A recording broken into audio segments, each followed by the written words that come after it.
Chapter 1558. Three-star merchant. The City Lord's mansion in Zero Wing City was located in the heart of the city. Though, the building resembled more of a mountain, rather than a mansion. Tall walls surrounded the mansion. The structure was also further protected by a powerful magic array, which only allowed entry through the front entrance. Level 50. Tier 2 NPC guards were stationed at the City Lord's mansion's entrance. The mansion's magic array also reinforced these NPC guards' strength. At this stage of the game, it wouldn't matter how many players tried to break into the City Lord's mansion. These NPC guards would slaughter every one of them without fail. When Feng and Yulan reached the City Lord's mansion's first-floor hall, they were greeted by the sight of hundreds of loitering NPC merchants. Yulan was stunned by the scene. Although she did not have a very clear understanding of NPC merchants, she knew that these NPCs were similar to wandering merchants who visited guild towns. Only, these NPC merchants were more stable and wouldn't abruptly appear one day and disappear the next. They allowed players to obtain a steady supply of rare items normally. A town was considered impressive if 20 or 30 wandering merchants visited it at a single time. Meanwhile, the important town's underworld developed only had around 40 wandering merchants present in them at any one time. Yet, Zero Wing City had hundreds of these NPCs. However, what Yulan did not know was that the NPC merchants present were only a small portion of those who had come to discuss business with Zero Wing City. Before this, Aqua Rose had rejected all one-star NPC merchants and sent them on their way. Now the merchants in the City Lord's mansion were only 2 and 3-star NPC merchants. Guild leader, you're finally here. Aqua Rose could not help but breathe a sigh of relief when she saw Feng enter the hall. If you came any later, the 2 3-star NPC merchants would have left already. What are their conditions to conduct business in the city? Feng asked. Every NPC merchant planning to do business in a guild city had their own conditions.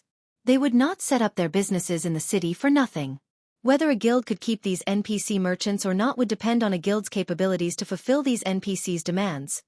One of them wants full tax exemption and their shop to be located on the same street as the City Lord's mansion. The other one has requested a large warehouse. This NPC has also asked for his shop to be located on the same street as the City Lord's mansion. Aqua Rose reported. Their asking price sure is ruthless. Feng could not help his frown. The City Lord's mansion was in the heart of the city. The amount of land available in the area was extremely limited. Meanwhile, NPC merchant shops took up a lot of space, and the land sold to these merchants couldn't be reclaimed. This meant that he would have to give away 2 valuable plots of land for free, permanently. As for taxes, they were an important source of income for the city. NPC merchants needed to pay these fees to the guild every month, and the amount was based on the shop's rank. It was simply absurd to ask for full tax exemption. There was even less need to mention the warehouse. Constructing a small warehouse would already cost 3,000 gold. A large warehouse would cost at least 10,000 gold. However, the cost of construction was not the main issue. The crucial point was the amount of land the warehouse would take up. Moreover, the warehouse couldn't be constructed too far from the shop, which meant that the warehouse would also have to occupy the same area as the City Lord's mansion. He had to admit that the 2 3-star NPC merchants' asking prices were fraudulent. Is there no room for negotiation? Feng asked. In God's domain, NPCs with higher statuses would have higher intellects. Fortunately, it wasn't entirely impossible to convince NPC merchants to change their conditions. Ivy tried talking to them multiple times, but both NPCs are dead set on their requirements. Aqua Rose felt helpless about this situation. She had tried her best to negotiate for better conditions, but the NPC merchants were quite determined and had remained unfazed. Suddenly, Yulan asked, "Can you let me give it a try?" "You?" Aqua Rose glanced at the cloaked woman beside Feng. The woman had felt familiar, and upon closer inspection, she recognized Yulan. Curiously, she asked, "Aren't you the manager for Underworld's trading firms? Why are you here?" As far as she could remember, Yulan had always been a very capable woman. Not only had she managed Overwhelming Smiles trading firm until it nearly rivaled the Candlelight trading firm, but she also wielded considerable combat power. I invited her here.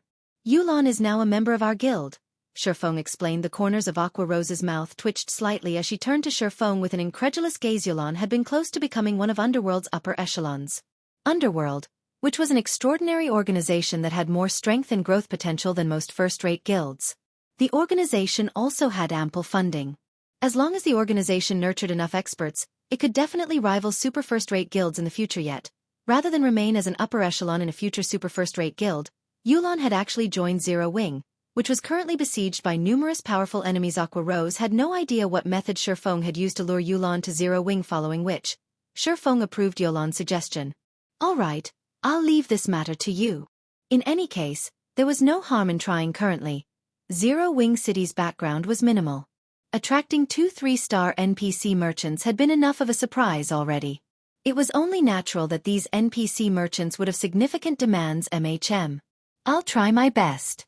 Yulan nodded. She then turned to Aqua Rose and asked, "May I borrow the information you have on Zero Wing City?" This. Aqua Rose hesitated at Yulan's request. Zero Wing City's information was top secret in the guild. Others shouldn't so easily be given access. It's fine. Let her see it. In any case, she is already a core member of the guild. Also, this information can't be kept a secret forever, Feng said. Now that Zero Wing City was complete, it was only a matter of time before information leaked to the public. It wouldn't really matter if Yulan knew the city's details, since Feng had agreed. Aqua Rose then sent Yulan the information she had on Zero Wing City. After reading the information for some time, Yulan closed the display, took a deep breath, and entered the reception room where the 2 3-star NPC merchants sat to negotiate. Meanwhile, Feng began to select the 2-star NPC merchants that the city needed. NPC merchants sold a large variety of items, and some NPCs were bound to sell similar items. In that case, he had to choose the NPC merchant with the lower conditions and disregard the NPC merchants with higher conditions that sold the same items. After all, Zero Wing City had limited space. A large amount of land was still needed to build other advanced constructions. He could not waste too much land on these NPC merchants. After 10 minutes of reading through the list, Feng selected 63 2-star NPC merchants. Not only did these NPC merchants sell unique items with very few similarities, but their demands were also fairly reasonable. They were also willing to set their shops up in various parts of the city, which helped to alleviate the issue of too many crowds in a single area. After Feng and Aqua Rose decided the shop locations for every 2-star NPC merchant, Yulan emerged from the reception room. "Guild leader, here are the 2 NPCs' conditions," Yulan said. She then handed Feng 2 contracts. "What?" When Aqua Rose saw the new conditions on the contracts, she was astonished. She could not believe that the 2 stubborn NPCs, who had refused to budge no matter how she had tried to persuade them, had actually given in. Moreover, their conditions had loosened quite a bit. Although their demands regarding the location of their shops hadn't changed, the NPC that had demanded full tax exemption now only wanted a 50% tax break, whereas the NPC that originally wanted a large warehouse had now settled for a small warehouse. "I've tried to convince them to lower their conditions as much as possible, but both of these merchants think that Zero Wing City lacks a competitive edge, so they refuse to relent fully," Yulan said in embarrassment. "Yulan, do you have the merchant subclass?" Aqua Rose suddenly realized a possibility. If Yulan were a merchant, she might have the ability to obtain these results. In that case, though, Yulan would have to be a relatively high-ranked merchant, as the 1-star merchant player she had asked for help previously had failed. "I just got promoted to a 3-star merchant." Yulan nodded. "A 3-star merchant?" Yulan's reply astounded Aqua Rose. Now, she was even more confused as to how Feng had roped Yulan into Zero Wing. Even the strongest merchant in Zero Wing was still some ways away from becoming a 2-star merchant. Only super guilds likely had 2-star merchants at this stage of the game. Meanwhile, the higher a merchant player's star rank was, the stronger their negotiation ability would be with NPCs. With a high-rank merchant player, a guild could reduce prices when paying the system management fees for shops. Whether it was the development of a guild or a trading firm, a high-rank merchant would be a powerful asset. "Guild leader, you really are amazing. You actually poached a 3-star merchant from Underworld. If Underworld finds out about this, they would definitely fight us for her," Aqua Rose whispered to Feng. But what Aqua Rose didn't know was that Underworld wouldn't be the only ones looking for trouble. Even the Blackwater Corporation, which currently backed Underworld, would be enraged. Just as Feng was about to sign the contract for the 2 3-star NPC merchants, the sound of a system announcement reached his ears. Star Moon Kingdom Region System Announcement. Congratulations to Heaven's Burial for successfully capturing the Orc Empire's ancient rock city. Rewarding 50,000 guild popularity, 100,000 guild honor points, and 150 guild influence in Star Moon Kingdom. Chapter 1559. 4 Towers of Elements Arise. Chapter 1559. 4 Towers of Elements Arise. Ancient Rock City has been captured. How is that possible? Aqua Rose was dazed when she saw the system announcement. Hundreds of thousands of orcs defended the Orc Empire's cities. Each city was also protected by a powerful, defensive magic array. It would take a lot of time and manpower just to break through the array. However, this wasn't what surprised her most. After all, God's domain had many powerful tools. What shocked her most was the timing. Less than 2 hours had passed since she had received the report about Heaven's Burial's assault on Ancient Rock City. With how many orcs Ancient Rock City housed, it was impossible for an army of 100,000 elite players to clear the city in just 2 hours. There were also various large guilds watching from the sidelines and waiting for an opportunity to strike immediately. Aqua Rose began to contact her subordinates and had them look into the situation in Ancient Rock City. Capturing one of the Orc Empire cities was no trivial matter nowadays. Many players from the neighboring kingdoms and empires gathered in the Orc Empire to grind and level. Unlike the 3 towns in the Orc Empire that had been captured thus far, Ancient Rock City was located in the Empire's inner region, rather than the outer area. If players wanted to earn contribution points, it was much easier to do so in the inner region due to the stronger monsters. Now that Ancient Rock City had been captured, a large number of players would swarm to the city, using it as a rest area. The money and resources one could make with the city would be frightening. With so much income and Heaven's Burial's background, the guild would develop rapidly. While Aqua Rose investigated the situation, Star Moon Kingdom's forums were in an uproar. Heaven's Burial trapped and killed over 200,000 guild elite players. The various large guilds declare their intent to wipe Heaven's Burial from the face of God's domain.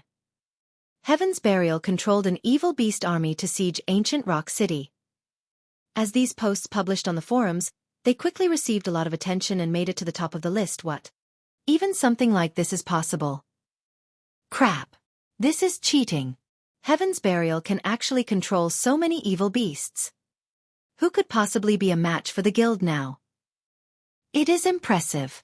But at the end of the day, evil beasts stand against the human race. If NPCs discover these evil beasts, they will mobilize to wipe them out. Moreover, the evil beast army Heaven's Burial controls has suffered significant damages. Didn't you guys see that over 80% of the evil beast army was wiped out in this battle? However, Heaven's Burial now controls Ancient Rock City and a town in the Orc Empire. Even without the threat of the evil beast army, which guild could possibly be a match for Heaven's Burial? I'm afraid that it won't be long before Heaven's Burial becomes the #1 guild in the several neighboring kingdoms. I wonder if Heaven's Burial is recruiting? For a time, various conversations about Heaven's Burial filled Star Moon Kingdom's forums. Nobody could have imagined that Heaven's Burial, a guild which Zero Wing constantly suppressed, would rise as a dark horse now that the Orc Empire effectively belonged to Heaven's Burial. Everyone believed that it wouldn't be long before the guild stole the position of Star Moon Kingdom's overlord. As for the various large guilds working together to take Heaven's Burial down, everyone thought it was nothing more than a joke. Now that Heaven's Burial had captured Ancient Rock City, even without the evil beasts, the guild could turn the city into an iron fortress during its protection period, establishing an unshakable foundation in the Orc Empire. There were no teleportation arrays in the Orc Empire. Players had to rely on their own 2 feet to get there. If the various large guilds engaged in a war of attrition against Heaven's Burial inside the Empire, they'd be at an overwhelming disadvantage. After all, Heaven's Burial's members could resurrect in Ancient Rock City. At the same time, they could teleport to the city with guild transfer scrolls, providing swift reinforcements. The various large guilds could not afford to go to war with Heaven's Burial for some time. Meanwhile, inside Ancient Rock City, Heaven's Burial's members had already begun to reconstruct the city. They were prepared to turn the city into Heaven's Burial's main headquarters. Ha ha ha. Wonderful. This is just wonderful. It won't be long before we can open Ancient Rock City to the public. Guild Leader Singular, you and your guild have done magnificently. With this city as our base, we won't have to worry about a lack of funds or resources when developing elsewhere. We might even attract a few more major corporations to work with us. Lei Jingyang said. He could not help but laugh as he watched over Ancient Rock City from the city walls. Our success is all thanks to you, young Master Lei. If not for your Tier 4 domain scroll, we wouldn't have been able to defeat the Guardian boss so smoothly. Had we been any slower in the fight, the evil beast army might have been annihilated. Singular Burial sighed ruefully. Although he had been confident about capturing Ancient Rock City, now that the city was actually in his hands, he felt as if he were dreaming. The orcs defending Ancient Rock City weren't like those in the fields. The city's magic array had buffed these defending orcs, and although they had a large number of evil beasts and evil demons, They had only held back the orcs temporarily, failing to annihilate them completely while most of the orcs in the city had been distracted. They had used the 8 mythic-ranked evil earth dragons and mercenary NPCs to open a path towards the city's guardian boss. Only after using a Tier 4 domain scroll had they managed to kill the level 72 orc general in the end.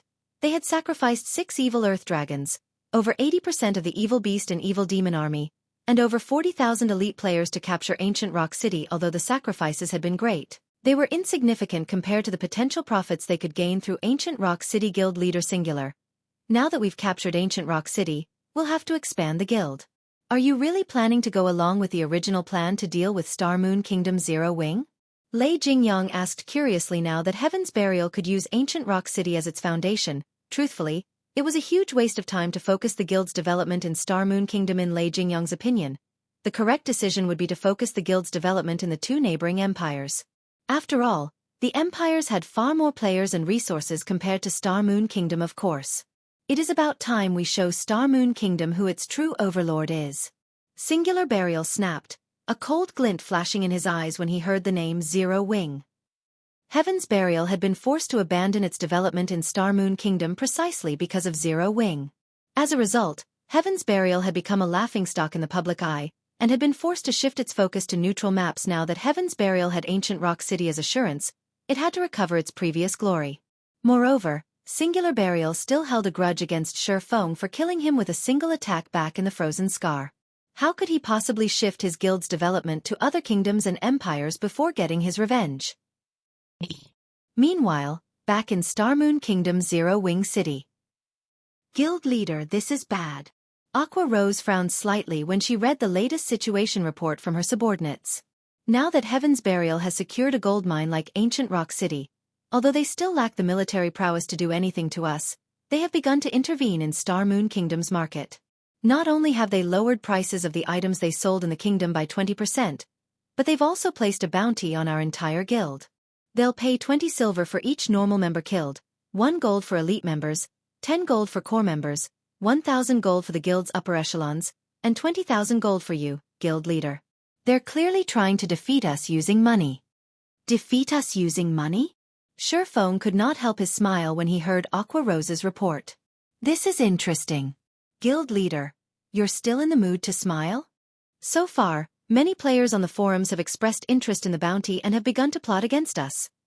Aqua Rose said, flabbergasted by Feng's light-hearted response. How's the 4 Towers of Elements construction going?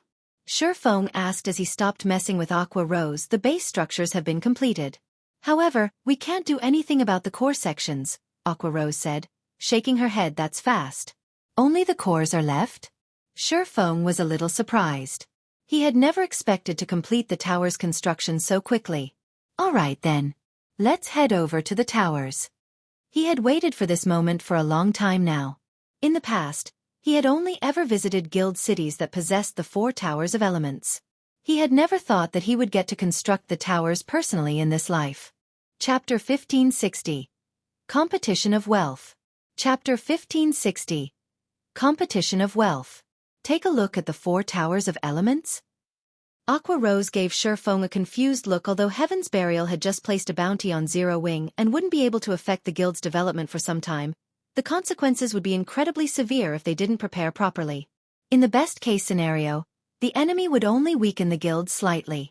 In the worst-case scenario, the guild would crumble. Players' main goal in joining a guild was to level quickly and obtain better equipment. Nobody wanted to become prey, spending all of their time avoiding other players. However, Aqua Rose had no choice but to follow Feng's orders and trail behind him towards the 4 Towers of Elements. Meanwhile, Star Moon Kingdom's official forums were in an uproar. Sure enough, Heaven's Burial really took action. What a generous bounty. Heaven's Burial is actually paying 20 silver for each normal member. I don't even earn that much in a single day. I know, right? Although it won't be easy to kill Zero Wing's core members, it's a different story for the guild's normal and elite members. If I can take advantage of this opportunity, I might earn enough money to get myself a mount. Forming a hunting party. Whoever's interested in making some money, contact me quickly. It seems that Heaven's Burial is serious this time.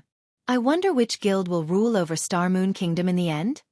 It is definitely going to be Heaven's Burial. Didn't you see Heaven's Burial's background? Now that it has a treasured land like ancient Rock City, it won't have any lack of funds. As expected of the guild that took down an orc city, Zero Wing is doomed.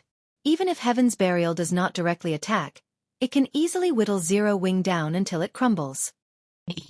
Everyone engaged in heated discussions about the bounty Heaven's Burial placed on Zero Wing's head. The bounty tempted many powerful players.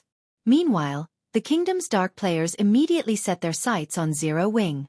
Not only could they secure better equipment by killing Zero Wing's members, but they'd also earn a significant income by doing so. Moreover, with so many players targeting Zero Wing's members, the guild couldn't direct its anger at a specific group. Hence, they could kill Zero Wing's members without worry. Meanwhile, in the Star Alliance's guild residence in White River City, Heaven's Burial has sure moved quickly, guild leader. I wonder how Zero Wing will respond to this. With Ancient Rock City's income, Heaven's Burial can definitely overwhelm Zero Wing in a battle of attrition, Purple Eye said as she read the latest report she had received. The method Heaven's Burial employed was one of the most troublesome tactics the various large guilds had to deal with. It was also the method that the various large guilds avoided using. Using such a method would require a massive expenditure. Regardless of whether one won or lost the war, they'd still incur massive losses. However, Heaven's Burial did not have to worry about such a problem now. Once Ancient Rock City opened to the public, Heaven's Burial would rake in an astronomical number of coins each day. It wouldn't worry about not outlasting Zero Wing. That's right. Had Zero Wing agreed to the Secret Pavilion's acquisition, it would have likely avoided such a perilous situation, Galaxy Pass said, lamenting since the Star Alliance was now one of the Secret Pavilion's subordinate guilds. As the guild leader, Galaxy Past had learned many of the Secret Pavilion's internal dealings. The Secret Pavilion's offer to Zero Wing even tempted Galaxy Past. Yet Zero Wing had rejected the offer without hesitation. Had Zero Wing accepted the Secret Pavilion's offer, Heaven's Burial wouldn't have dared to pull such a stunt. With the Pavilion's support, Heaven's Burial would likely burn out long before Zero Wing. Meanwhile, when Singular Burial read the message he had just received in Ancient Rock City, he sneered. Daybreak did a magnificent job. I can't wait to see how Zero Wing intends to survive in Star Moon Kingdom. Singular Burial was delighted as he read the report Daybreak Fog had sent him. When Zero Wing had declared that Stone Forest Town would no longer allow entry to merchant players and adventurer teams that visited Red Iron Town, it had caused Heaven's Burial tremendous losses.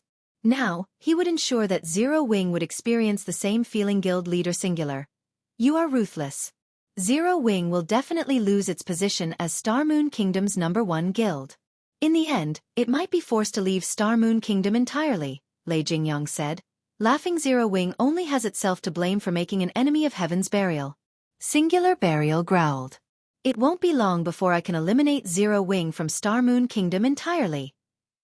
Although it was very costly to place a bounty on every player in Zero Wing, it would be devastating to the guild if Zero Wing's members had to deal with constant ambushes out in the fields. It would only be a matter of time before they withdrew from the guild. After all, repeated deaths would impede their progress in God's domain. Similarly, no one would be willing to join the guild in fear of becoming a target. Not only would Zero Wing's development stagnate, but it would also have to spend a significant amount of its funding to compensate its guild members' losses. With a constant drain on Zero Wing's numbers and funds, Zero Wing would either crumble or be forced out of Star Moon Kingdom even if Heaven's Burial didn't take any direct action. While the various large guilds wondered about how Zero Wing intended to pull itself out of this mess, Feng arrived before one of the 4 Towers of Elements. The 4 Towers of Elements occupied the city's 4 corners. Each tower was 100 meters tall, looming like giants as they protected Zero Wing City Guild leader. A report just came in. Players have begun to ambush many of our members. Based on our initial estimates, we've already suffered over 4,000 casualties.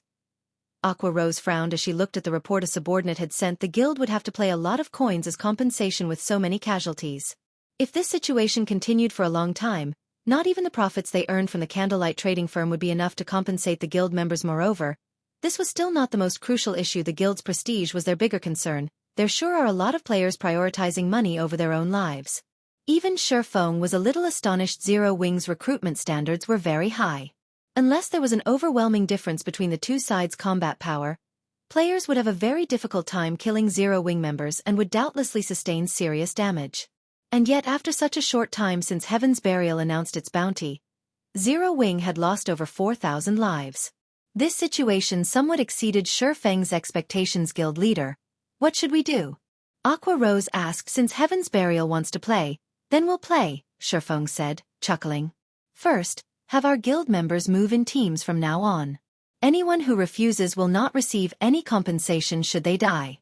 Also, announce to the public that anyone who dares to kill Zero Wings members will be permanently blacklisted and barred from all of Zero Wings towns and cities. In addition, place a bounty on every player in Heaven's Burial.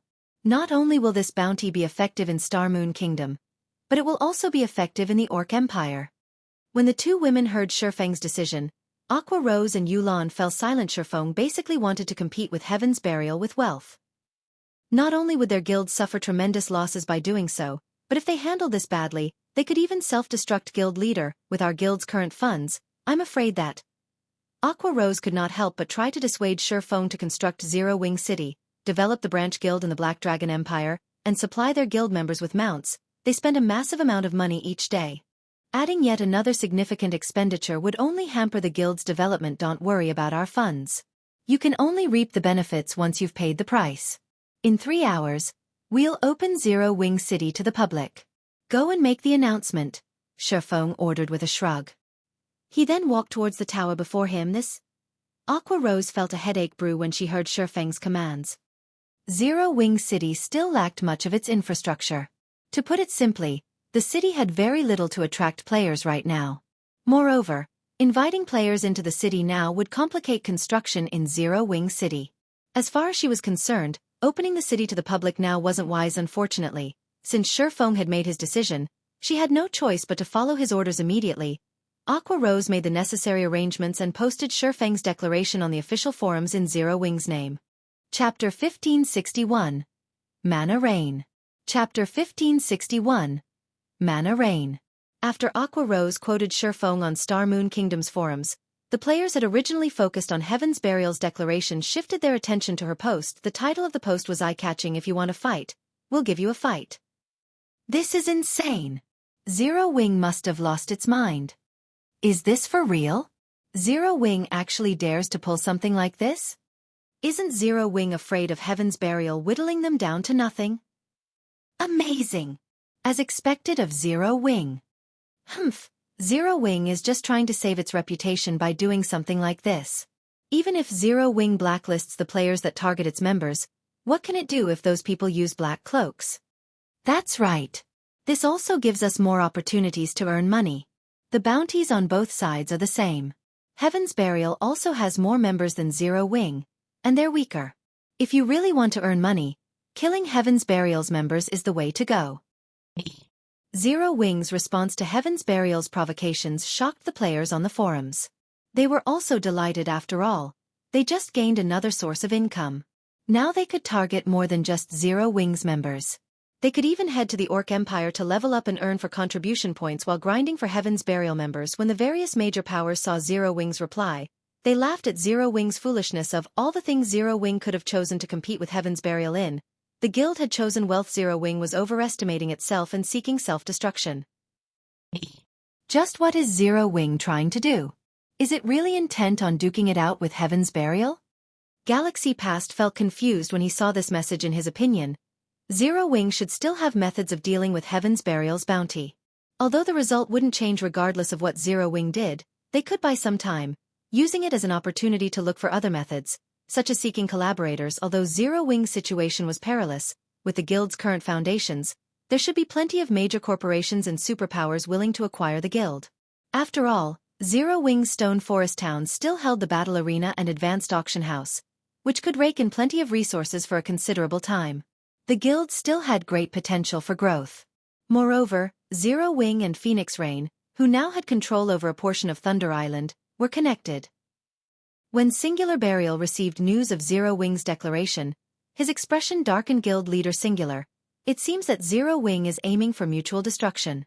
Do you need my Thunder Legion to pay Zero Wing a visit? Lei Jingyang said, smiling when he read Aqua Rose's forum post. He had commanded the Thunder Legion, a collection of experts, for many years.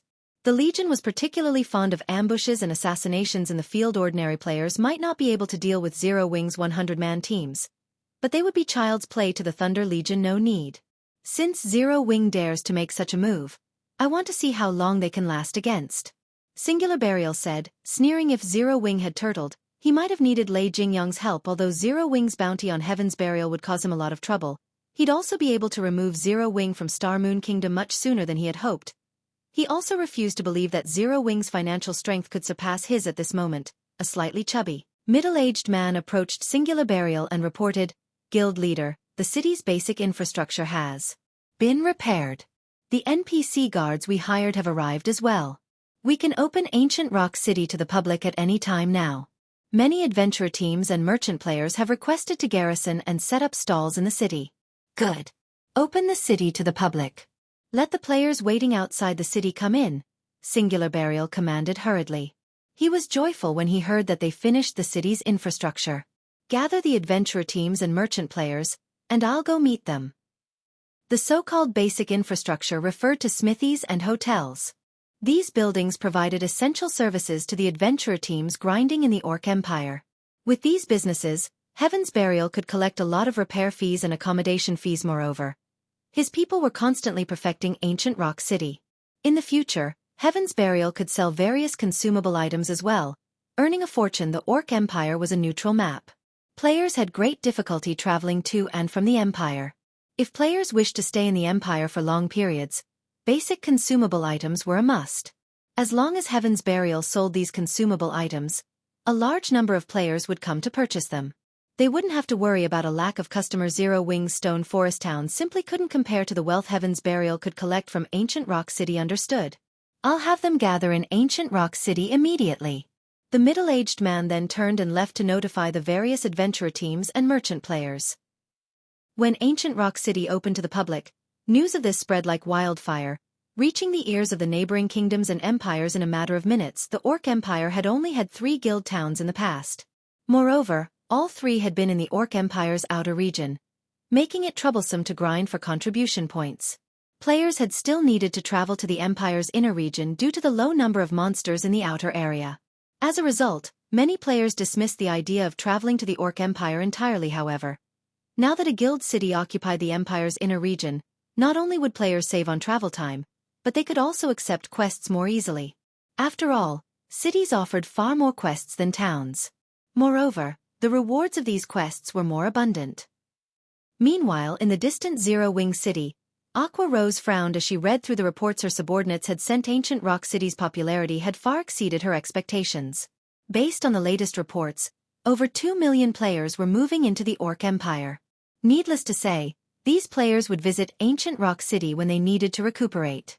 Many more players from the neighboring countries were also preparing for their trip to the Orc Empire. With so many players, one could just imagine the wealth Ancient Rock City would generate. As Aqua Rose racked her brain for a solution, she felt the space around her suddenly tremble. Moreover, these tremors steadily intensified. It felt as if the space around her would shatter at any moment. This is. Aqua Rose lifted her head to look towards the 4 towers of elements. The 4 towers seemed to be the epicenters of these tremors. Suddenly, a 4-fold magic array appeared above each of the 4 towers of elements, radiating an aura so powerful that even an expert like Aqua Rose couldn't help but shudder in fear. A short moment later, a link formed between the 4 fourfold magic arrays hovering above Zero Wing City's 4 corners. A towering pillar of light then emerged from each of the arrays, rising endlessly into the sky. These 4 light pillars represented the 4 main elements: earth, water, wind, and fire. As the light pillars rose, a frightening amount of mana began to gather above Zero Wing City. The pillars gathered mana from tens of thousands of yards around the city, and very quickly, the mana around the city became so dense that it transformed into a white mist. As the mist gathered above the city, it began to condense into droplets and rain down, washing Zero Wing City in liquid mana. Everyone in Zero Wing City was dumbfounded. None of them had ever felt such dense mana before. Their minds were clearer than ever. However, this mana rain did not last long. The sky above the city soon returned to its normal state, and the mana density in the city began to decrease. Even after the city's mana density stabilized, Zero Wing City's mana was far denser than in Stone Forest Town. At the very least, Zero Wing City's mana density was 30% higher than in the Guild Town. Chapter 1562. The Power of the 4 Towers of Elements. Chapter 1562. The Power of the 4 Towers of Elements. What's going on with the city's mana? When the players in Zero Wing City felt the change in the mana density around them, they felt an indescribably pleasant sensation. However, this pleasant sensation didn't originate from bathing in high amounts of mana, but from a power that nourished their souls. While everyone lost themselves in the sensation, a few guild members noticed a change to their experience bars. The double EXP buff indicator, which usually only appeared after they rested in a private room, had actually popped up near their experience bars. This can't be real, right? We can actually accumulate the double EXP buff just by staying in the city? That's not all. My stamina and concentration recovery rates are as high as when I recover in a hotel. Very quickly, more players inside the city discovered the peculiarities from bathing in the city's mana. So, this is the power of the 4 towers of elements? Aqua Rose could not help but grow ecstatic as she stared at one of the 4 towers of elements erected before her. She had been curious about Feng focusing on an advanced construction like the 4 towers of elements rather than setting up the city's basic infrastructure. He had even decided to open Zero Wing City to the public soon. Now she finally understood his decisions. Although Zero Wing City still lacked many basic features a city ought to have, this special mana density was enough to secure Zero Wing's position in Star Moon Kingdom. No guild town could ever rival Zero Wing City with its advantages, whether it was in terms of guild development or the ability to attract players. Not only would Zero Wing City's incredibly high mana density be helpful to combat players, but it would also benefit lifestyle players. The city's mana also allowed players to accumulate the double EXP buff and improve their stamina and concentration recovery rates. These benefits might not attract players seeking to adventure in the Orc Empire, but to players who wanted to develop in Star Moon Kingdom, Zero Wing City would be a holy land. Moreover, it was considerably easy for players to travel to Zero Wing City. Zero Wing had already garrisoned in Evernight City, and they could open a teleportation channel between Evernight City and Zero Wing City at any time. Aqua, make a trip to Evernight City and set up the teleportation array linking Zero Wing City and Evernight City. Once you're done, announce the link to the public. Feng, who had just emerged from the tower after drawing the final magic array, ordered. All right, I'll head out immediately. Aqua Rose nodded, clearly excited. She then took out a return scroll and teleported back to White River City. Meanwhile, Yulan, who stood beside Aqua Rose, was still immersed in the city's ambient mana, unable to calm her pounding heart. Is this Zero Wing's true power? Yulan could not help but raise her head and look at Feng. Indescribable shock filling her heart. She had to admit that Zero Wing was truly awe-inspiring. She finally understood why Feng didn't fear the Blackwater Corporation. In response to the surprised expression on Yulan's face, Feng merely chuckled. After all, this was only the beginning. Next, we'll need to build even more hotels and mana towers. Feng smiled at Zero Wing City's numerous empty plots of land. In reality, the 4 towers of elements effects weren't as simple as everyone assumed. It was an advanced construction that required 7 luminaries crystals. After all, not only would players enjoy double the recovery rates when resting in hotels, under the tower's influence, but the double EXP buff's accumulation rate would also double. With this, Zero Wing City's normal hotels were even more effective than 1-star private rooms in guild residences. Naturally, this improved the effect of guild residences' private rooms in Zero Wing City as well. This perk would make it far easier for players who strove to level up. Although players could only accumulate up to 1 level of the double EXP buff, that was extremely valuable. Just being able to accumulate the double EXP buff while resting was amazing. This was especially true for independent players, but this was only the tip of the iceberg. The 4 towers of elements' truly impressive aspect was their ability to increase the distance of teleportation. Although the teleportation distance to and from a city was determined on the city's scale and mana density, the tower's minimum teleportation range was 3 million yards. At such a distance, one could easily cross 3 or more leveling maps. It covered even more distance than the 7 luminaries ring space movement. The only downside was its significant cost. Teleporting every player required a significant amount of mana, the supply of which had to be in the form of magic crystals. The 4 towers of elements cost was nearly as much as a teleportation magic arrays. However, unlike the 4 towers of elements, the latter allowed players to teleport across extremely large distances. Even so, the various large guilds in the past had tried everything they could to obtain this function naturally. This function made it extremely convenient to travel to nearby leveling maps. As long as a map was within the tower's teleportation range, players could teleport after registering the proper coordinates, saving countless hours of travel time. Not only would players be able to level up far more quickly, but they could also explore further locations without hampering their development. According to Feng's estimates, the 4 towers of elements should be able to teleport players up to 4 million yards away with Zero Wing City's current standards. This meant that players could travel even further away than bewildering Forest Town in an instant. Players could teleport to the border between Star Moon Kingdom and the Orc Empire if he constructed a mana tower, the symbol of guild cities, in Zero Wing City. The 4 Towers of Elements might even be able to teleport players into the Orc Empire if teleporting directly into the Orc Empire were possible. Players seeking to travel to the Empire to level could do so via Zero Wing City. It would save players a lot of time, and they could avoid the Orc patrol squads guarding the Empire's border. Zero Wing City's value to the public would soar. However, constructing the Mana Tower also wasn't easy. Unlike the Magic Tower, which was a defensive structure, the Mana Tower was a support building unique to cities. Unfortunately, despite the fact that guild cities could construct mana towers without the design, the construction required extremely rare and valuable materials. The mana ore, in particular, was incredibly difficult to obtain normally. Obtaining mana ore wouldn't be a problem for Feng. It was entirely possible to purchase large quantities from the market. However, due to the Orc Empire, collecting 5,000 pieces of mana ore had become challenging. It seems that I'll have to deal with the disintegration armor as soon as possible. Feng could not help but glance at the disintegration debuff in his status window. As long as this debuff remained, he'd have a lot of trouble dealing with many issues. Following which, he turned to Yulan and said, "Yulan, from now on, I'd like you to manage Zero Wing City and Stone Forest Town's candlelight trading firm. If you need any help from the guild, you can look for Aqua Rose. I've already told her." "You want me to take on such an important role?" Yulan was stunned. She had never dreamed that Feng considered her so important, allowing her to manage the trading firms in 2 integral locations. Stone Forest Town's trading firm was one of Zero Wing's main sources of income. As for the trading firm in Zero Wing City, there was no doubt that it would rake in even more income than Stone Forest Town MHM. "I trust in your abilities." Feng nodded. He had seen Yulan's management skills long ago. Moreover, Yulan was a 3-star merchant. Yulan fell silent as she evaluated the man before her.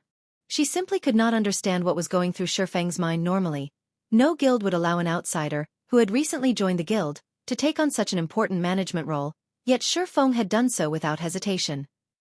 "All right, but I won't be responsible if things go south," Yulan said. Smiling, Feng couldn't help but laugh at Yulan's reply. He then notified Aqua Rose and had the 2 women work out the finer details amongst themselves. He then returned to Zero Wing's residence and collected some consumables and magic scrolls from the guild warehouse. He then used Moloch's ring to teleport to the Dark Den's central region. Meanwhile, Aqua Rose began to spread the news of Zero Wing City opening to the public throughout Star Moon Kingdom. Chapter 1563. Zero Wing City's Grand Opening. Chapter 1563. Zero Wing City's Grand Opening. The resulting response to the announcement of Zero Wing's opening paled in comparison to the announcement regarding Ancient Rock City. Due to small information leaks, players had already discovered Zero Wing City's location in Witch's Hill. The resource maps near Witch's Hill were ordinary and held little attraction for the majority of Star Moon Kingdom's players. Zero Wing City has already opened? This is good news. Zero Wing must be trying to earn money to stand against Heaven's Burial. It's a pity that there's nothing valuable about the city's location. At most, the city has more space to accommodate players. It likely won't hold up to Stone Forest Town's performance. I'd rather go to Stone Forest Town instead. I've heard that you even have to pay a 30 copper entrance fee to get into Zero Wing City. That's insane. Not even Ancient Rock City charges an entrance fee. What's so special about Zero Wing City that warrants an entrance fee? That's right. If I were an expert, I wouldn't visit Zero Wing City, either. Besides, there's a ton of experts in Stone Forest Town. If I want to improve via duels, Stone Forest Town is undoubtedly the better choice. Although news of Zero Wing City's opening had spread across Star Moon Kingdom, very few players were interested in the city. Instead, the majority of the kingdom's players focused on a way to travel to the Orc Empire so they could earn contribution points to purchase said equipment, and Mount Zero Wing City would likely only be useful after they reached level 50 or 60. Does Zero Wing really think it can contend with Heaven's Burial just by having a city in Star Moon Kingdom? Galaxy Past was confused as he read the latest report on Zero Wing. Do they really plan to fight to the bitter end? While a guild city could generate more income than a guild town, the necessary investments were much higher. Zero Wing had only recently completed Zero Wing City, and the city's infrastructure wasn't yet perfected. The city still lacked the benefits of Stone Forest Town, not to mention Ancient Rock City. Ancient Rock City was an orc city. It already had all of the essential facilities. The city only lacked a teleportation array. However, Ancient Rock City's location was absolutely perfect. Countless players in multiple kingdoms and 2 empires had already set their sights on the Orc Empire's inner region. Heaven's Burial could make a fortune just from the repair and accommodation fees. Not to mention the daily consumable items it sold. Galaxy Past wasn't the only one with such thoughts. When Star Moon Kingdom's upper echelons heard the news, they too thought that Zero Wing was trying to buy time. Otherwise, the guild wouldn't push out a half-completed guild city. Big Sis Aqua, although we've already spread the news, everyone still seems more interested in Ancient Rock City. Thus far, only a few merchant players and adventurer teams have contacted us about garrisoning in Zero Wing City. A level 29 female summoner reported to Aqua Rose helplessly. The female summoner wore a light purple dress with a 1-star merchant's insignia pinned above her left breast before the announcement of Ancient Rock City's opening. Plenty of merchant players had contacted them about conducting business in Zero Wing City. Various well-known adventurer teams had also expressed their interest in purchasing private houses. Unfortunately, before they had prepared the necessary contracts, Heaven's Burial had opened Ancient Rock City to the public. In the end, these merchant players and adventurer teams had abandoned Zero Wing City, making their way toward the competing Ancient Rock City. It's fine. Catching everyone's attention is enough for now. We just need to wait. Aqua Rose had expected this situation, so she wasn't surprised in the least by the public's reactions. If the merchant players and adventurer teams contact us again, tell them that these are our conditions. The female summoner was momentarily speechless as she read the list of conditions Aqua Rose had given her. They'd be lucky enough if they found any merchant players interested in renting Zero Wing City shops. The new conditions Aqua Rose proposed were simply absurd initially. They had only planned to charge 120 gold per week for the shops in Zero Wing City's outer areas. This was already expensive compared to the rental prices in guild towns. The high-potential shops rental had been set at 200 gold per week, and those in the city's core would have cost 300 gold per week. Very few merchant players could afford such a high price. Normally, only guilds' trading firms could afford these shops' rent.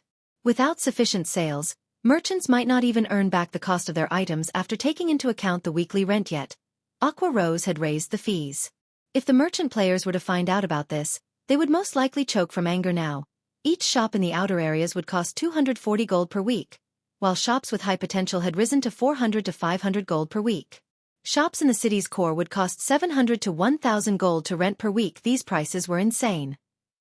They'd be seeking fools to rent Zero Wing City shops, rather than merchant players. With 1,000 gold, one could purchase a relatively valuable shop in another guild's town, yet in Zero Wing City, one could only rent a shop for a week. Only a fool would accept such a deal. We're sticking with these conditions. Whether they want to rent the shops or not is up to them. Aqua Rose informed the hesitating female summoner seriously. I understand. The female summoner had no choice but to nod. Aqua Rose was the boss, not her. As news of Zero Wing City's grand opening spread, some curious players made their way towards the city. Once players had reached their levels, the 30 copper entrance fee wouldn't hamper their development too much. At worst, they'd only pay the city one visit. Evernight City. Teleportation Hall. As always, Evernight City's teleportation hall was crowded with players. Boss, are we really going to Zero Wing City? A level 42 male assassin asked the mighty-looking swordsman before him. Barely anyone is visiting the city right now. Didn't we come to Star Moon Kingdom to improve our techniques? What's the point of visiting an empty city? Are you dumb? Don't you know how popular Stone Forest Town is right now? If we go to Stone Forest Town, we'll have to wait for a long time before we can rent a combat room. Moreover, our aim is to spar with members of our team, not other experts. Zero Wing City's environment might not be as good as Stone Forest Town's, but no one's there right now. We can rent the combat rooms there for special training. Once we've trained, we can visit Stone Forest Town, the level 44 swordsman said, laughing. Their adventurer team would have no trouble covering the 30 copper entrance fee for each of their members. Time was far more precious than the small expenditure. Hearing the swordsman's reasoning, the other team members agreed with their commander. Right now, their goal was to train in a high-mana environment, following which, the adventurer team's members followed the swordsman as they teleported to Zero Wing City. What a bunch of fools. They're actually going to Zero Wing City to train. Do they not know that Zero Wing City was only recently built? How could the mana density there possibly compare to Stone Forest Towns? Even if they have to waste some time while they wait in Stone Forest Town, It's better than going to Zero Wing City. When some of the players in the teleportation hall saw the adventurer team teleport to Zero Wing City, they could not help but laugh. However, in Zero Wing City, even after non-Zero Wing players arrived, the spacious teleportation hall was eerily silent despite the 100+ players within. Only after some time did sound echo throughout the building. What's going on? Why is the mana density so high? It is quite high. I've been to Stone Forest Town before, so I know how the mana density is there. But Zero Wing City's mana density is at least 30% higher. Wait. It isn't just the mana density that's higher. My stamina and concentration recovery rates have increased significantly, as well. Ha! Guys, look at your experience bars. Mine actually shows the double EXP buff. This is amazing. I had only expected to rest and train here, but I can even accumulate the double EXP buff. The 30 copper coins were definitely well spent. The players that had just arrived in Zero Wing City quickly noticed the city's mana and its benefits, and they were ecstatic. 30 copper coins wasn't even a fraction of the cost of a hotel room in Stone Forest Town. Yet after spending the few coins, they could constantly accumulate the double EXP buff regardless of where they were in Zero Wing City. They could also recover their stamina and concentration far faster. And these effects would last throughout their stay. They didn't even have to rent a room in a hotel. Chapter 1564. Popular Zero Wing City. Chapter 1564. Popular Zero Wing City. Following a brief moment of shock, the players visiting Zero Wing City for the first time left the teleportation hall. When these players left the building, they were shocked by what they saw. None of them had expected anything like this. The guild had only recently constructed Zero Wing City. Logically, it should still be relatively empty. But although there weren't many players on the street, there were plenty of NPCs. Several wandering merchant NPCs had already set up their stalls and were busy hawking their wares. As well, these wandering merchants sold a lot more items than those in Stone Forest Town normally. Wandering merchants had no lack of rare items for sale. Adventurer teams and independent players were often willing to wait an entire day to purchase these rare items. However, these items were usually beyond the reach of ordinary players unless they were incredibly lucky. Not a single player stood before Zero Wing City's wandering merchants. The players, fresh out of the teleportation hall, turned to look at each other and gulped. They then dashed toward the nearest wandering merchant NPC without hesitation, terrified that other players would snatch up the rare items first. Even if they couldn't use these items themselves, they could resell them and make a profit. The 30 copper coins they had spent to teleport to Zero Wing City was worthwhile. By reselling one of the wandering merchant's rare items, they could make far more than 30 copper in profit. The players that had just arrived in Zero Wing City burnt through all of their money. Even so, plenty of wandering merchants still had rare items in stock. Scorpion, notify the commander immediately. Tell him to bring every coin we have. This is our chance to make a fortune. When faced with the large number of rare items before them, everyone forgot their original goal in visiting Zero Wing City. They contacted their friends or adventurer teams to borrow enough money to take advantage of this valuable opportunity. As more players entered Zero Wing City, more people found out about Zero Wing City's benefits. More and more players were also coming to purchase rare items. Although players had tried suppressing the news regarding Zero Wing City's benefits, some players that couldn't afford to purchase any of these items decided to publish information on Star Moon Kingdom's forums out of spite. Large numbers of wandering merchants present in Zero Wing City. Zero Wing City's mana density is even higher. Stone Forest Towns. Players can accumulate the double EXP buff just by staying in the city. Pictures and videos available. There are so many wandering merchants. How is this possible? You can accumulate the double EXP buff just by staying in the city.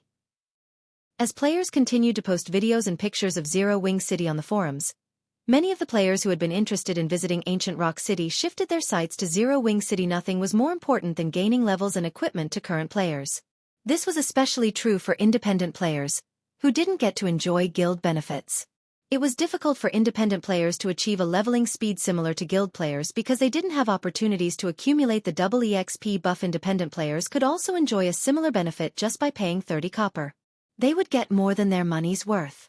There were also plenty of wandering merchants in Zero Wing City. Zero Wing City, which was receiving very little attention from players, became the target location for many independent players and adventurer teams. The players that hadn't had any intentions of traveling to the Orc Empire quickly made their way to Zero Wing City when they heard the news. Hoping to get a good look at the city as a result, Zero Wing City's player population skyrocketed. Many players in Stone Forest Town rushed over to Zero Wing City. They had only remained in Stone Forest Town because they had assumed that the town's mana density was higher. Now that they knew that Zero Wing City was superior to Stone Forest Town in this aspect, they would train in Zero Wing City instead. Shortly after Zero Wing City's grand opening, the player population rose from hundreds to tens of thousands. Moreover, this number continued to increase as time passed. Big Sis Aqua. Good news! Based on Zero Wing City's current statistics, there are already over 300,000 players in the city. The female summoner named Yaya said joyfully, we've already grown past 300,000? Aqua Rose was also ecstatic to hear the news. A player population of 300,000 might not seem like much compared to Stone Forest Town's player population, which exceeded 1 million. But the value of Zero Wing City's player population was significantly superior. Any player that entered Zero Wing City would have to pay a 30 copper entrance fee. Since Zero Wing City's player population had exceeded 300,000. That meant the city had already collected over 900 gold in entrance fees. This was net profit. As more players visited Zero Wing City, the city's income would continue to rise.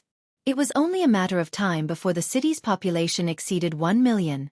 If Zero Wing City had a floating population of 1 million, the guild would make 3,000 gold in net profit every day.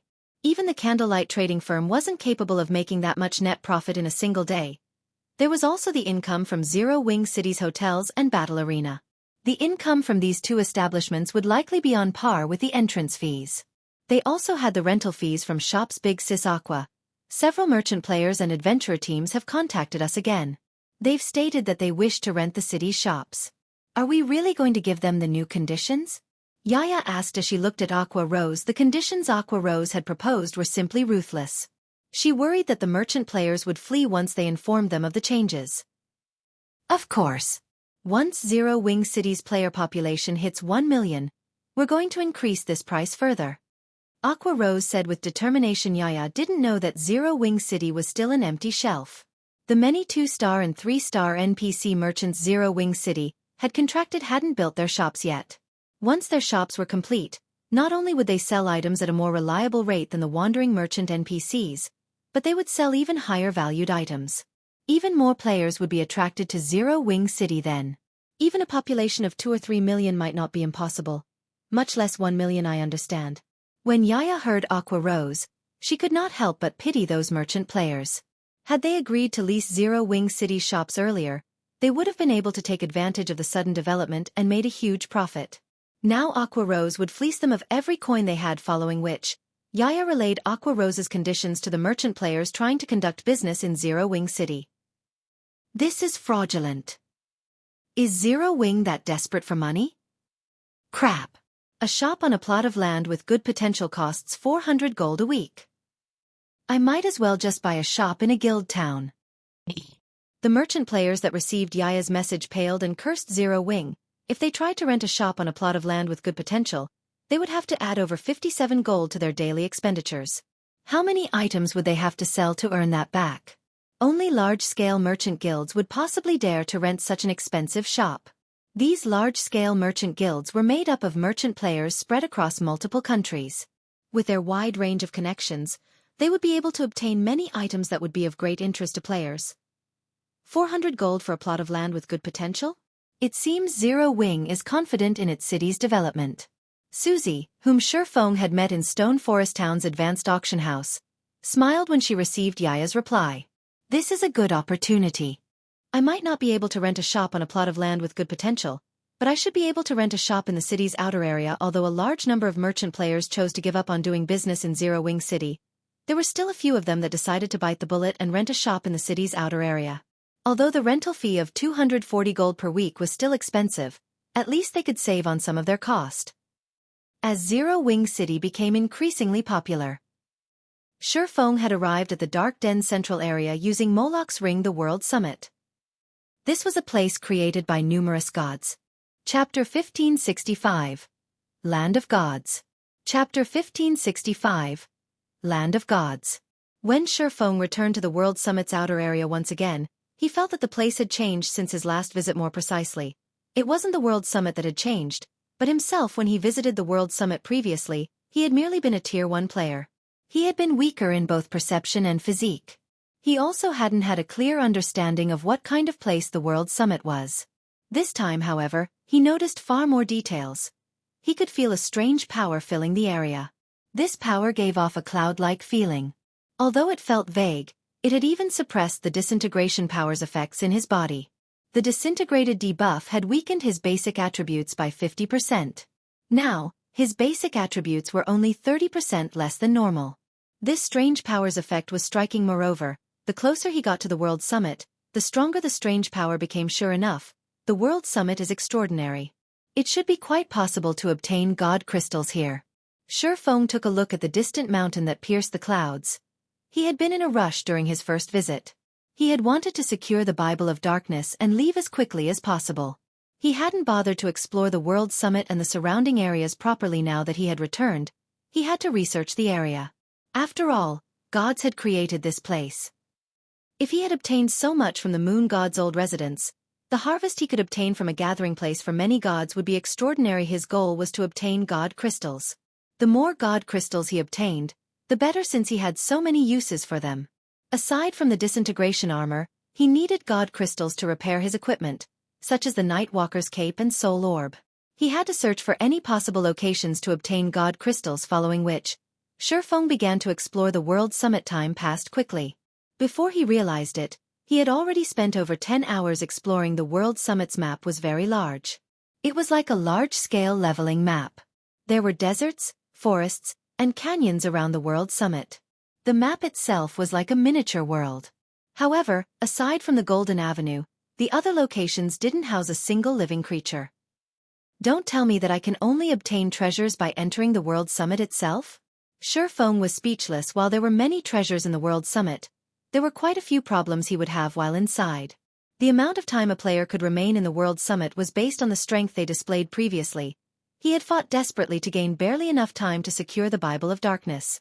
Although he had grown a lot stronger since his previous visit, and he should be able to secure more time, he didn't think that he could gather enough god crystals to repair the disintegration armor after entering the World Summit. Although countless shrines dotted the mountain, activating each shrine would cost a corresponding amount of time. It was obvious that obtaining 1 or 2 god crystals wouldn't be sufficient to remove the mysterious power suppressing the disintegration armor, and no matter how he looked at it, he should only be able to find god crystals in the epic ranked and above shrines. In that case, according to his estimates, he'd be quite fortunate if he could activate 2 or 3 epic shrines. Just as Feng was about to give up on exploring the area and reach the Golden Avenue, he discovered something unbelievable. What's going on? Feng was dumbfounded as he looked at the Golden Avenue players. Other players had actually arrived in this special space. The most unbelievable part was the number of players. There were more than 20 players just within his vision range right now. These players didn't seem to belong to a single large team. They moved in parties of 3 to 5 people, and they were clearly on high alert despite the fact that attacks weren't permitted on the Golden Avenue. Feng also sensed the power of darkness radiating from these players. To be more precise, it was the power of demons. These 20-plus players were all demon players. When the demon players noticed Feng, they weren't particularly surprised. They simply glanced at Feng before continuing to make their way toward the World Summit. Could there be another method of entering this place aside from Moloch's ring? After watching the group of players walk away, Feng quickly noticed several more demon players approach from behind them. It was obvious that there were quite a lot of demon players that had arrived in the World Summit. It was also clear that the demon players didn't arrive at this place using Moloch's ring. Instead, 2 players wearing black cloaks, 1 male and 1 female, approached Feng as he pondered. The man looked like a savage with his unkempt hair, while the woman was a beauty with an extraordinary body. A broken sword also hung from the woman's waist. Feng had met both these players before. One of them was Brute Spear, whom he had met on Demon Island, and the other one was Hidden Soul, the holder of Pride in the Flower of 7 Sins. He never thought that he would meet these 2 in the World Summit. Fellow friend, are you alone? How about partying up with us? Brute Spear asked Feng, who fully hid his appearance behind a black cloak. Smiling, he continued, I believe you should know that you'll need to have a lot of time if you want to take advantage of the World Summit. The amount of time allotted if you clear the entrance test by yourself is too limited. You won't be able to explore much with so little time. If you challenge the test as parties of 3 or 5, you'll be able to obtain much more time. How much time each person will get in the end will depend on your own abilities. Among the members of the Sin of Pride, only Hidden Soul and himself had arrived at the World Summit. Most of the other players that had arrived at the World Summit had formed their own parties. Even players that had arrived alone would opt to join 5-man parties rather than a 3-man party like theirs. The difficulty of the entrance test at the World Summit greatly differed depending on if you were challenging the test as an individual or as a party. In the case of parties, the difficulty was no different if you were in a party of 3 or 5. The total amount of time allotted to a party would also remain the same. Each player in a party of 5 would get less than a party of 3. However, a party of 5 would undoubtedly have greater survivability and overall strength, which would allow the party to challenge a test of greater difficulty and gain more total time. Now that they had encountered Feng, who looked to be alone, he naturally had to ask and see if he were interested. Otherwise, the two of them wouldn't be able to take the party test and would have to resort to the individual test. Challenging the test as a party gives more time? When Feng heard Brute Spear's words, he more or less understood the gist of the situation. He then nodded and said, "All right, I'll join your party." Based on Brute Spear's words, he could tell that the man was relatively familiar with the World Summit previously. Feng had come as an individual, so he didn't notice that there was a party mode for the test. Judging by how experts like Brute Spear and Hidden Soul were willing to accept a stranger like himself into their party before even confirming his strength, he could tell that the party test was much more rewarding than the individual test. Otherwise, Brute Spear wouldn't bother inviting him at all. Experts on Brute Spear and Hidden Soul's caliber were relatively prideful. If they were capable of achieving their goal on their own, they wouldn't ask for help. Especially not from a stranger. Ha ha ha. Wonderful. Brother, it seems you're quite a sensible person as well. If something can be done in a party of 3, there's naturally no need to do it in a party of 5. Let's hurry up and head for the test, then. Brute Spear laughed when Feng agreed to his invite. Hidden Soul merely glanced at Feng before continuing on her way toward the World Summit silently. It was clear that she held no interest in knowing a hanger. Unlike Feng, brother, don't mind it. Our commander is always like this, Brute Spear explained awkwardly. That's understandable. Feng didn't say much about Hidden Soul's response. After all, his thoughts were exactly the same as Hidden Soul's. They were merely using each other for their own benefits and were far from being friends. There was naturally no need to act chummy with each other. Feng, Hidden Soul, and Brute Spear walked along the Golden Avenue and made their way towards the World Summit. Chapter 1566. Epic Party Test. Chapter 1566. Epic Party Test. After reaching the altar at the World Summit's foot, Feng discovered that there were easily over 100 players. The majority of these players wore black cloaks, but there were some that didn't hide their identities and levels. There sure are a lot of experts. Feng looked at everyone. Has the development of demon players reached such an extent already? Even the weakest player present was level 48, while some had already reached level 49. These players could easily rank at the top of an empire's ranking list.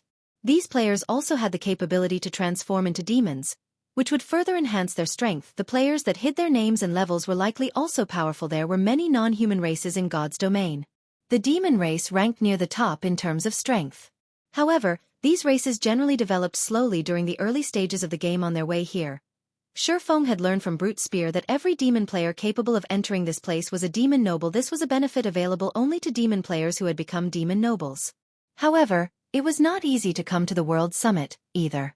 They not only had to pay 1,000 magic crystals, but they also had to complete many quests from a demon king. They would only gain one chance to enter the World Summit after they had accumulated sufficient contribution points. There was only one opportunity to enter the World Summit every 3 days in God's domain. It was extremely difficult for demon players to obtain a noble rank.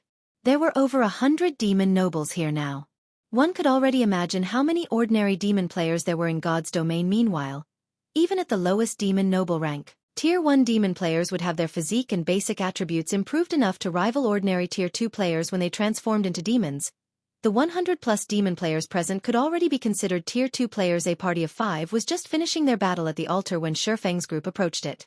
As the 5 players sat on the floor panting, expressions of excitement surfaced on their faces. What a powerful party. Although just barely, they actually cleared the Dark Gold test. They'll have a good time inside the World Summit. Not only would they gain the key to open Dark Gold shrines, but they can also visit a few fine gold shrines. It's a pity that they're a 5-man party. If they were a 3-man party instead, they'd have enough time to visit 2 dark gold shrines even if their test just barely made the mark for dark gold rank. If they hurry, they might even get to enter 3 dark gold shrines. Even so, it's already a good result. After all, the previous few parties have cleared the fine gold test. Envy and admiration filled the players below the altar as they looked at the party on it. There were also some that pitted the party. Based on everyone's reactions, it was clear that they were all familiar with the World Summit's entrance test.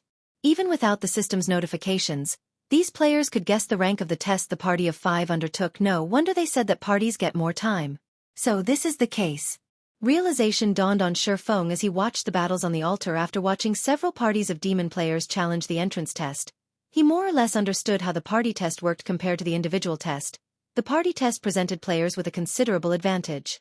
For the individual test, players were required to go up against 10 monsters simultaneously. For the party test, regardless of its size, players would have to go up against only 20 monsters simultaneously. Of course, there were also downsides for challenging the party test.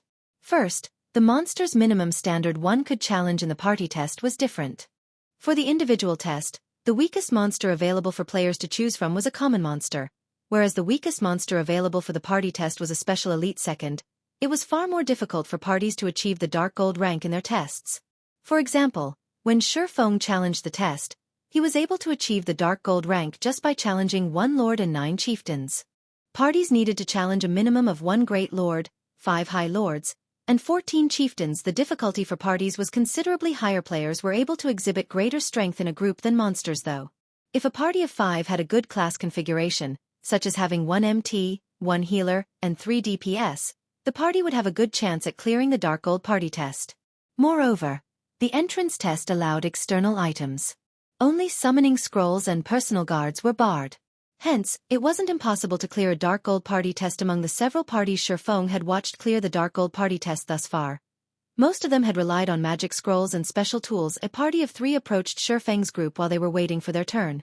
However, these 3 players didn't pay any attention whatsoever to Feng.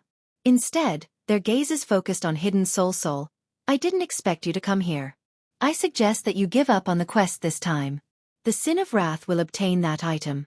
Or do you really think that you can clear the epic test even with a hanger-on in your party? A 2-meter-tall cloaked man carrying a massive pitch-black broken blade said, laughing as he looked at Hidden Soul. You are courageous to waste 2 slots by coming here. If not for your elder brother strongly recommending you, you'd never have obtained the position you have today. I believe that things would get interesting if your brother found out about this. Upon hearing the robust man's words, Hidden Soul's complexion darkened. Entering the World Summit wasn't an easy task. There were only a limited number of quests assigned by Demon Kings. As a result, it would be very difficult for players to enter the World Summit. Demon players would normally only use up their chance to enter the World Summit after gathering a party of 3 or 5. The matter this time was relatively urgent. If she didn't obtain that item, she wouldn't be able to achieve her following goals. Hence, she had no choice but to enter the World Summit with only one of her subordinates. Skyhawk, don't go thinking that you wraths are amazing. We'll show you who's the truly strong one later on. Brute Spear said as he stood forward and looked at the man carrying the broken blade. Isn't it obvious who's the stronger party here? Brute Spear, I advise you to join the Sin of Wrath. You'll have a much better future here. Do you think you can achieve anything by following a new commander? The man named Skyhawk said, glancing at Brute Spear. It just so happens that it's our turn to take the test now. We'll let you take a close look at the difference in strength between us. Skyhawk and his 2 companions walked up to the altar and began their test. As a 3-man party, it would be difficult for them to clear the dark gold test. The trio had chosen to challenge the epic test instead anyway. 1 Grand Lord, 4 Great Lords, and 15 chieftains appeared above the altar. The instant these monsters appeared, a commotion erupted below the altar. Who are these 3? Crap! That's a Grand Lord.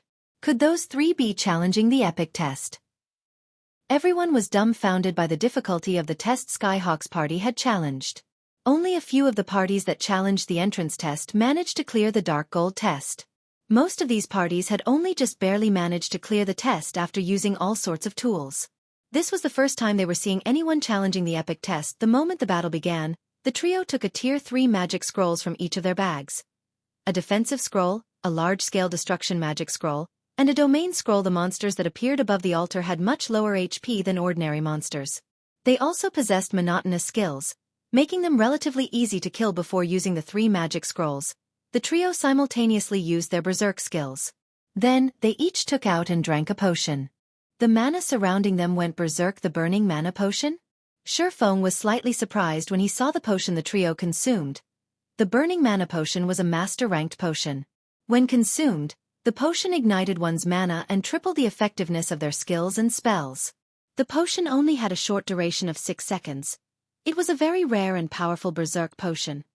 While Skyhawk's group prepared, the 20 combat puppets didn't idle around, either. However, before the combat puppets could even get close to the 3, they were stopped by a magic barrier. Not even the Grand Lord combat puppet could shake the magic barrier. A domain skill descended on the combat puppets, reducing the monster's basic attributes by 40% immediately after. An arc of golden lightning descended from the sky and bombarded the combat puppets, instantly killing all 15 chieftains. In the blink of an eye, only 1 Grand Lord and 4 Great Lords remained on the altar. Although the 5 remaining combat puppets only lost a small portion of their HPs, the large-scale destruction spell injured them badly, their combat power decreasing even further after the domain skill weakened them. The Guardian Knight standing on Skyhawk's right moved forward and used an AoE taunt, instantly securing the aggro of the 6 combat puppets. The Cleric standing on Skyhawk's left continuously cast healing spells on the Guardian Knight. Skyhawk controlled the 5 thorny vines summoned by his domain skill and continuously bombarded the combat puppets with attacks, each attack dealing tens of thousands of damage. Meanwhile, even the Grand Lord ranked combat puppet only had a maximum HP of 16,200,000 after being weakened after a few short minutes. The remaining 6 combat puppets collapsed to the ground. Skyhawk's party smoothly cleared the epic test. They were too strong. Who are these people? Everyone below the stage was dumbfounded.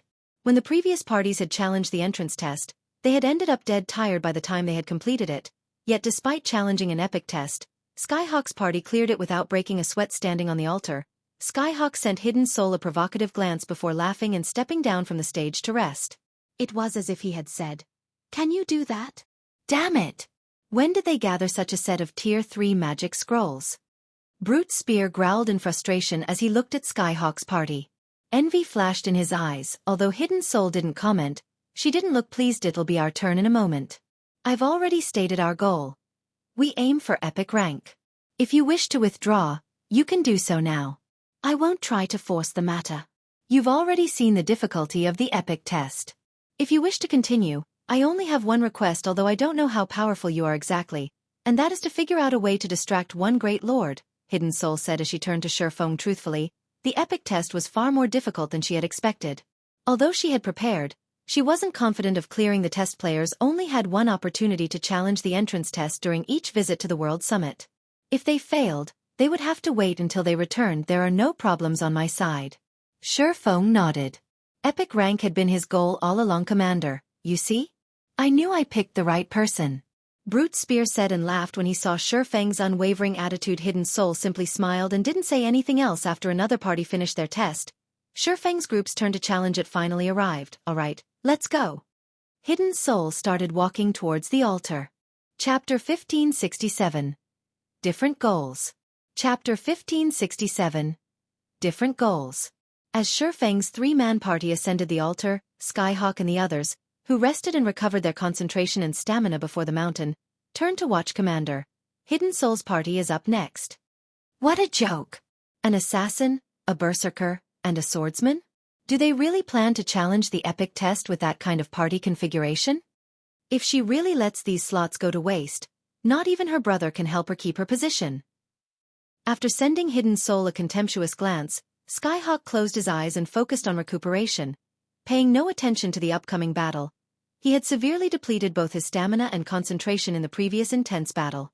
Although the World Summit was a relatively safe place, it was not completely void of danger. He had to remain in peak condition. As soon as Feng stepped on the altar, the sound of a system notification reached his ears. System: defeat all enemies before you, and you will be granted entry to the World Summit system.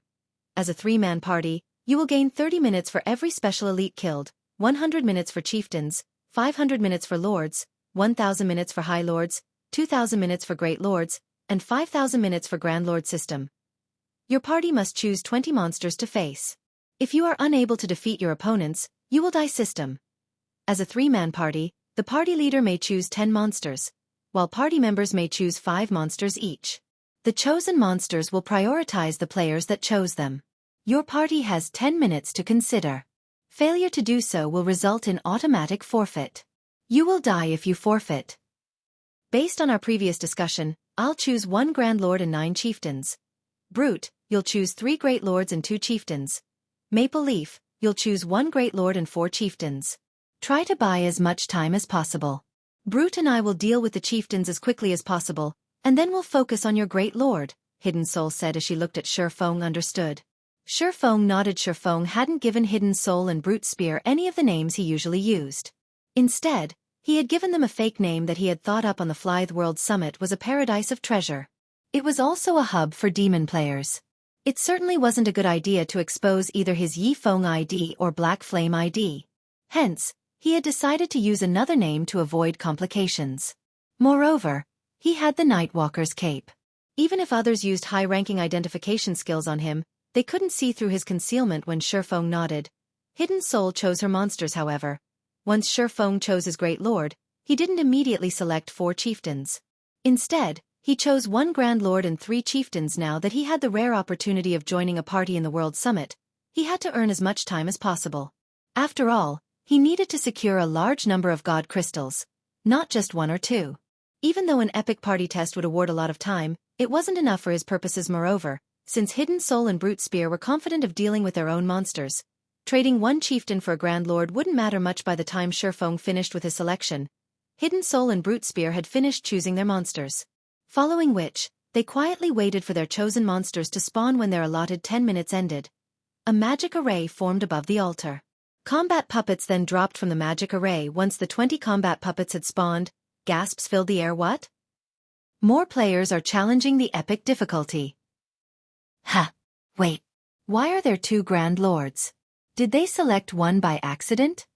That shouldn't be the case. How could they possibly mess up such an important decision? If they really made a mistake, they'll lose their lives. Everyone below the altar was dumbfounded when they saw the combat puppets. In their opinion, the epic party test was already difficult enough. Adding a single Great Lord would amplify the test's difficulty, not to mention adding an extra Grand Lord. Although Skyhawk's party seemed to have cleared the epic test relatively easily, it had been the result of precise calculation. The Guardian Knight had only tanked 1 Purgatory puppet and 4 Magisteel puppets due to the domain skill Suppression. However, had there been 1 more Magisteel puppet, the Guardian Knight would not have been able to maintain his HP above a safe margin. In that case, Skyhawk's party would have likely died before the combat puppets. The players weren't the only ones who were stupefied. The sudden arrival of 2 Grand Lords on the altar stunned Hidden Soul and Brute Spear. Purgatory puppet, Grand Lord. Level 49. HP 27, 000, 000/27, 000, 000. Magisteel puppet, Great Lord. Level 49.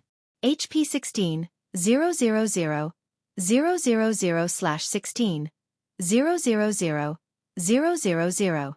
Silver puppet, Chieftain. Level 49. HP 1, 400, 000/1, 400, 000. It seems that I guessed correctly. Feng could not help but breathe a sigh of relief when he saw the combat puppet's levels. He was currently level 60. To current players, this was an absurdly high level, and he wanted to keep this from others. However, the World Summit's entrance test decided the trial monsters' levels based on the highest-leveled player in the party. Hence, Feng had utilized the growth system and temporarily lowered his level to the next highest-leveled player in the party. Although doing so would reduce his basic attributes, it would not affect the quality of his equipment. This mechanic had been created to allow high-level players to help their lower-leveled companions grind and level quickly, as players of significantly higher levels would take the majority of a monster's EXP. Now, however, this mechanic had helped Feng avoid exposing his level and lower the difficulty of the test. Has Hidden Soul lost her mind? Skyhawk was astonished when he saw the 2 Purgatory puppets on the altar. He had personally experienced the power of a Purgatory puppet. Although it didn't have as much HP as a normal Grand Lord, its combat power was the real deal. If not for the Tier 3 domain skill suppressing and attacking the Purgatory Puppet, his party wouldn't have defeated the Grand Lord based on his information. The Sin of Pride shouldn't have any Tier 3 domain scrolls. Even if Hidden Soul had one, how could a berserker like Brute Spear possibly hold 2 Grand Lords on his own? Hidden Soul's party didn't even have a healer. Everyone was flabbergasted. But what they didn't know was that Hidden Soul was more confused than any of them. However, once the combat puppets appeared, they didn't give Hidden Soul much time to consider the surprising development. Immediately, the 20 combat puppets charged at the 3 players before them. Commander, what should we do? Brute Spear panicked. We don't have any other choice. We'll use our Berserk skills and the 2 Mana Soul Crystals. Then we'll use Tier 3 magic scrolls to kill the chieftains. Kill as many as you can. Hidden Soul gritted her teeth as she took a crystal shard from her bag that radiated a dark purple glow and threw it on the ground reluctantly. Brute Spear retrieved a similar crystal shard and did the same. When the 2 Mana Soul Crystals shattered, the space around the party grew stagnant. As a result, the approaching combat puppets' movements stiffened slightly.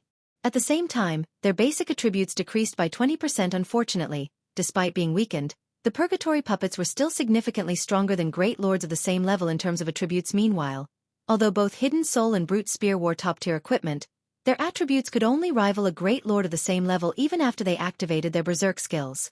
They were still no match against the weakened Purgatory Puppets. Despite knowing this, however, Hidden Soul clenched her jaw and fought with everything she had. Both Hidden Soul and Brute Spear simultaneously used a Tier 3 magic scroll, with one containing a control spell, and the other containing a large-scale destruction spell. The scrolls temporarily immobilized all of the combat puppets, but after the large-scale destruction spell struck, the silver puppets still had over 50% of their HPs remaining. Seeing this, Hidden Soul quickly took out and used another large-scale destruction magic scroll in quick succession. Hidden Soul used 3 Tier 3 large-scale destruction magic scrolls, killing all chieftain-ranked silver puppets. Although the large-scale destruction spells dealt a lot of damage, their effects were no match for those that Skyhawk had used after consuming the Mana Burning Potion. As a result, Hidden Soul's large-scale destruction spells. A moment later, both Purgatory Puppets arrived before Hidden Soul and only heavily injured the Great Lord-ranked Blacksteel puppets. As for the Grand Lord-ranked Purgatory Puppets, they had only lost some HP. Their bodies were still intact, brandishing their one-handed sabers against the female assassin. Each of the Purgatory Puppets had 2 pairs of arms, so Hidden Soul had to face 8 sabers simultaneously. As the Purgatory Puppets attacked, they sealed off all paths of retreat. Seeing this, Hidden Soul had no choice but to activate Wind Steps and utilize the brief period of invulnerability the skill granted to block the incoming attacks and retreat. She planned to kite the Grand Lords, since fighting them head-on would be suicidal. Unfortunately, before she could get 10 yards away from the monsters, both Purgatory Puppets caught up with her. One Purgatory Puppet appeared beside her and sent an energy slash to cut off her path, while the other attacked from behind so fast. Realizing that she couldn't advance, Hidden Soul spun around and met the Purgatory Puppet behind her. Hidden Soul gracefully avoided half of the Purgatory Puppet's dozen or so attacks. She deflected the remaining strikes with her daggers and used the force to push her away from both puppets. At the same time, she also used the force of the attacks to push herself away from both Purgatory Puppets. As a result of deflecting several of the Purgatory Puppets' attacks, Hidden Soul lost over 8,000 HP. After activating her Berserk skill, Hidden Soul only had slightly more than 90,000 HP in total. Hence, she couldn't ignore such high damage yet. Seconds after Hidden Soul escaped from the pincer attack, the other Purgatory Puppet leaped powerfully and arrived before her, launching yet another pincer attack. And here I thought Hidden Soul was strong enough to actually challenge 2 Purgatory Puppets. She's definitely going to die. Her party wouldn't be able to hold its ground against 1 Purgatory Puppet. They don't even have a healer. The suppression they're using against the puppets isn't strong enough. Even if they used regeneration potions to recover their HPs, they wouldn't last long. In the end, no matter what they do, they'll still die. That's right. She has overestimated herself. Does she think she can do anything just because she has high combat standards? The Guardian Knight and Cleric in Skyhawk's party quietly ridiculed Hidden Soul as they watched the female assassin desperately flee from the 2 Purgatory Puppets. As for Skyhawk, he no longer bothered to pay attention to the battle on the altar. The outcome of this test was already evident. Is this the end? Hidden Soul could not help her bitter smile when she saw that her HP had fallen below the 30% threshold. The 2 Purgatory Puppets launched another 2-pronged assault against the assassin, but just as everyone assumed the battle would end, the air above the altar rippled suddenly. the Purgatory Puppets, Hidden Soul, and Brute Spear felt weaker. A shadow then appeared behind one of the Purgatory Puppets, followed by a blue flash. The Purgatory Puppet was abruptly thrown over a dozen yards away, slamming into the altar as it landed. Maple. Seeing this, Hidden Soul and Brute Spear turned to their mysterious companion with wide eyes. Chapter 1568. Mysterious Demon Expert. Chapter 1568. Mysterious Demon Expert. Feng's sudden interference stunned every watching player. Impossible. That's a Grand Lord. What did he do? Grand Lords had an overwhelming strength advantage against Tier 1 players of the same level. At this stage of the game, aside from peak MTs, players could barely block a Grand Lord's attack after activating a Berserk skill yet. Not only had Feng blocked the Purgatory Puppet's attack, but he had also sent it flying. Before anyone could react, Feng moved again and appeared before the other Purgatory Puppet. His sacred sword curved past the puppet's 4 sabers and struck the Grand Lord's chest like a bullet. The Purgatory Demon's body shot backward upon coming into contact with Killing Ray, smashing into the ground after flying across over a dozen yards. At the same time, a damage of over -20,000 appeared above its head in the blink of an eye. Feng had successfully pulled Hidden Soul from her precarious situation. Feng then used the Aura of Water's life domain, recovering 10% of both Hidden Soul and Brute Spear's HP every second for 30 seconds. Before Hidden Soul could say anything, Feng got ahead of her and said, "We don't have time. I'll make things simple. We need to deal with these 2 Purgatory Puppets before our Berserk skills end. Otherwise, they'll whittle us down until we die. From now on, I'll tank both Grand Lords while you attack with everything you've got." Although the Purgatory Puppets had far less HP than a normal Grand Lord's, they still had a base HP of 27 million. Even after the Mana Soul Crystals and Disintegration Field Suppression, both Purgatory Puppets had retained 60% of their basic attributes, putting their HPs at 16,200,000. This meant that they would recover 162,000 HP every 5 seconds.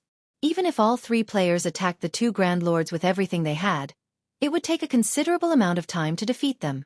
Furthermore, only 2 of them would be free to fight the Purgatory Puppets as Brute Spear was busy with the Great Lord-ranked Magisteel Puppets.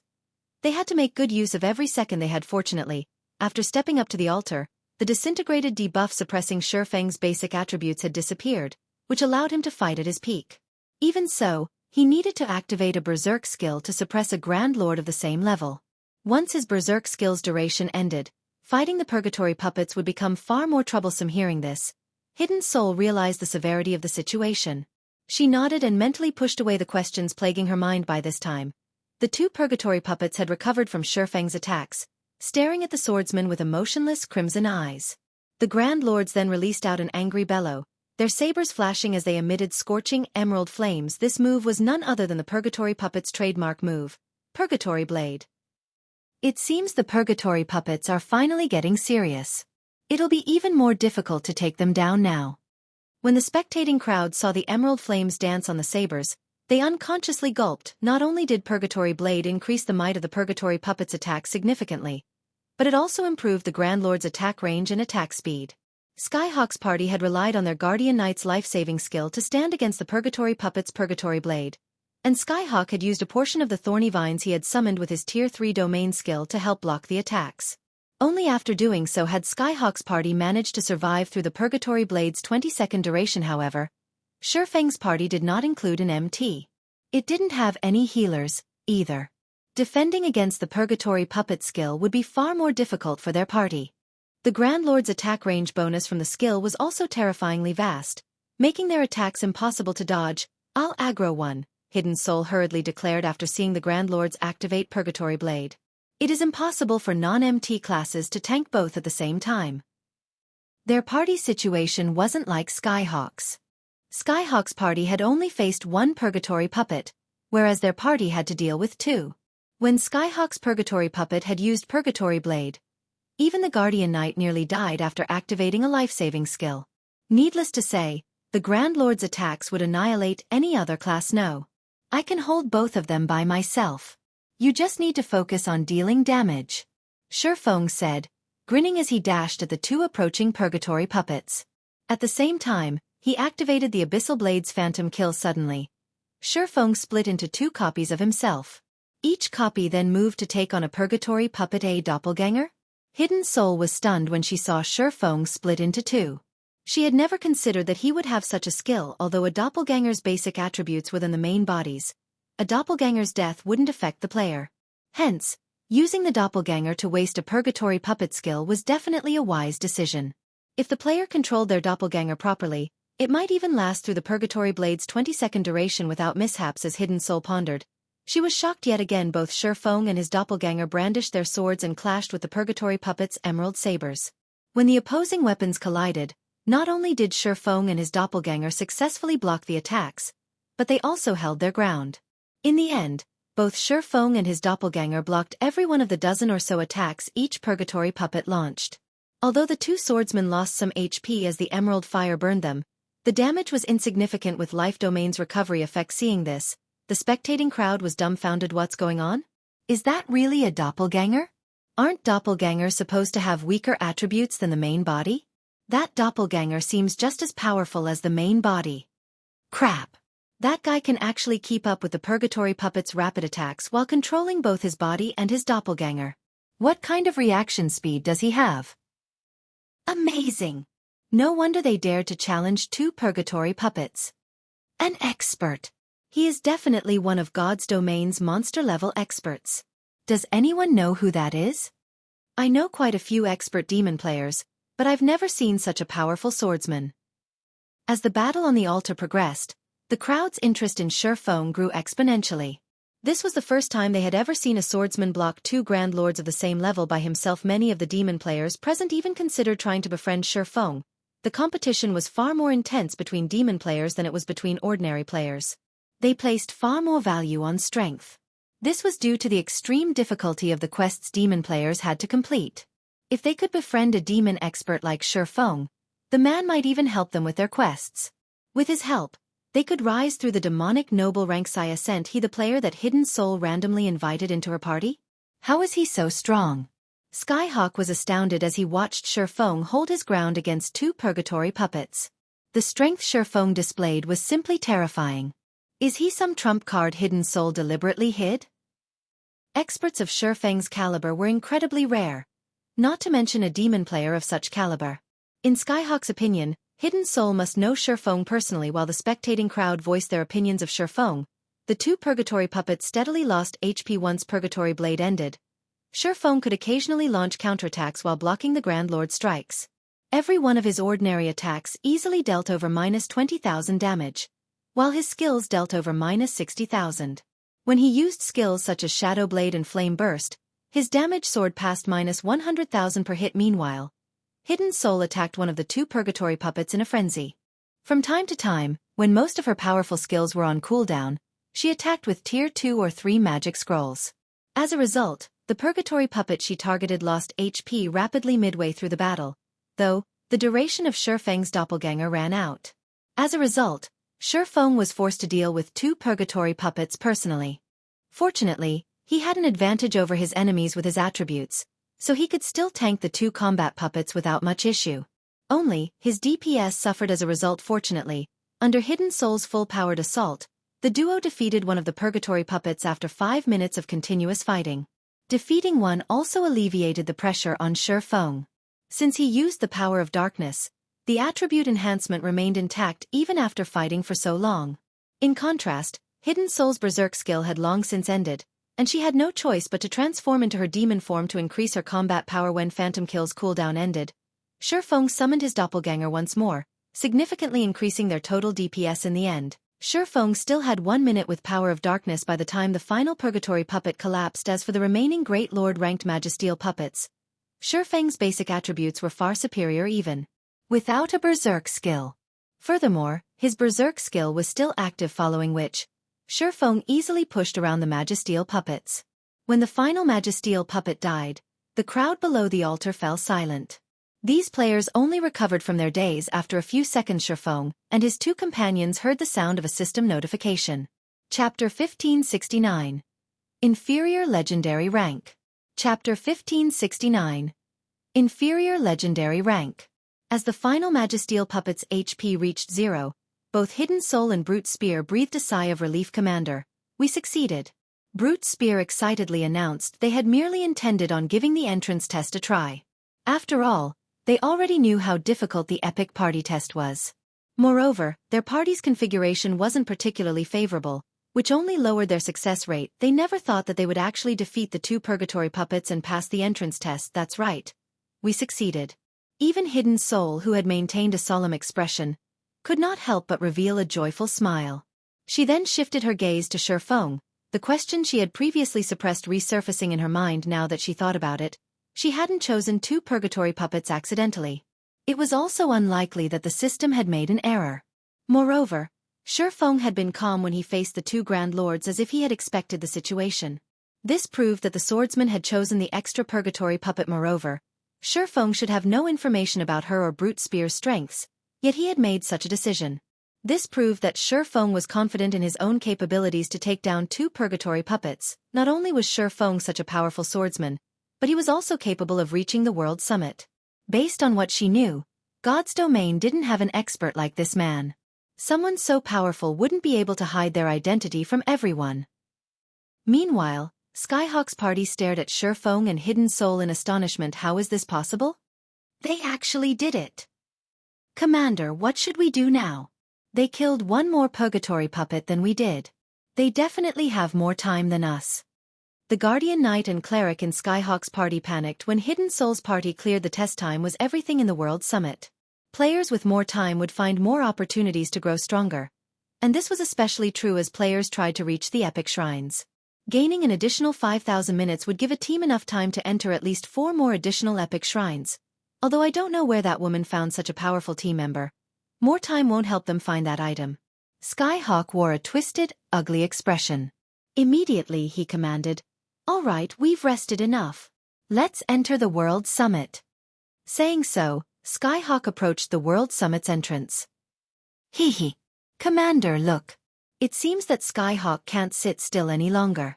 He's in such a rush to leave, Brute Spear said, laughing in delight as he watched Skyhawk's party depart. However, unlike Brute Spear, Hidden Soul had lost interest in Skyhawk's party as questions about Feng's identity filled her mind. As she was about to move forward and thank Feng, the sound of a system notification reached her ears. System. You have completed the SS rank difficulty test. Rewarding Inferior Legendary Shrine Key. Time awarded increased by 40%. You have received 8,480 minutes. An Inferior Legendary Shrine Key and 8,148 minutes. Hidden Soul was stunned. Immediately, she looked at the system notification window to confirm that the announcement hadn't been a hallucination. She had never expected such a bountiful reward. Based on her calculations, the best performing party could only learn around 7,000 minutes after completing an epic party test.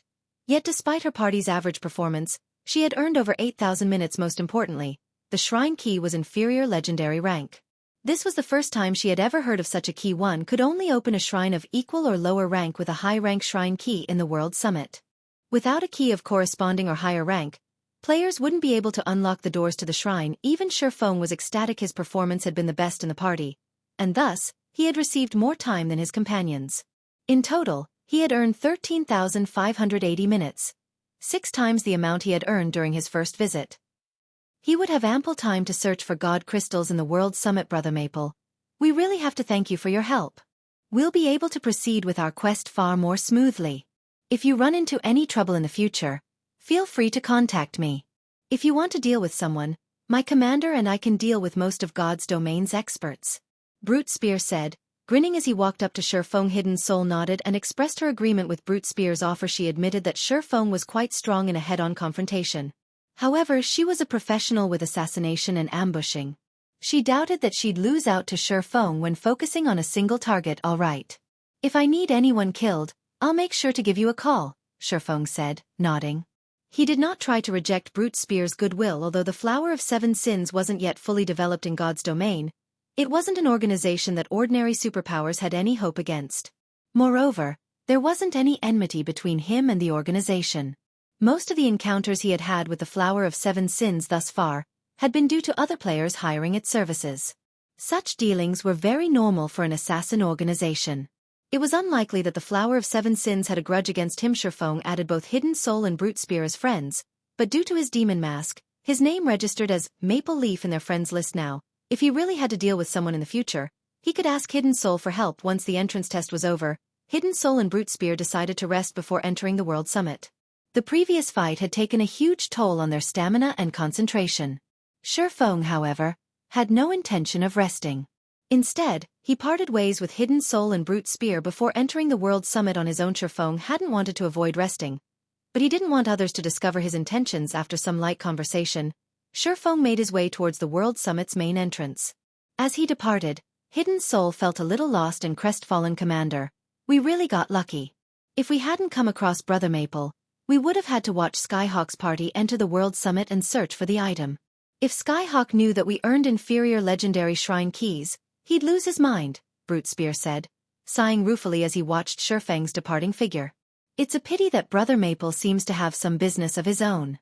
If we could have convinced him to enter alongside us, we'd have a far better chance of obtaining that item. Commander, you should have at least tried to convince him. Who knows? He might have agreed. He's already helped us quite a bit. Don't get too greedy, Hidden Soul said as she eyed the grinning berserker. Commander, the boss has been looking for an expert to help him for a while now. Why don't we recommend Brother Maple? With his strength, Brother Maple shouldn't have any issue catching the boss's eye, Brute Spear said. Not only would Brother Maple be able to help out the boss, but he might even be interested in that matter. Perhaps. Hidden Soul nodded in agreement. While Hidden Soul and Brute Spear conversed, Feng arrived in the World Summit. The World Summit was far more lively than it had been during his previous visit. Plenty of players even occupied the bronze area. Some players were even fighting over shrines, but Feng had no intention of staying in the bronze area, and he charged towards the top of the mountain. Although he had acquired a lot of time, he could still fail to find enough god crystals to remove the mysterious power suppressing the disintegration armor. He couldn't afford to waste a second on low-quality shrines. Without any hesitation, he dashed towards the epic shrines. However, as Feng was about to climb the staircase to the next area, an enchanting beauty with 3 pairs of pitch-black wings appeared before him. As the woman hovered in the air, she radiated an aura that suggested that she could triumph over all beings. This woman was none other than the fallen angel Serena. Interesting. Someone has finally obtained the inferior legendary shrine key after so long? Serena smiled as she gazed down at Feng. Chapter 1570. Life Rating. Chapter 1570. Life Rating. Serena's appearance immediately attracted the attention of every player in the World Summit. In truth, it was difficult not to notice her. Serena was a Tier 5 fallen angel. When she wasn't deliberately trying to suppress her aura, she could immobilize Tier 1 players with that alone. Even Feng was afraid of Serena despite standing so far away from her. The fallen angel's presence dominated the area as if she owned it. Since someone has obtained the inferior legendary shrine key, activate the divine staircase. Serena's voice echoed throughout the World Summit. Every player in the World Summit could hear her clearly. If you wish to obtain power, perform exploits that even the gods will acknowledge. When Serena fell silent, the World Summit began to tremble. One pitch-black shrine after another rose from the ground. They hovered in the air and were connected by pitch-black staircases. This spiral chain of shrines extended to the World Summit's peak. The formation of these spiraling shrines had lasted several minutes, and throughout the process, not a single player had moved from where they stood as they watched these shrines form in awe. Why did an NPC suddenly show up? What is this NPC trying to do? Could this be an event? What's the divine staircase? When the spiraling shrines were complete, a grounded pitch-black shrine manifested among the many bronze shrines. The various players launched into a heated discussion about what this could be. Everyone was curious about the divine staircase Serena had mentioned shortly after. Quite a few players approached the first black shrine. An inferior legendary shrine key? Is Hidden Soul's party responsible for triggering this divine staircase? Skyhawk, who was already relatively high up the mountain, looked at the new pitch-black shrines with shock and envy. Not only had Hidden Soul earned a large amount of time, but she had also obtained an inferior legendary shrine key. Thinking up to this point, he immediately commanded his companions, "Let's go. We have to take a look at the new shrine." At this point, he could do nothing about the inferior legendary shrine key. After all, it was a bound item. But he could get a clear idea of the divine staircase's function. When players reached the grounded shrine, they examined the rules on the stone monument beside it. These players instantly revealed excited expressions. God. This divine staircase is amazing. Damn it! If I knew something like this would happen, I would have waited to come to the World Summit. These players gazed at the stone monument as if they were looking at a peerless treasure. How generous.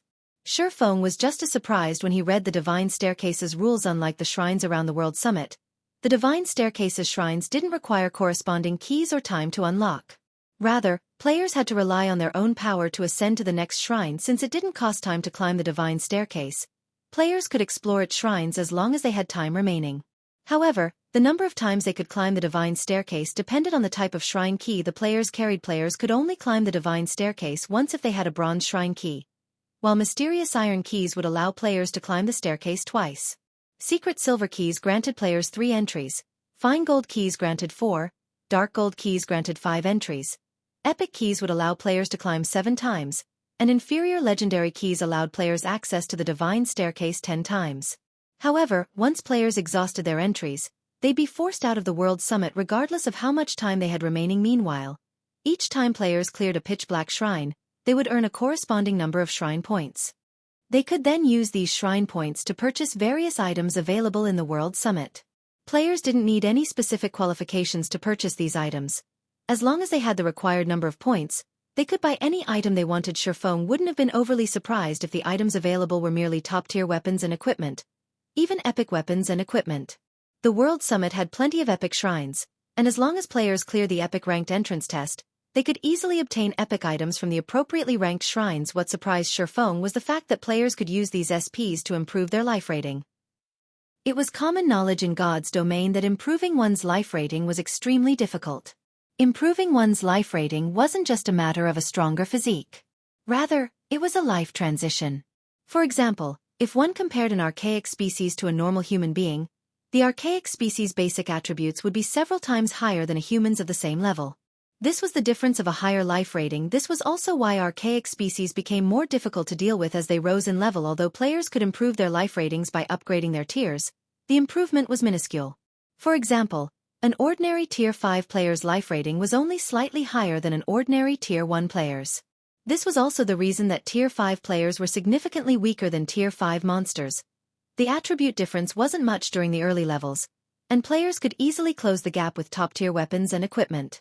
However, as players rose in levels, particularly after passing level 100, the advantage of a higher life rating would become apparent and would only become more evident as players progressed in the game, at which point, players might be able to kill other players of higher tiers, but they'd be dreaming if they thought they could take out monsters of higher tiers.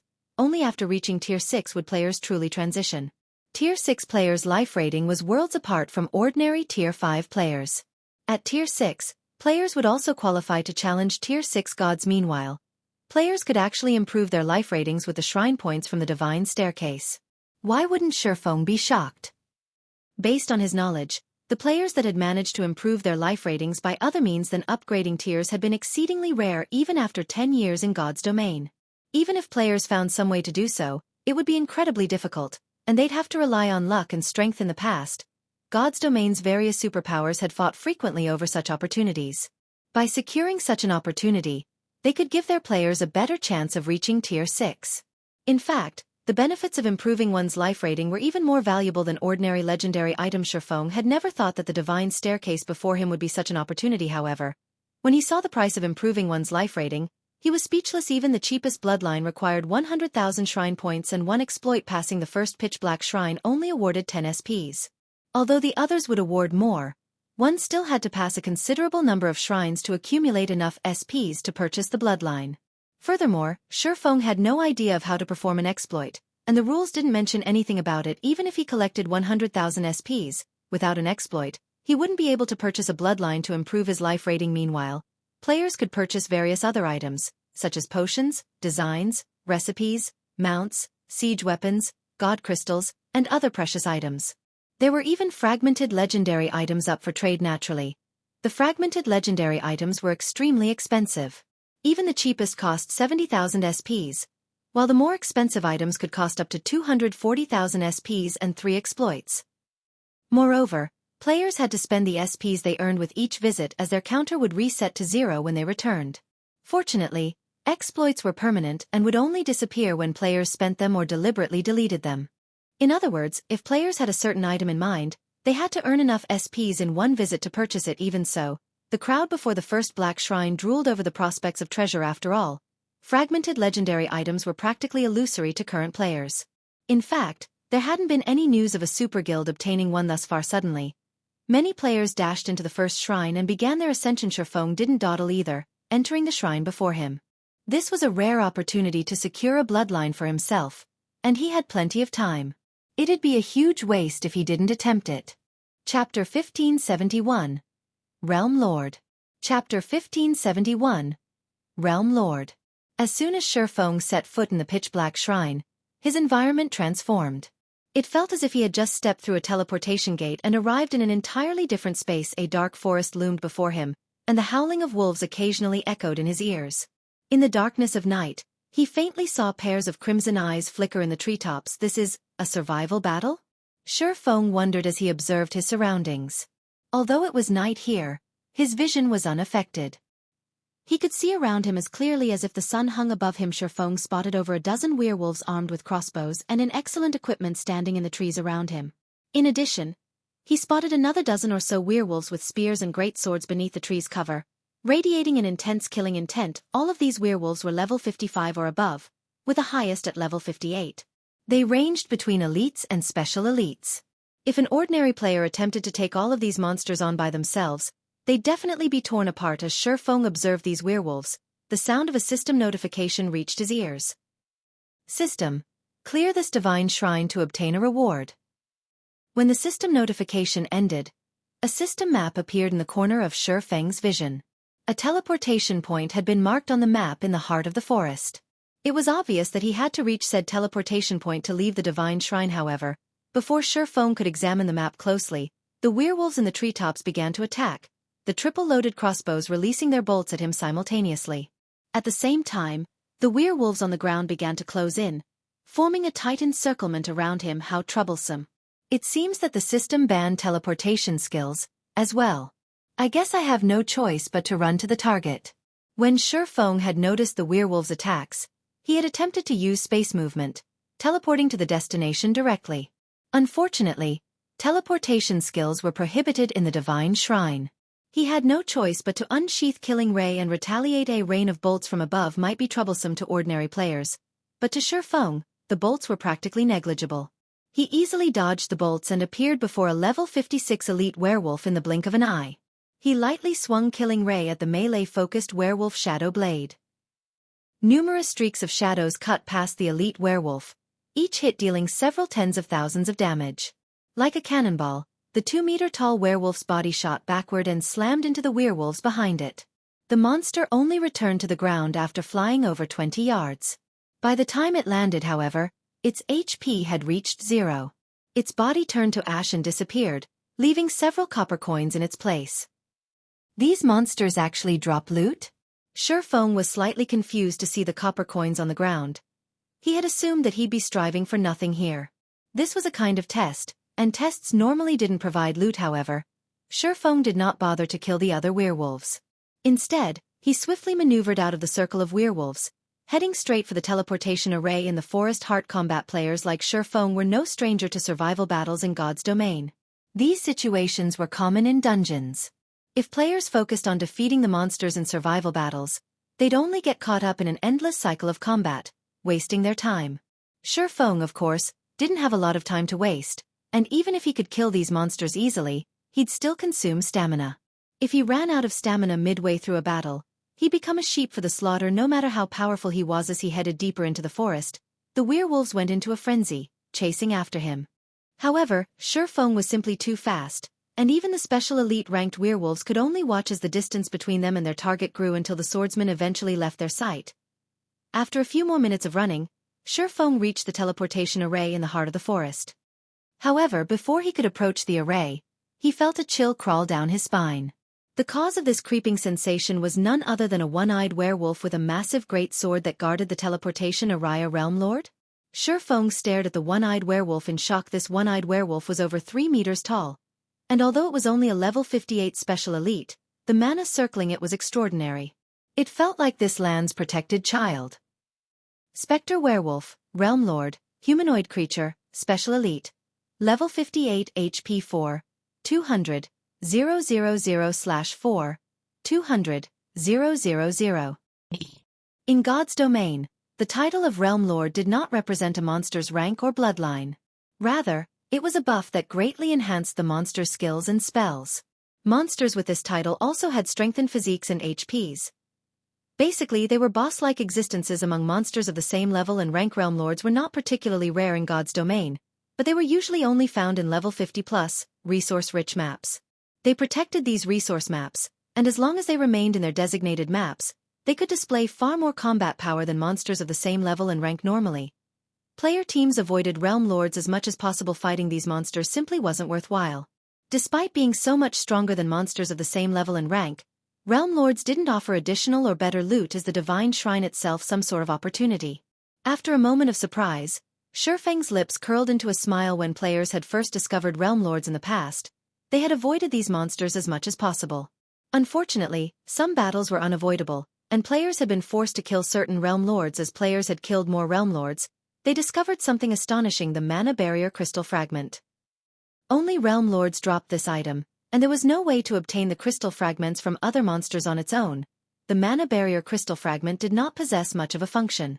At most, it could be used as a support material when crafting weapons and equipment, but when players synthesized the Mana Barrier Crystal Fragments into Mana Barrier Crystals, their value rose by over 100-fold. The Mana Barrier Crystals were the various NPC cities' main power source for their teleportation magic arrays.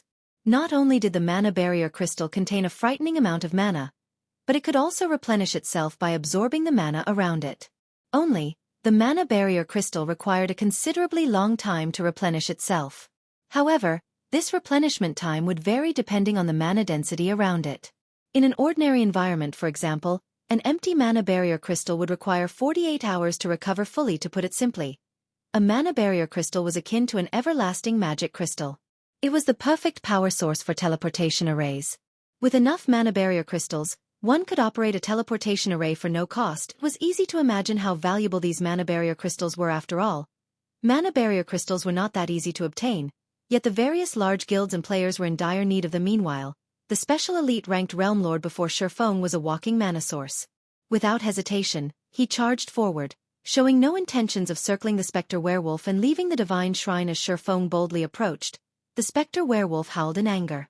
It raised its great sword and swung the massive weapon at the impudent intruder. Over a dozen magical wind blades formed before the Spectre Werewolf and shot towards Feng. The attacks were spread out, making it impossible for Feng to dodge them all. Fortunately, the Disintegration armor wasn't currently suppressing Feng's basic attributes. In other words, his strength was even higher than a great lord's of the same level. Hence, although the Spectre Werewolf's Realm Lord status enhanced its wind blades, and the attack nearly rivaled the power of a Tier 2 spell, they were insignificant to Feng's sword's orbit. A galaxy of stars formed around Feng, striking down the approaching wind blades.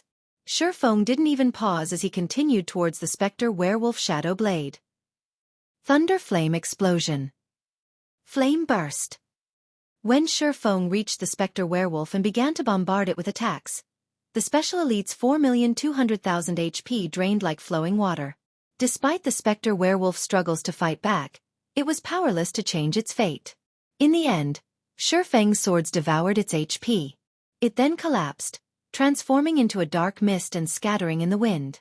The Berserk mana, which had surrounded the Spectre Werewolf, calmed as a result. At the same time, a pair of level 50 bronze plate armor boots, a dark crystal shard, and several dozen copper coins appeared on the ground. Although the loot was not particularly impressive, Feng's eyes glowed when he saw the dark crystal shard. This shard was none other than the Mana Barrier Crystal Fragment. Chapter 1572. Blackwater Visits. Chapter 1572. Blackwater Visits. Sure enough, the Divine Shrine's tests are also opportunities. Feng smiled as he collected the Mana Barrier Crystal Fragment.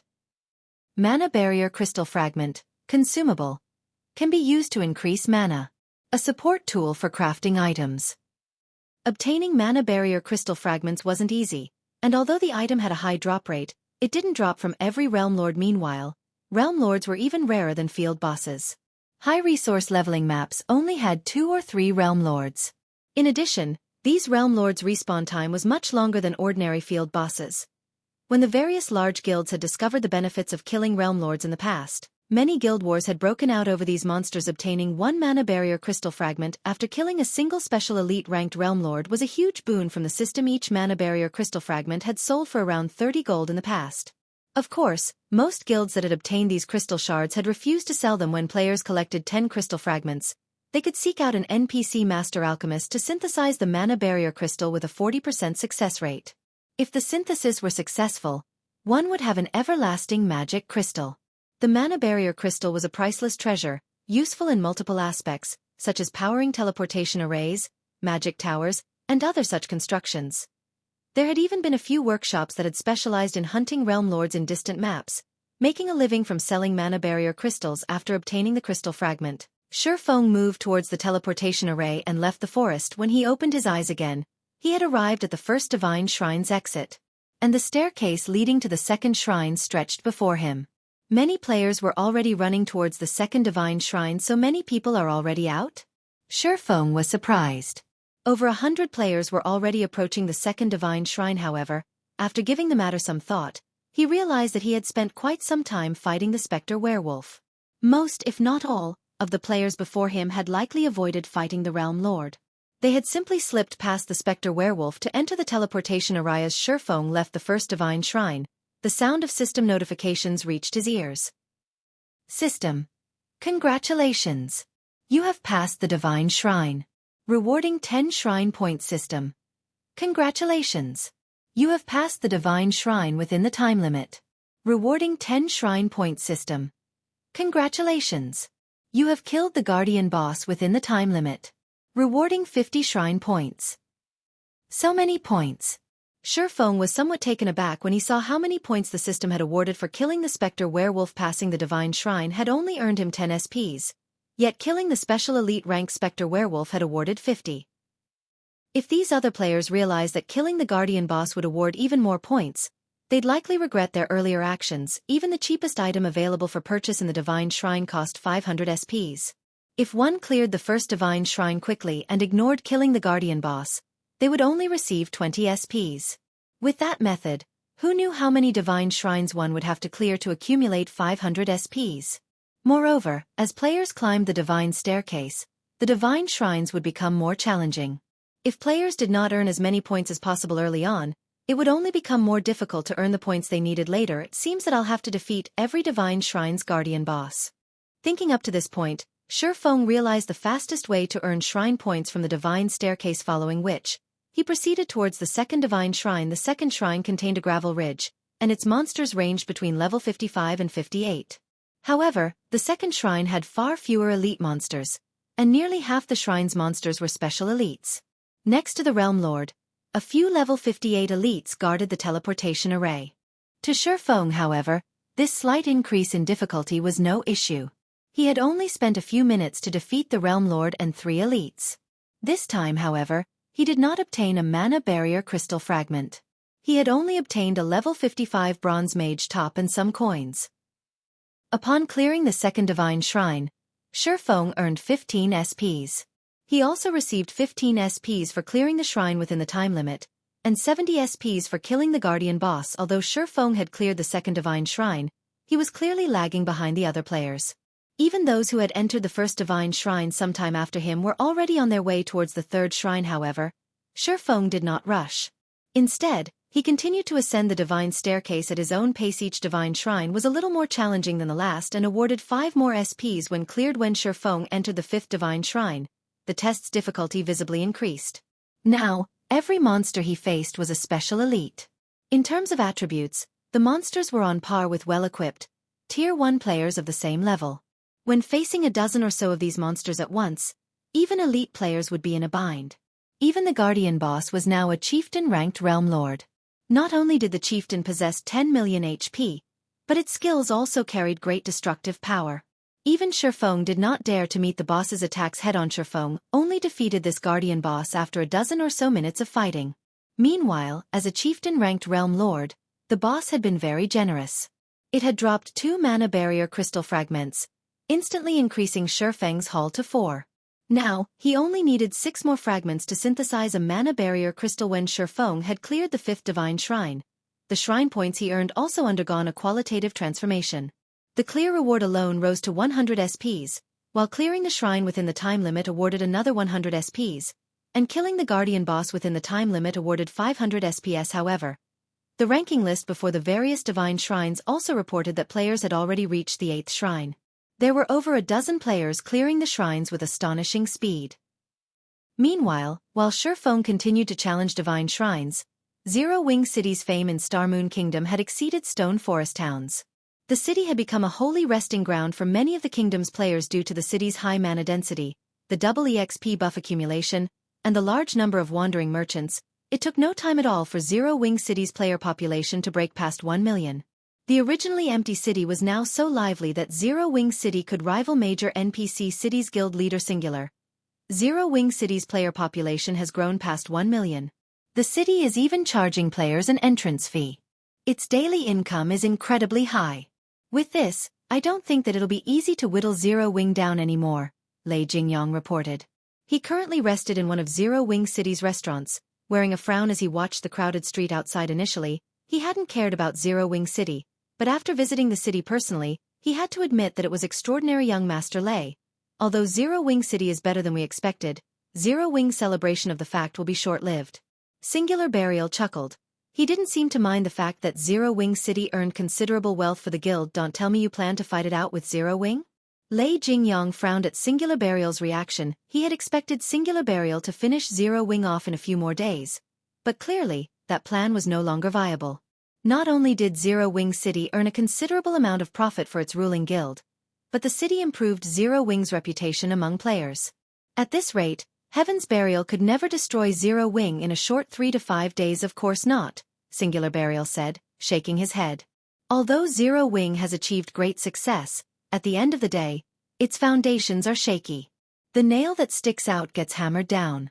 Representatives from the Blackwater Corporation contacted me not long ago, informing me that they are willing to help us against Zero Wing. The Blackwater Corporation? Lei Jingyang was visibly moved when he heard this. Why are they suddenly interested in Zero Wing? The Blackwater Guild had changed drastically. It now had stronger forces under its command and ample funding. Just some time ago, it had even established a guild town in a resource-rich, neutral map. Even super guilds avoided any conflict with the guild. I don't know why, either, but this doesn't change our plans to take down Zero Wing, Singular Burial said, chuckling. Taking a look at the time, he continued. Blackwater's representatives should have arrived in Star Moon City by now. I should return to meet with them. Suddenly, Aqua Rose, who was currently busy managing Zero Wing City, received a message from Yaya, stating, Big Sis Aqua, a few people claiming to be representatives from the Blackwater Corporation have requested a meeting with our guild's upper echelons. Should I have them wait in the guild residence? Chapter 1573. Domineering Aqua Rose. Blackwater? Why are they here? Aqua Rose grew curious as she read Yaya's message. It had been quite some time since Zero Wing had dealt with the Blackwater Corporation.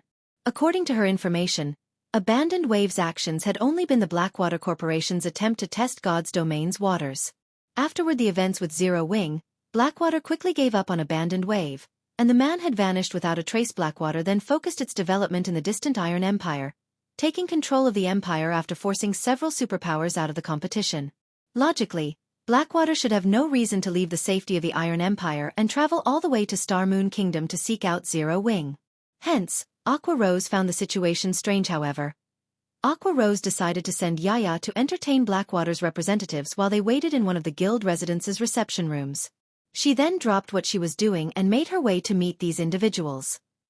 A man and a woman waited in one of the elegant guild residence reception rooms in Zero Wing City. Zero Wing's elite members who had been sent to wait on these two stood quietly in the corner of the room, clearly tense. These elite members weren't tense just because of the two visitors' extraordinary identities, but because of the chilling aura they radiated. They could not help but feel like they stood before a pair of lions as they involuntarily shuddered. Moreover, both representatives were very high-leveled. The man was a level 49 elementalist, and the woman was a level 48 shield warrior. Even the most inferior piece of equipment these two wore was level 45 dark gold rank. The male elementalist even wore 3 pieces of epic equipment, appearing as if he were wrapped in a constant layer of fire. In fact, due to this man's presence, the reception room's temperature had risen quite a bit. When Aqua Rose and Yaya entered the room, The man's aura flared with even greater intensity. It was clear he wanted to intimidate Aqua Rose. Unfortunately for him, his biting cold aura had no effect on the Zero Wing Vice Guild leader. Hello. I am Aqua Rose, one of Zero Wing's Vice Guild leaders. May I know what business Blackwater has with our guild? Aqua Rose asked, smiling at the male elementalist with the intimidating aura as expected of Zero Wing's Vice Guild leader. Your guild's reputation is well deserved, the male elementalist praised when he saw the lack of hesitation in Aqua Rose's response to his intimidation. I had thought that our guild leader's decision to send us as representatives was unnecessary. However, it seems that Zero Wing indeed qualifies for such a move. Thank you for the praise. Now, may I know what business your guild has with Zero Wing? Aqua Rose calmly repeated, paying the male elementalist's arrogance no heed. Moreover, the man before her earned his arrogance. Aside from the fact that this man was backed by the Blackwater Corporation, he radiated an aura that felt dangerous to Aqua Rose. After her promotion to Tier 2, she rarely felt such a feeling from other players, and any player who felt this way was a peak expert, capable of holding important positions in super guilds. My name is Falling Fire, the Vice Commander of Blackwater's third main force. I have come here with a message for Zero Wing from our guild leader. Hand over Yulan and her companions, which you have chosen to shelter, and half of Zero Wing City's profits. Do that, and we can ignore the previous events. Otherwise, deal with the consequences at your risk, the man named Falling Fire informed Aqua Rose. Smiling, he continued, although your guild has performed well in a few major wars thus far, your strength is only effective against small guilds. We'll give you 1 day to consider our offer. I'll be waiting for your reply. Hand over Yulan and the others? As Aqua Rose listened to Falling Fire's message, she came to understand the gist of the situation. When she realized what Feng had done, she was flabbergasted. It was no wonder why Yulan had seemed so worried. It turned out that she was wanted by Blackwater.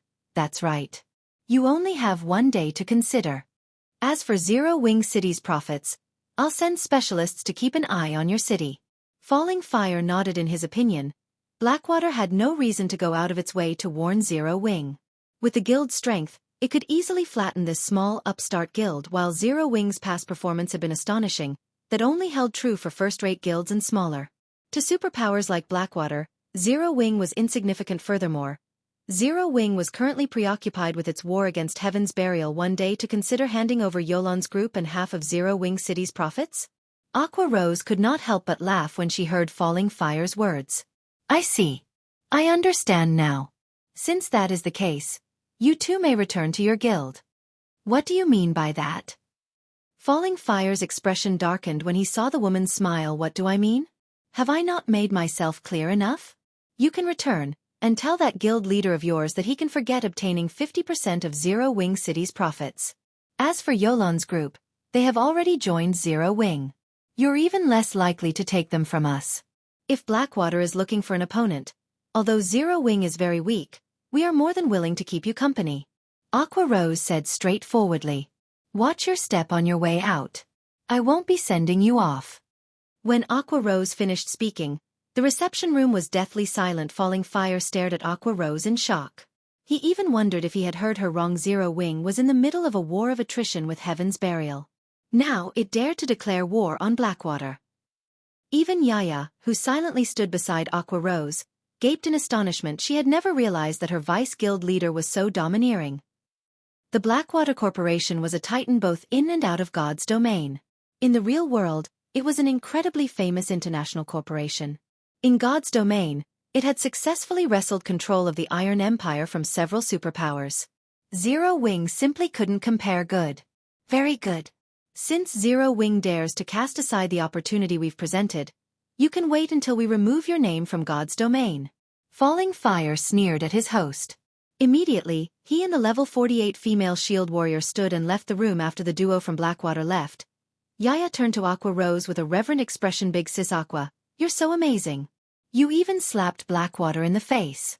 The look on that guy's face just now was priceless. Xianxia said with admiration flashing in her eyes. That's right.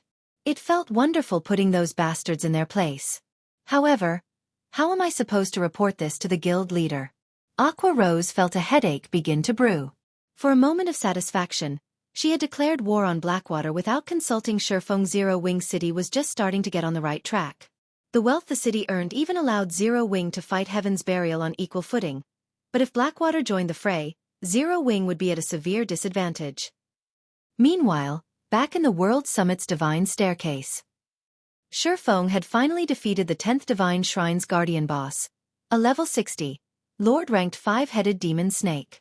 Before landing the killing blow, he had made sure to activate Divine Providence when the 5-headed demon snake died. Items rained from the sky normally. Level 50 monsters and above had significantly reduced drop rates. However, the demon snake had dropped over 20 items.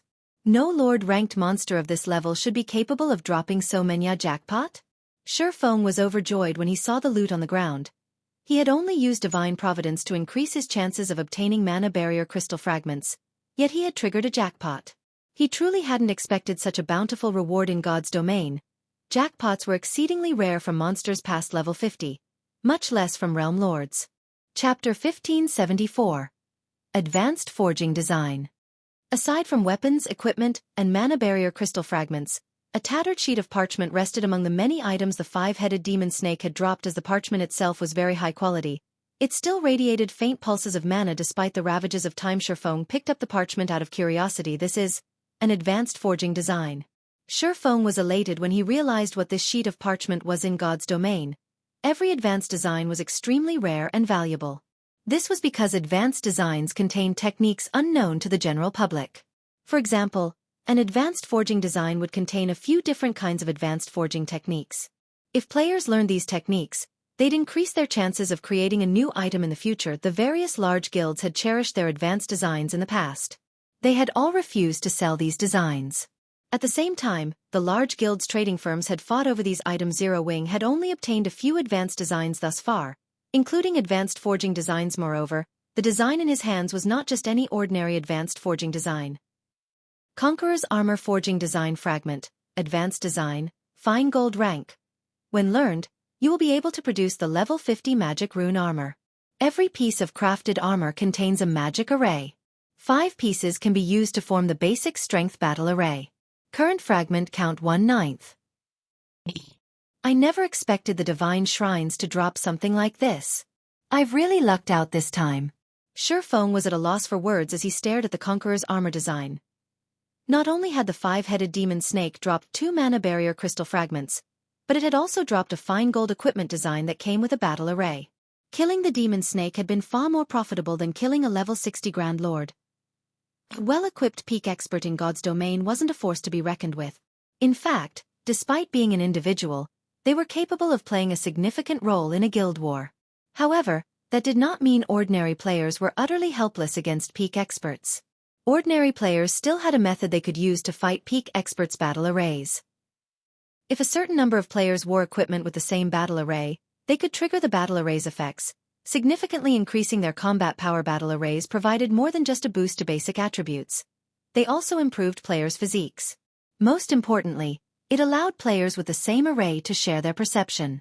This helped players remove defensive blind spots, visibly improving their combat standards. Although a basic battle array only allowed players to share a limited degree of their perception, it still elevated players' combat standards to a whole new level. Many of God's domain's small guilds in the past had survived and thrived, even after 10 years, precisely because of battle arrays. Even without peak experts, guilds with powerful battle arrays could take down a peak expert with just a few players or a dozen or so working together. Some small guilds had even stood toe-to-toe with large guilds by relying on these arrays. Of course, battle arrays were not without weaknesses. In exchange for the huge boost in strength, players' stamina and concentration consumption increased massively. When players activated a battle array, their stamina and concentration would deplete several times faster than normal. This limited the amount of time that players had when using battle arrays. However, despite such a glaring flaw, battle arrays had been highly sought after by many guilds. Equipment with battle arrays was extremely rare, and usually only dropped from super large-scale team dungeons. Monsters in the fields had no chance of dropping such items. Moreover, the higher quality a piece of battle array equipment was, the more valuable it was. A piece of battle array equipment could easily sell for several times more than a piece of equipment of the same rank. Although he had only obtained a fragment of a level 50 fine gold battle array equipment design, it was still quite valuable. If he completed the design, its value would be immeasurable. Since the Divine Shrine's Guardian boss dropped a fragment, the other shrines bosses should have a chance of dropping them as well. As Feng examined the Conqueror's armor design, He inwardly swore to complete it no matter what. Immediately, he moved towards the teleportation array and proceeded to the next divine shrine. By the time Feng appeared on the staircase leading to the 11th divine shrine, players had already reached the 15th. He was far behind. System. Congratulations. You have passed the divine shrine. Rewarding 300 shrine point system. Congratulations. You have passed the divine shrine within the time limit. Rewarding 300 shrine point system. Congratulations. You have killed the guardian boss within the time limit. Rewarding 2,000 shrine points. However, although other players progressed faster than he did, Feng contained the most SPs of any player in the World Summit. Currently, Feng had already accumulated 8,960 SPs. If players ascended the divine staircase without defeating the guardian bosses, even after reaching the 15th divine shrine, they would not have even half of Feng's points. Time passed quickly, and the divine shrines became more difficult as Feng climbed the divine staircase. By the time Feng reached the 15th divine shrine, he had to face a Lord-ranked realm lord with a special bloodline. By the time he emerged from the 15th shrine, many players had been eliminated in the 20th shrine as Feng had guessed. The other shrine's guardian bosses had a chance of dropping the Conqueror's armor-forging design fragment if he activated Divine Providence when he killed them. By the time he had cleared the 15th divine shrine, he had gained another fragment. He just needed to wait for Divine Providence's cooldown to end before proceeding to the next divine shrine. As for mana barrier crystal fragments, he now had 17. However, Feng had grown a bit weary after fighting for so long. Taking a look at the time, he realized how long he had spent in God's domain. He then consumed a drop of life essence from the blood refining crystal to boost his stamina and concentration recovery before logging out of the game. Players' accumulated time in the World Summit only decreased when players were online. Logging off to rest would not affect one's progress. Hence, to maintain their combat efficiency, many players had long since chosen to log out. After all, challenging the divine staircase was a long and arduous progress, and as one climbed the staircase, they'd have to navigate larger maps in the divine shrines. As a result, players had to spend more time clearing the shrines. By the time Feng logged out, the sun had risen high into the sky. The moment Feng's consciousness returned to his body, he was bombarded by a series of messages and call notifications. There were messages and calls from both Blackie and Aqua Rose. In fact, Feng received another call from Aqua Rose before he had the chance to leave his gaming cabin. What's with the urgency? Has something happened? Feng curiously asked after accepting the call. Guild leader, you finally picked up. Any later and I would have sent Blackie to look for you in person, Aqua Rose said somewhat anxiously.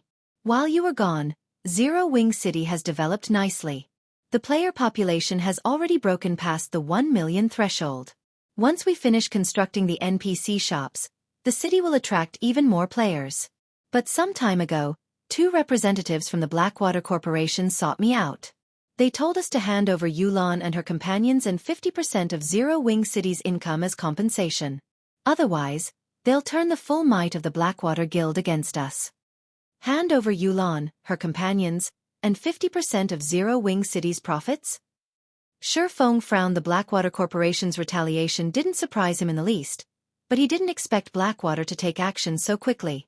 Moreover, the corporation's timing couldn't be worse, targeting them while they were in a war of attrition against Heaven's Burial.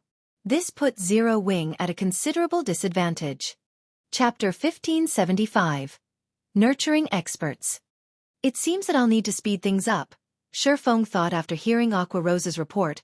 He was quite familiar with the Blackwater Corporation's power. He had witnessed its rise in God's domain in the past. Despite joining God's domain so late, Blackwater had still developed into a super guild quite quickly in the past. One could just imagine how frightening Blackwater's potential was. Furthermore, the Blackwater Corporation had invested in God's domain much earlier in this life. Blackwater's experts had already caught up with God's domain's mainstream players. Otherwise, it wouldn't have stood a chance against the other superpowers vying for the Iron Empire. Of course, Zero Wing didn't have much to be afraid of if the Blackwater Corporation focused on its development in the Iron Empire. Based on what he heard from Yulan, the guild had only recently taken control of the empire. The guild was just starting to expand. Although Blackwater possessed plenty of experts and funding, it lacked the power to spread its influence across multiple kingdoms and empires as the various super first-rate and super guilds had. While the organization might be able to deal with small guilds right now, it couldn't touch Zero Wing. Unfortunately, that was only true if Blackwater worked alone. If it worked with Heaven's Burial, Zero Wing's situation would take a turn for the worst. Blackwater could leave the reconnaissance to Heaven's Burial while it supplied the guild with a large number of experts currently. Players who wanted to grind and level up had to travel to distant maps, and most of the high-level maps weren't concentrated in a single area. Even if Feng used the 7 Luminaries Ring space movement, it would take a considerable amount of time to travel from one high-level map to another. How much time have they given us to consider? Feng asked one day, but I let my anger get the best of me, and I rejected their offer instantly. Aqua Rose said in a subdued voice. You rejected them? Feng stared at Aqua Rose in surprise. Did you really reject them? Aqua Rose nodded silently, knowing that she had made a huge mess of things by outright rejecting Blackwater's offer. She had undoubtedly created another powerful enemy for Zero Wing. Good. Well done. Feng could not help but laugh when he saw Aqua Rose's guilty expression. Although Zero Wing is not very strong, we're never afraid of a challenge. If they want to come, let them. We'll fight it out. Guild leader. Aqua Rose felt guilty and slightly touched by Feng's words. Not only didn't he blame her in the slightest, but he also actively encouraged her. All right, don't worry about it. This isn't the first time we've fought a superpower, Feng said, shrugging. But be careful this time. Keep an eye on their movement at all times. Also, we need to push our guild members to complete their Tier 2 promotions. Every bit of help is useful. Have our guild's internal members focus on leveling quickly, so they can add to the guild's combat power.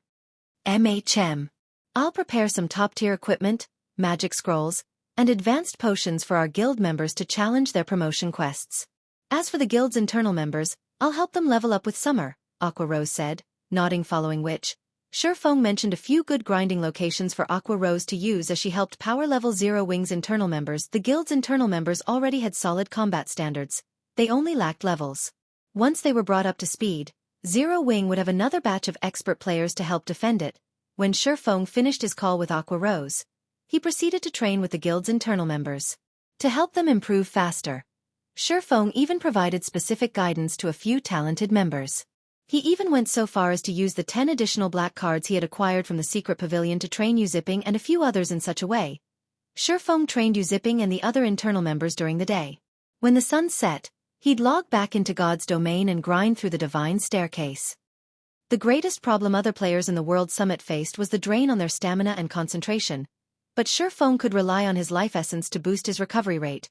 Having no issues in this regard, the only real problem was the divine shrine's increasing difficulty. As a result, Feng had to take more time to clear each shrine.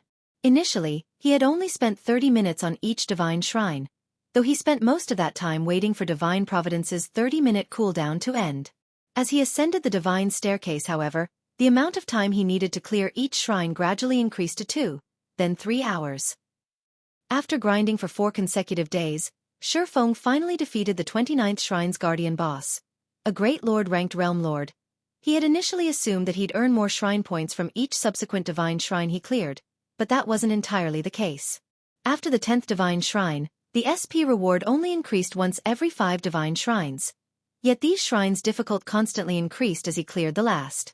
By the time Feng cleared the 29th divine shrine, he had only accumulated 86,360 shrine points. He was still roughly 14,000 points away from affording the cheapest bloodline. Fortunately, although he hadn't acquired as many shrine points as he had hoped, he had secured a decent number of mana barrier crystal fragments. When High Lord and Great Lord ranked Guardian bosses died, they'd drop at least 1 crystal fragment, but he had obtained up to 3 crystal fragments from a single boss. As a result, he had a total of 43 mana barrier crystal fragments. As for the Conqueror's armor design, he had collected 6 fragments thus far. He was only 3 fragments away from completing the design. He had also obtained over 100 level 50 to level 55 weapons and equipment. Their ranks ranged between bronze and secret silver, and although they weren't top tier, they were rare and valuable at this stage of the game. During this time, the White Tiger Dojo had also delivered the previously agreed 50 bottles of S-rank nutrient fluid and 20 million credits.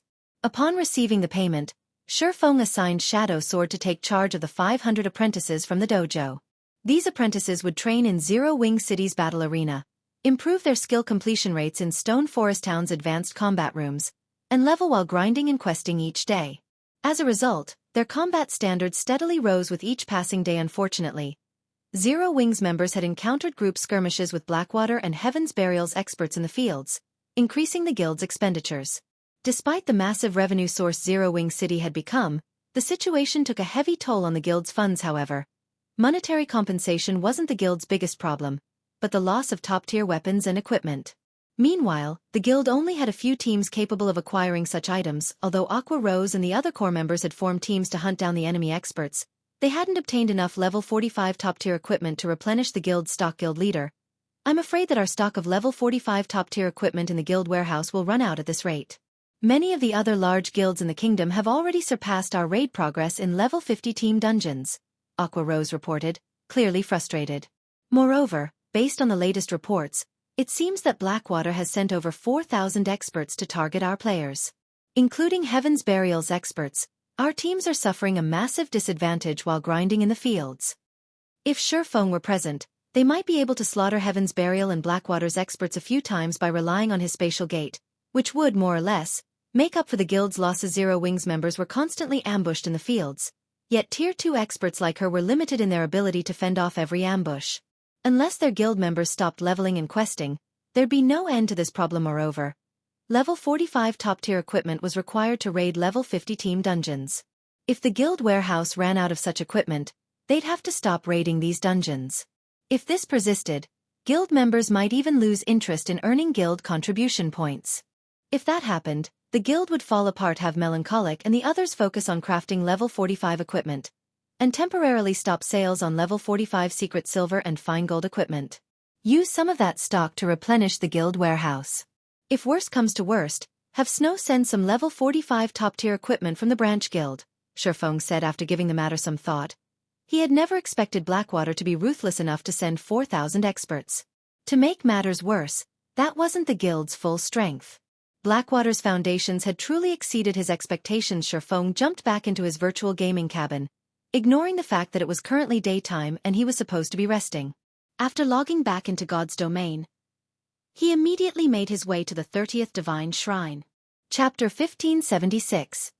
Divine Shrine's Opportunity. Once Feng entered the 30th Divine Shrine, the space before him transformed. Currently, he faced a dark cavern. The cavern was very large as a sports arena. Moreover, many tunnels led out of it. From time to time, he also spotted one or two lizardman patrol squads moving in and out of these tunnels. Even the weakest lizardman in these patrol squads was a level 58 special elite, while the strongest was a level 60 lord. The raid difficulty really has increased quite significantly. Feng frowned slightly as he observed the lizardmen. It's no wonder so many expert demon players had to stop after reaching the 30th shrine previously. Even the strongest non-boss monster in the 29th Divine Shrine was only a level 60 chieftain in God's domain. Chieftain-ranked monsters were at the Tier 1 standard. Hence, current players, particularly demon players, could still have a relatively easy time dealing with chieftains. However, when a monster reached the Lord rank, they attained the Tier 2 standard and were capable of using Tier 2 skills. It might be fine if all a demon player had to deal with were 2 or 3 lords. The crucial point was that, based on what Feng could see, there was a total of 30 lord-ranked lizardmen patrolling in the cavern alone. If one entered the tunnels, who knew how many more lords they would encounter? Against 30 lord-ranked monsters, even a Tier 2 player would get overwhelmed easily, not to mention a Tier 1 player. An ordinary Tier 1 expert would be fortunate if they could survive even 10 seconds against such a large number of lords. It was no wonder many experts in the World Summit had their progress climbing the Divine Staircase halted at the 30th Divine Shrine. Currently, based on the ranking list Feng saw before he entered the 30th Divine Shrine, only 5 players had successfully passed the 30th Divine Shrine after observing the patrol routes of the lizardmen. Feng activated the 7 Luminaries Rings aura of wind and dashed towards the tunnel that the system map indicated provided access to the heart of the cave system. The patrol squads in the cavern moved in fixed patterns. From observation, Feng found out that there would not always be 30 patrol squads moving inside the cavern, but only around 4 to 10 patrol squads most of the time. As long as he used the opportunity when only 4 patrol squads were present to enter the tunnel leading to the core area, he would attract the attention of only 2 lizardman patrol squads at most. In the next moment, Feng transformed into an afterimage as he dashed past one lizardman patrol squad. By the time the patrol squad reacted, Feng was already several yards beyond it. Very quickly, he zipped by the second patrol squad as well and entered the core tunnel. However, the moment Feng set foot in the core tunnel, he felt the threat of death traps. As soon as Feng entered the tunnel, dozens of small magic arrays appeared along the tunnel walls. In the next moment, these magic arrays launched magical bolts of various elements. Although these magical bolts did not seem very powerful, each one contained enough power to rival a Tier 3 spell.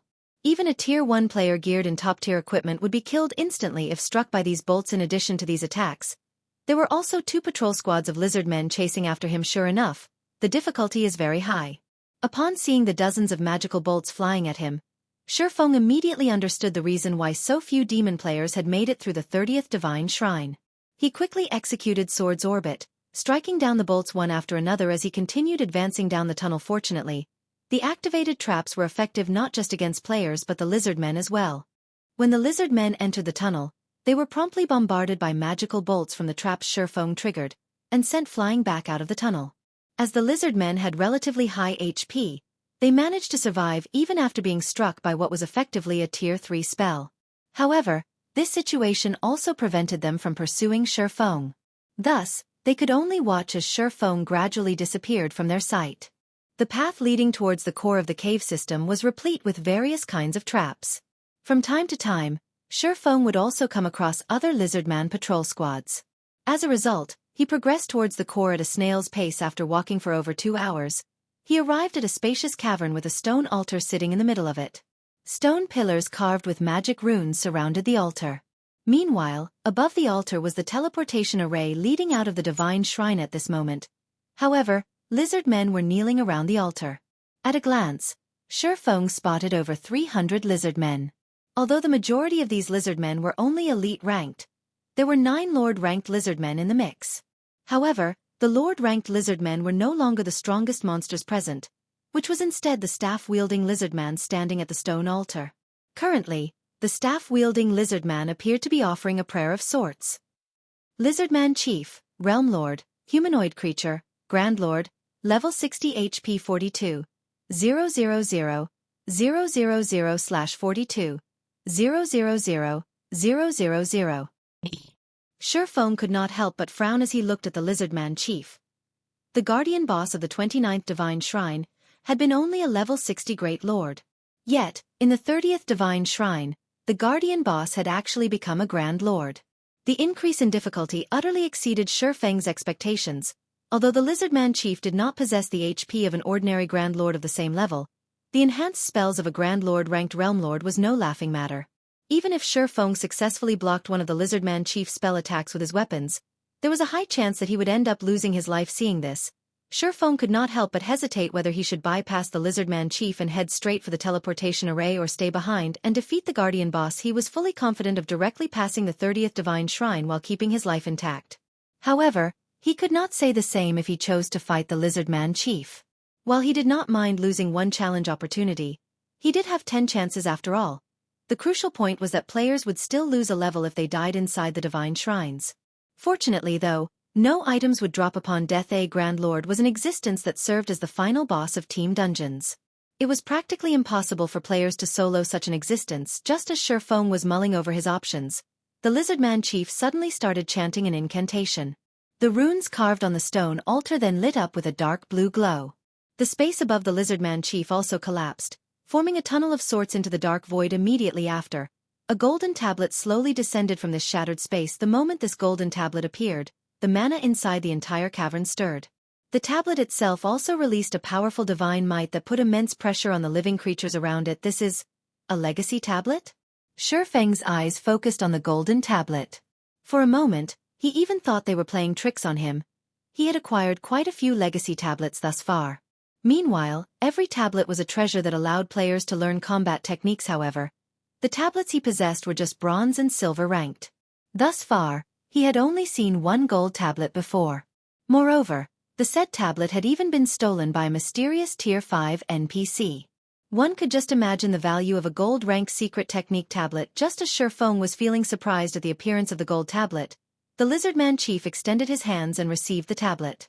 He then started chanting another incantation. This time, the Lizardman Chief caused an even greater commotion. The mana inside the entire cavern gathered at the stone altar and became so dense that it started transforming into white mist. At the same time, A threefold magic array also formed on the ground. The stone altar sat on. This is a space-time teleportation magic array? What is he trying to do?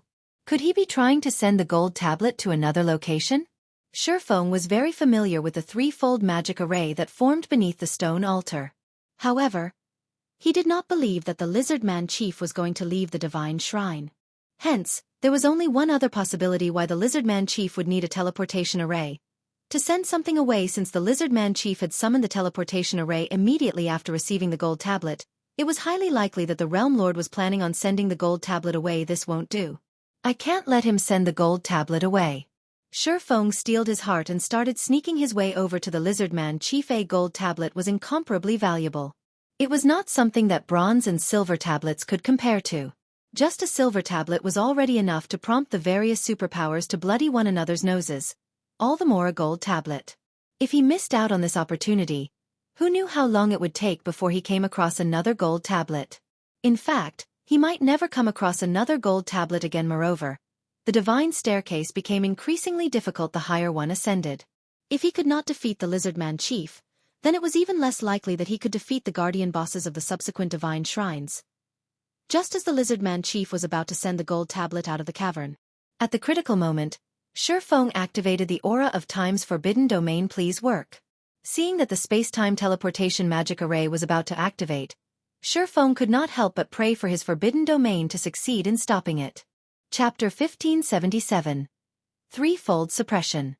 When Feng activated forbidden domain, a layer of black mist enveloped the entire cavern, the mist freezing the flow of all the mana inside the cavern. Meanwhile, due to the stoppage in the flow of mana, the space-time teleportation magic array, which was still in the process of activating, failed. The mana the teleportation array had gathered then began to leak out and scatter into the surroundings, which also caused the spatial tear above the stone altar to close. Good. Feng inwardly grew ecstatic when he saw the teleportation array disappearing. The space-time teleportation magic array, which was activated using the stone altar, was frighteningly powerful. Although forbidden domain could suppress mana, if a source of mana had an insuppressible amount of power, then forbidden domain naturally would be of no avail. Fortunately, the enhanced space-time teleportation magic array had yet to reach a realm where forbidden domain was ineffective. Meanwhile, the disappearance of the teleportation array had riled up every lizardman inside the entire cavern. Immediately, they all turned to look in Feng's direction. Intruder! You dare interrupt this sacred ritual? Pay for your crime with your life. The lizardman chief bellowed at Feng, a wrathful expression on his face as he thumped his tail furiously on the ground. Every lizardman present inside the cavern promptly charged at Feng.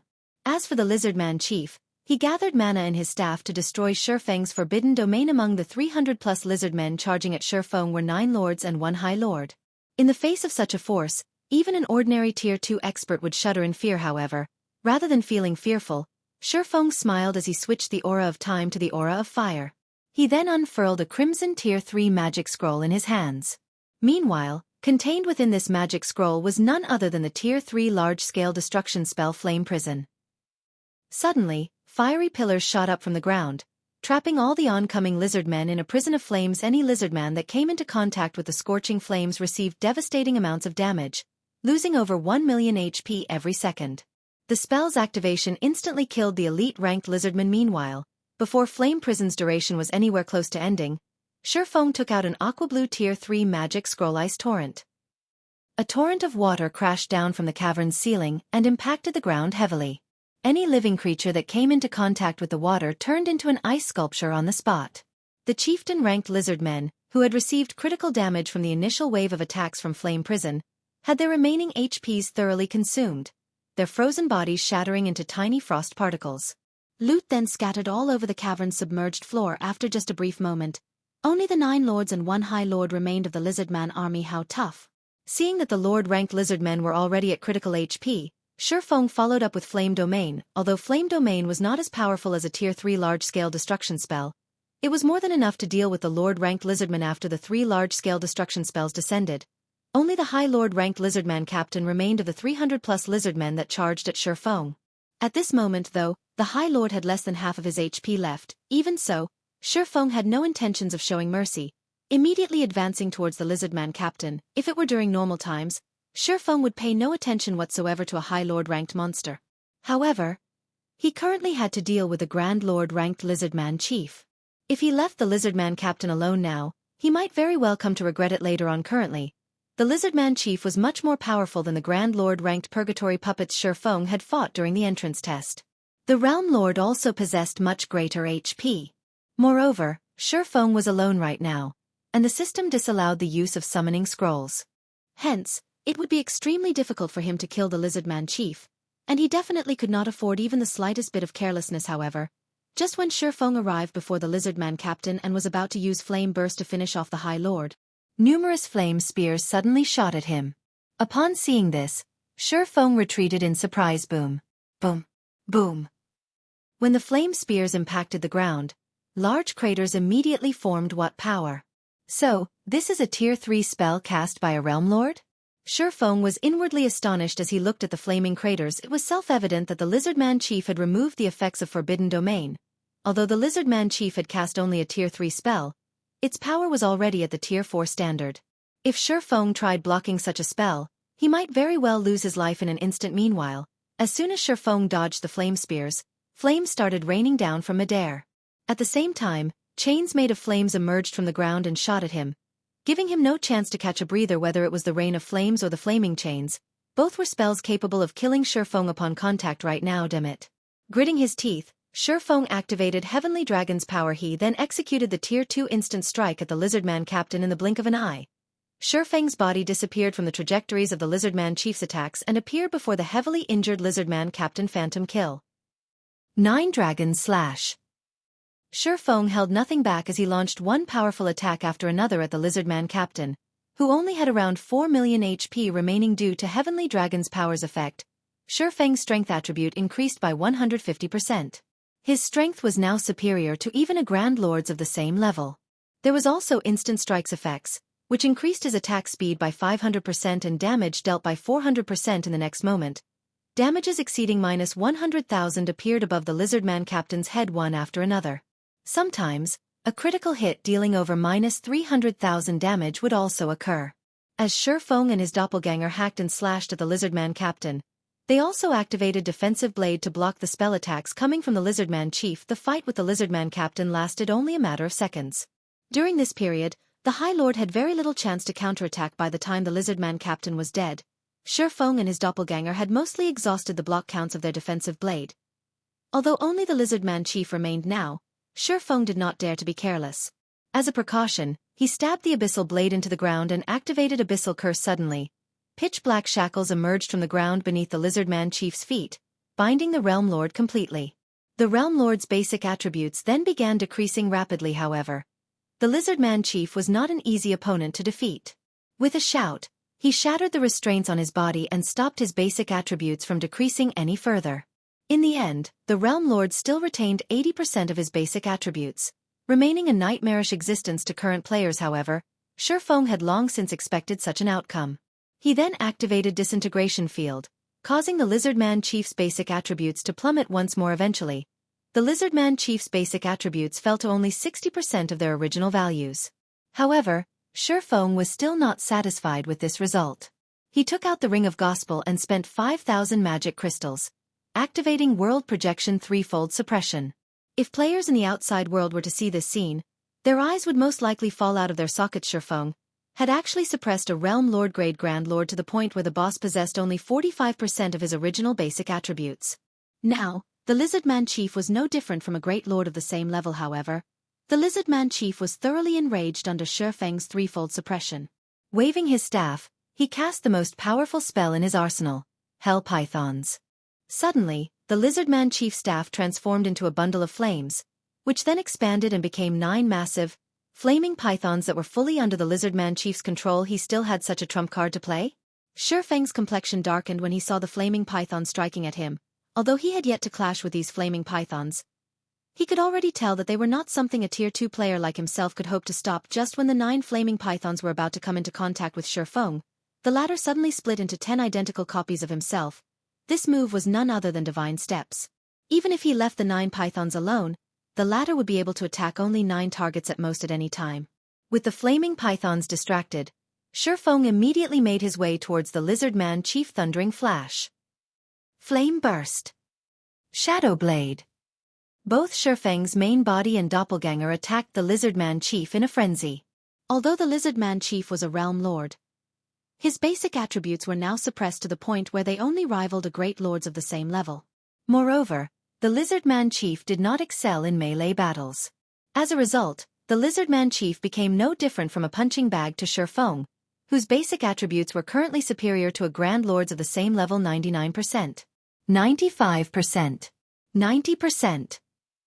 When Divine Steps ended, Feng took out a Tier 3 defensive scroll, Sacred Shield of Water, and used it. The defensive spell was capable of blocking Tier 4 attacks even for a short moment, let alone the Tier 3 attacks of the Flaming Pythons. By the time Hell Python's 20-second duration was over, the Sacred Shield of Water still had over a quarter of its energy remaining without the annoyance of the Hell Pythons. Feng had a much easier time dealing with the Lizardman Chief and was able to whittle down the Realm Lord's HP when the duration of Heavenly Dragon's power ended. Feng promptly followed it up by activating Power of Darkness, maintaining his strength at the level of a Grand Lord. Meanwhile, every one of his normal attacks dealt over -30,000 damage to the Lizardman Chief and -80,000 for a critical hit. His skill attacks dealt over -100,000 damage each and -300,000 for a critical hit. However, Feng would occasionally be forced to block one of the Lizardman Chief's spell attacks with his weapons, losing 10,000 to 20,000 HP in the process. Fortunately, Feng had Life Domain and Void Shield to help him recover and block a portion of those attacks. Hence, he had no problems keeping his HP above a safe margin. The only real challenge he faced was that the high-intensity combat was depleting both his stamina and concentration at a severe rate. As the minutes passed by, the Lizardman Chief's HP steadily decreased 50%, 30%, 10%. Despicable intruder! I will not let you win! The Lizardman Chief suddenly exploded in violent fury and tossed aside his staff. He then started gathering a stupendous amount of mana inside his body. Following which, not only did his body turn pitch black, but it also doubled in size. Mana madness. At this moment, when Feng looked at the Lizardman Chief, he could feel the threat of death from the Realm Lord. Actually, even if his mind did not warn him about the Lizardman Chief, his eyes could see very clearly just how dangerous the Realm Lord was right now. Despite the Lizardman Chief just standing still right now, the ground beneath the Realm Lord buckled and shattered from the intense aura his body radiated. The air surrounding the Lizardman Chief had also become extremely heavy as well as scorching hot roar. The Lizardman Chief bellowed and dashed forward, appearing in front of Feng in the blink of an eye. The Realm Lord then raised his massive arms and smashed down at Feng. Feng had no intention of dodging the Realm Lord's attack. Instead, he activated the Tier 2 Blade Liberation, increasing his basic attributes once more. Shadow Blade. Suddenly, several streaks of shadow merged with the slash Feng executed using Killing Ray, the combined attack landing squarely on the Lizardman Chief's fists. Boom. Feng was forced to retreat by only half a step from the resulting impact. In contrast, the Lizardman Chief's arms got flung away, leaving his scaly chest wide open to attack. Moreover, the counter had also forced the Realm Lord to retreat by 2 steps. A chance. Feng used this opportunity to activate Divine Providence and stabbed the Abyssal Blade at the Lizardman Chief. Flame burst. After launching a series of devastating attacks, Feng eventually reaped the final 10% HP the Lizardman Chief had remaining. Meanwhile, like a bursting balloon, the Realm Lord's body instantly turned into ashes and disappeared. Chapter 1578. Basic Strength Battle Array. He's finally dead. Feng breathed out a sigh of relief when he saw the Lizardman Chief disappearing after going berserk. The Lizardman Chief was simply too powerful. Not only was the Realm Lord's strength overwhelming, but his attacks also carried the mana erosion effect. Every time Feng clashed with the Realm Lord, although he appeared to have the advantage, in reality, his HP also decreased by a significant amount. At this moment, Feng's HP had already fallen below 25%. Had the Lizardman Chief been able to endure a few more attacks, the one to die in that battle would have been Feng. Instead, meanwhile, after the Lizardman Chief died, over a dozen items had dropped to the ground, including 3 pieces of level 55 fine gold equipment, 4 pieces of level 55 secret silver equipment, 8 rare materials, and 2 mana barrier crystal fragments. For a level 60 Grand Lord, this loot was quite satisfactory. Not to mention, aside from all these items, the Realm Lord had also dropped 3 design fragments. When Feng saw these design fragments, his eyes immediately glowed. After all, These design fragments were meant for none other than the Conqueror's armor design. With this, I'll be able to start producing level 50 fine gold equipment that has a basic battle array added to it. Feng smiled as he looked at the 3 design fragments. He then combined the 9 design fragments, forming a complete forging design. Conqueror's armor forging design, advanced design, fine gold rank. When learned, you will be able to produce the level 50 magic rune armor. Every piece of armor produced will have a magic array carved on it. 5 pieces of armor can be used to form a basic strength battle array. Conqueror's armor, chest piece, plate armor, fine gold rank. Level 50. Equipment requirement. Strength 700 and agility 700. Defense plus 2150. Strength plus 64. Endurance plus 72. Agility plus 60. Additional passive skill dash. Life sacrifice. The lower the wearer's HP, the greater the power they will receive. Increases to a maximum of 10% strength and 20% attack speed. Additional active skill dash. Basic strength battle array. Requires 5 or more players wearing the Conqueror's armor to activate. Upon activation, increases wearer's strength by 25%, agility by 15%, endurance by 15%, and physique by 10%. Grants basic perception sharing buff. Stamina and concentration consumption rates are also increased by 400%. Maintaining the battle array costs 1 magic crystal every 5 minutes. The effects of this basic strength battle array sure are powerful. Feng could not help his astonishment after reading through the Conqueror's armor's introduction. He had seen many basic battle arrays before. Meanwhile, a basic battle array would be considered excellent if it increased the attribute it specialized in by 20%. Normally though, most basic battle arrays only increased their specialized attributes by 15%. The Conqueror's armor's basic strength battle array, however, actually increased strength by 25% and 2 other basic attributes by 15%. There was also the 10% improvement to physique. The effects of the basic strength battle array could already rival the transformation effects of demon players. In fact, the basic strength battle array provided even greater improvements to a player's combat power than a demon player's demon state did. After all, the battle array's perception sharing buff allowed players to eliminate their defensive blind spots. This, in turn, would improve a player's combat standards significantly. Moreover, coordination between players wearing the Conqueror's armor would also become much better, and they would be able to execute much more frightening attacks. If a party of 5 elite players was equipped with the Conqueror's armor, they might be able to defeat even a party of 5 ordinary experts. This was the reason the various large guilds had been extremely desperate to obtain equipment with battle arrays in the past. Moreover, the basic strength battle array was only a basic battle array. If the Conqueror's armor had an intermediate or advanced battle array instead, it could provide even more frightening improvements to a player's combat power. In the past, it was also because of some special battle arrays that many insignificant small guilds had managed to survive despite not subordinating themselves to a large guild. Currently, the value of the Conqueror's armor design was worth even more than fragmented legendary items. After going through the Lizardman chief's loot, Feng approached the stone altar and carefully picked up the gold tablet placed on top of it. Feng was very curious to find out just what kind of combat technique. The tablet recorded to all players. Secret technique tablets were precious treasures that they could use to learn combat techniques from. Moreover, the higher the rank of a secret technique tablet, the more powerful the combat technique one could learn from it. In fact, in order to obtain a gold tablet, an NPC had gone as far as to commit robbery in the middle of Blackwing City. After suppressing the excitement in his heart, Feng clicked to inspect the gold tablet. Secret body technique. The pattern engraved on this tablet is too vague and incomplete, and no information can be deciphered. However, some kind of divine power hides within this pattern. If one gathers all of the stone tablets, this vague and incomplete pattern can be restored. Current tablet count, 1/3. A secret body technique? Feng's eyes glowed as he looked at the gold tablet. It was common knowledge that among the various combat techniques available in God's domain, combat techniques focused on the physical body were the most valuable. Moreover, just like void steps, such techniques were suitable for both physically and magically oriented classes. Even if one failed to grasp the combat technique completely, they would still be able to improve their control over their own bodies. After he finished inspecting the gold tablet, before he could even store it away, a golden light suddenly shone down on him. A pleasant feeling filled Feng's body as he was enveloped in this golden light. He also fully recovered all the stamina and concentration he had exhausted previously. System. Congratulations! You have exceeded your own limits and achieved an exploit acknowledged by the God system. Congratulations!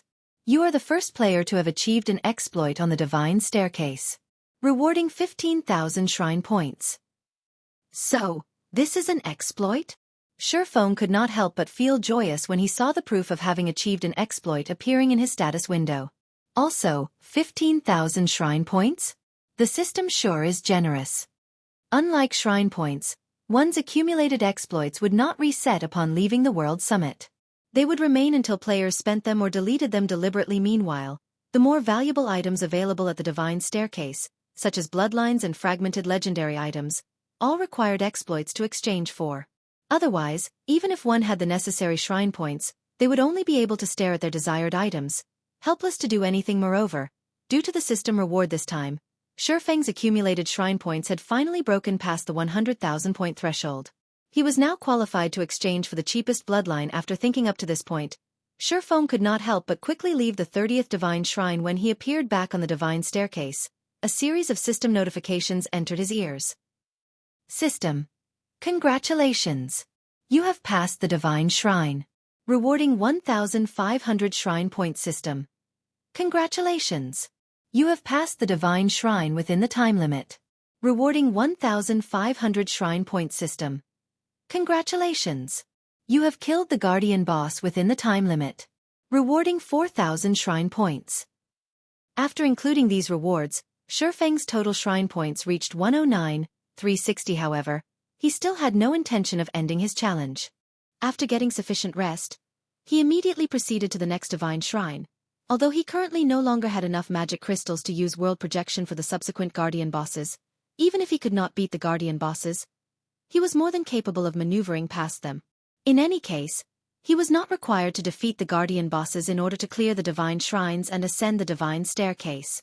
Hence, while avoiding battle with the Guardian bosses, Feng cleared one Divine Shrine after another. Meanwhile, as he was rapidly accumulating more shrine points, some players out on the World Summit had also started to notice something odd. Previously, the highest record on the ranking list displayed before the various Divine Shrines was only at the 33rd Divine Shrine.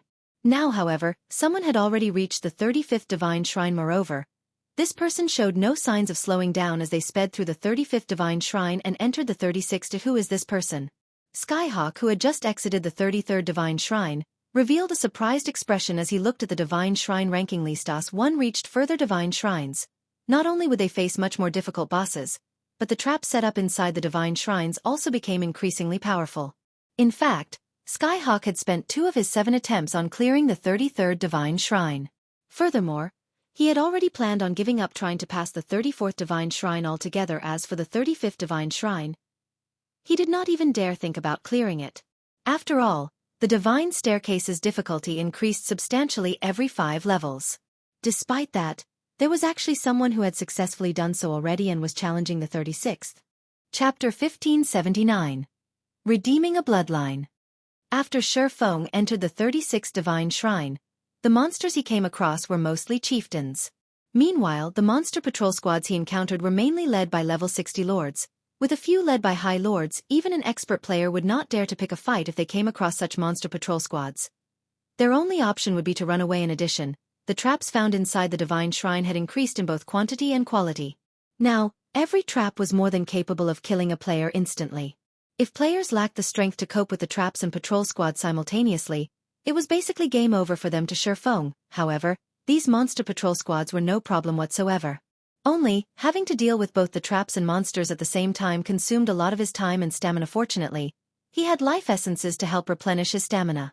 Hence, he still managed to arrive at the teleportation array of the 36th Divine Shrine relatively easily. From the 35th Divine Shrine onwards, the Guardian bosses had become Grand Lord ranked archaic species. Even if Feng had enough magic crystals to execute threefold suppression, he was not confident of defeating such a foe. A casual hit from a Grand Lord ranked archaic species could heavily injure Feng even if he succeeded in blocking the attack. If he failed, needless to say, he would be killed instantly. As a result, Feng had to resort to Heavenly Dragon's power and life domain to keep himself alive. He then used the doppelganger summon through Phantom Kill to activate the teleportation array. After the teleportation array was ready, he swapped positions with his doppelganger and promptly left the 36th Divine Shrine. Although Feng failed to kill the Guardian boss, Passing the 36 divine shrine still granted him a total of 4,000 shrine points through this method. He smoothly ascended the divine staircase all the way up to the 40th divine shrine, causing a huge commotion among the players in the World Summit. After all, the second-ranked player only managed to clear the 33rd divine shrine. Meanwhile, Feng directly chose to give up on the challenge after passing the 40th divine shrine. The reason for this decision was the guardian bosses no longer being Grand Lord-ranked archaic species, but mythic monsters, instead, from the 40th divine shrine onwards. Whether it was in terms of strength, speed or combat standards, a mythic monster surpassed a Grand Lord-ranked archaic species by a wide margin. Against a mythic monster, skills such as Abyssal Curse and Disintegration Field had minimal effect even after Feng had used Heavenly Dragon's power. The guardian boss of the 40th divine shrine still managed to overwhelm him. Had Feng made even the slightest mistake during the fight, he would have definitely been killed instantly. In the end, he was left with no choice but to resort to twofold berserk. However, even after he did so, against an unsuppressed mythic monster, it had taken him everything he had just to keep his life.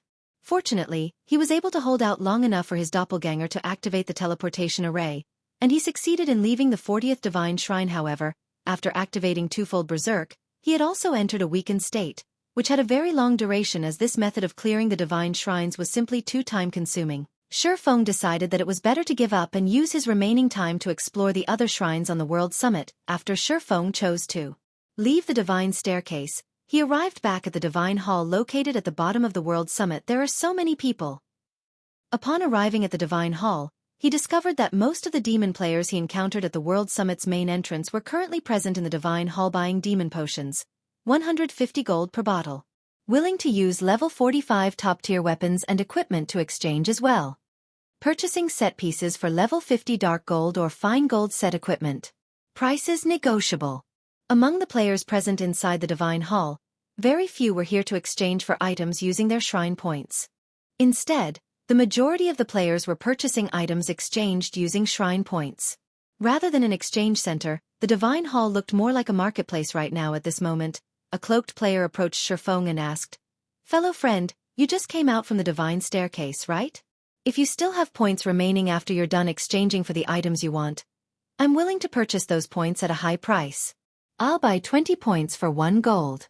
I'll buy 10 points for 1 gold if you have over 1,000 points, 10 points for 2 gold if you have over 3,000 points, and 10 points for 3 gold if you have over 5,000 points. How about it?"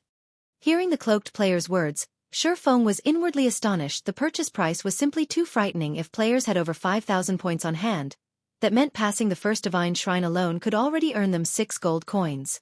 If they defeated the guardian boss as well, they could make a total of 21 gold from clearing the first divine shrine. "Sorry, but I don't have that many points to spare," Feng replied, shaking his head. He then headed straight for the exchange counter, showing no intention of trading away his points for coins. After all, he did not have a lot of shrine points on hand. Currently, he had accumulated a total of only 146,360 points. Given Feng's lack of interest, the cloaked player had no choice but to search for willing sellers. When Feng arrived before the exchange counter, a female demon NPC smiled at him and asked, "Hello sir, may I know what item you wish to exchange for?" "Bloodlines." Feng replied. "Bloodlines?" The demon NPC revealed a shocked expression when she heard Feng's answer. Very quickly, however, she nodded and said, "All right. Here is a list of bloodlines available for exchange." Although Feng and the female demon NPC did not speak loudly, everyone present in the divine hall was an expert. They also possessed considerably good physiques. Moreover, they were very familiar with the high-ranking items available for exchange at the divine hall. Hence, upon hearing the word bloodline, they turned to look at Feng, who stood before the exchange counter, their ears immediately perking up. "What? That person is actually trying to exchange for a bloodline. Even the cheapest bloodline requires 100,000 points. Previously, I heard that the monsters that managed to pass the 31st divine shrine only obtained 32,540 points. They are far from reaching 100,000 points. That guy should just be taking a look at the available bloodlines." No, that might not be the case. I checked the ranking list just now and saw that someone has already cleared the 40th divine shrine. He might be that person. Still, even if he cleared the 40th divine shrine, it shouldn't be possible for him to accumulate so many points. At this moment, everyone looked at Feng with eyes filled with curiosity. After all, To them, 100,000 shrine points was an astronomical amount, seems nobody else has discovered it yet. From the hushed discussions Feng overheard, he couldn't help but pity these expert demon players. In order to save time, these players had chosen the fastest method to clear the divine shrines and missed out on the opportunity to obtain the points for killing the guardian bosses. However, he also wasn't so kind-hearted as to announce this fact. Following which, he focused his gaze on the list of bloodlines the NPC provided him. There was a total of 33 different bloodlines available for exchange among them. 23 were basic bloodlines, 8 were advanced bloodlines, and 2 were peak bloodlines in his 2 lives playing God's Domain. This was the first time Feng saw so many bloodlines gathered in one place. Meanwhile, any single one of these bloodlines could cause any expert in the past to go crazy over it. Even Apex experts would have been willing to pay any price to acquire one of these bloodlines. Chapter 1580. Hidden Benefit. Sure enough, they are all amazing. It's no wonder so many experts were so crazy about bloodlines back then. Feng felt slightly emotional when he saw the list of bloodlines in the past. Even superpowers had an extremely tough time getting their hands on bloodlines. Information on bloodlines was also heavily restricted. Even though Feng had been the guild leader of a second-rate guild, he had not possessed any detailed information on bloodlines. All he knew was that bloodlines improved a player's life rating and that they were of great help when players got promoted to higher tiers. Meanwhile, although the list of bloodlines the demon NPC gave him did not reveal a lot of information, what he could see was already more than enough to thrill him. Even the most ordinary bloodline would allow players to undergo a qualitative transformation. Take the Frost bloodline, for example. It increased the owner's compatibility with ice-type skills and spells, improving their skill and spell completion rates and base power. In addition, players with bloodlines would gain some extra basic attribute points every time they leveled up. In the case of the Frost bloodline, its primary focus was intelligence, while strength, agility, endurance, and vitality were secondary. Moreover, the bonus basic attributes gained through leveling up would further increase with each tier promotion eventually.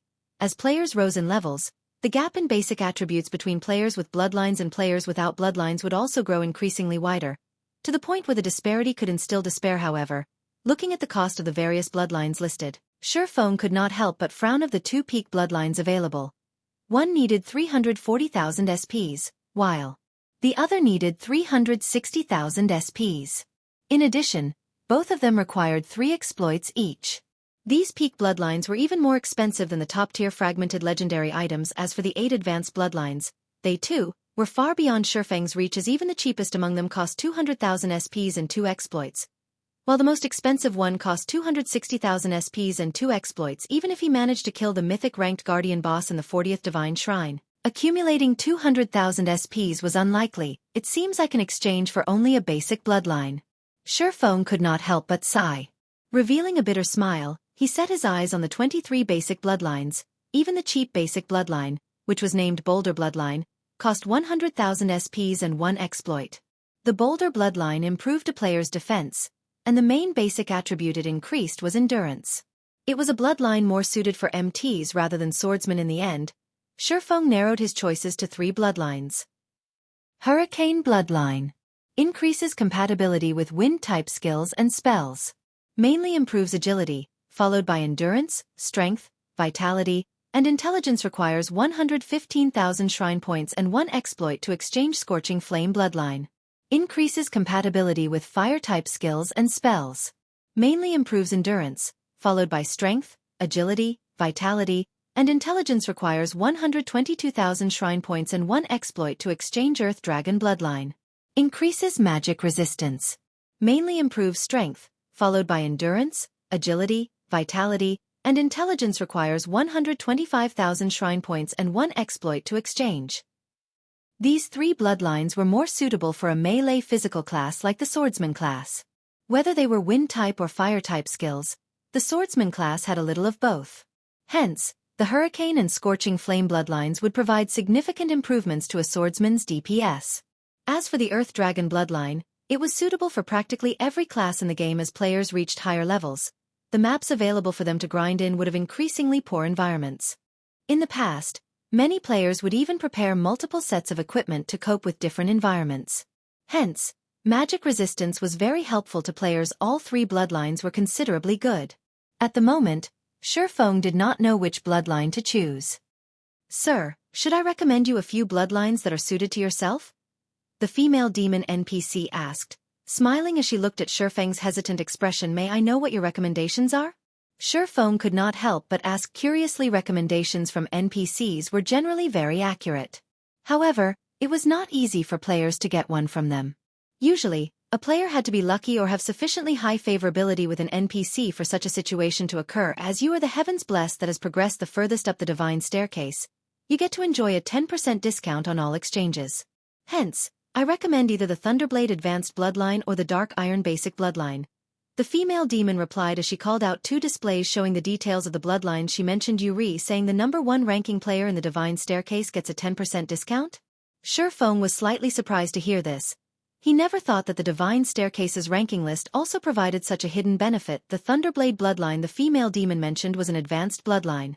It improved not only a player's compatibility with lightning-type skills and spells but also their attack speed. As for basic attributes, the advanced bloodline mainly improved strength and agility, followed by intelligence, endurance, and vitality. However, since it was a powerful bloodline, its cost was also frighteningly high. It needed a whopping 230,000 shrine points and 2 exploits. Even with the 10% discount, he couldn't afford this bloodline. As for the Dark Iron bloodline, it increased a player's compatibility with melee skills. As for basic attributes, the bloodline mainly increased strength, followed by agility, endurance, vitality, and intelligence.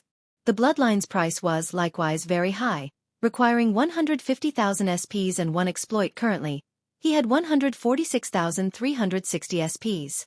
If he included the 10% discount, he would have more than enough to exchange for the Dark Iron bloodline. I'll exchange for this Dark Iron bloodline, Feng said, inwardly ecstatic as he looked at the Dark Iron bloodline. Among the many basic bloodlines available, the Dark Iron bloodline was the most suited to melee classes. Since he could afford it, he naturally wouldn't go choosing other basic bloodlines. Alright. You have to pay a total of 135,000 shrine points and 1 exploit, the female demon said, nodding immediately. A payment window appeared before Feng. Without hesitation, he chose to complete the transaction. A moment later, the female demon retrieved a pitch-black crystal bottle from a magic array beside her. She then carefully handed the bottle over to Feng. So, this is a bloodline? As Feng looked at the pitch-black liquid inside the magic crystal bottle, he could sense vitality radiating from the liquid. Moreover, the liquid also contained terrifying power. This is the Dark Iron bloodline you've purchased. Please store it away properly. May I know if you have anything else you wish to exchange for? I wish to exchange for the cheapest god crystal available. When Feng took a look at the shrine points he had remaining, he saw he still had 11,360 points left. Meanwhile, the cheapest god crystal up for exchange cost 12,000 SPs before discount, which was significantly less expensive than an epic item. Not to mention, compared to an epic item, a god crystal was much more useful to him. Following which, the female demon inserted her hand into the magic array beside her again and retrieved a god crystal. Every god crystal carried the remnant divine might of a god. Hence, the mere appearance of a god crystal caused the players inside the divine hall to feel an enormous pressure bearing down on them. What is this pressure? It's so strong. What kind of item can give off such a powerful pressure? Who is that person? Just now, he seemed to have exchanged for a bloodline already. Now, he's even exchanging for such an item. Just how many points does he have? The crowd inside the divine hall stared at Feng in shock. The players that previously doubted him now looked at him with eyes brimming with envy and admiration. A bloodline. That was something that could allow even an ordinary player to become an expert. If demon experts like themselves could obtain a bloodline, they would definitely become one of the apex existences in God's domain in the future. Hence, how could they not envy Feng? Meanwhile, after Feng obtained the Dark Iron bloodline and God Crystal, he no longer had any reason to remain in the Divine Hall. He immediately turned around and headed towards the exit. However, before Feng could leave the Divine Hall, a man suddenly stood in his way. Smiling, the man said, "Fellow friend, your performance at the Divine Staircase is amazing. May I know if you can hand over that bloodline you have to the Flower of Seven Sins? Rest assured, the Flower of Seven Sins definitely will not mistreat you and will reward you amply." With a look, Feng identified the man before him as none other than Skyhawk of the Flower of Seven Sins. Chapter 1581. Disintegration Armor Recovers. Chapter 1581. Disintegration Armor Recovers. Overhearing Skyhawk's request, the players inside the Divine Hall could not help but turn to look at him with shocked expressions. What? That guy is actually someone from the Flower of Seven Sins? Sure enough, even a superpower like the Flower of Seven Sins is highly interested in bloodlines. I wonder if that person will agree to trade his bloodline away. Why wouldn't he agree? That's the Flower of Seven Sins we're talking about. It's the strongest assassination organization in the virtual gaming world. Who would dare defy them?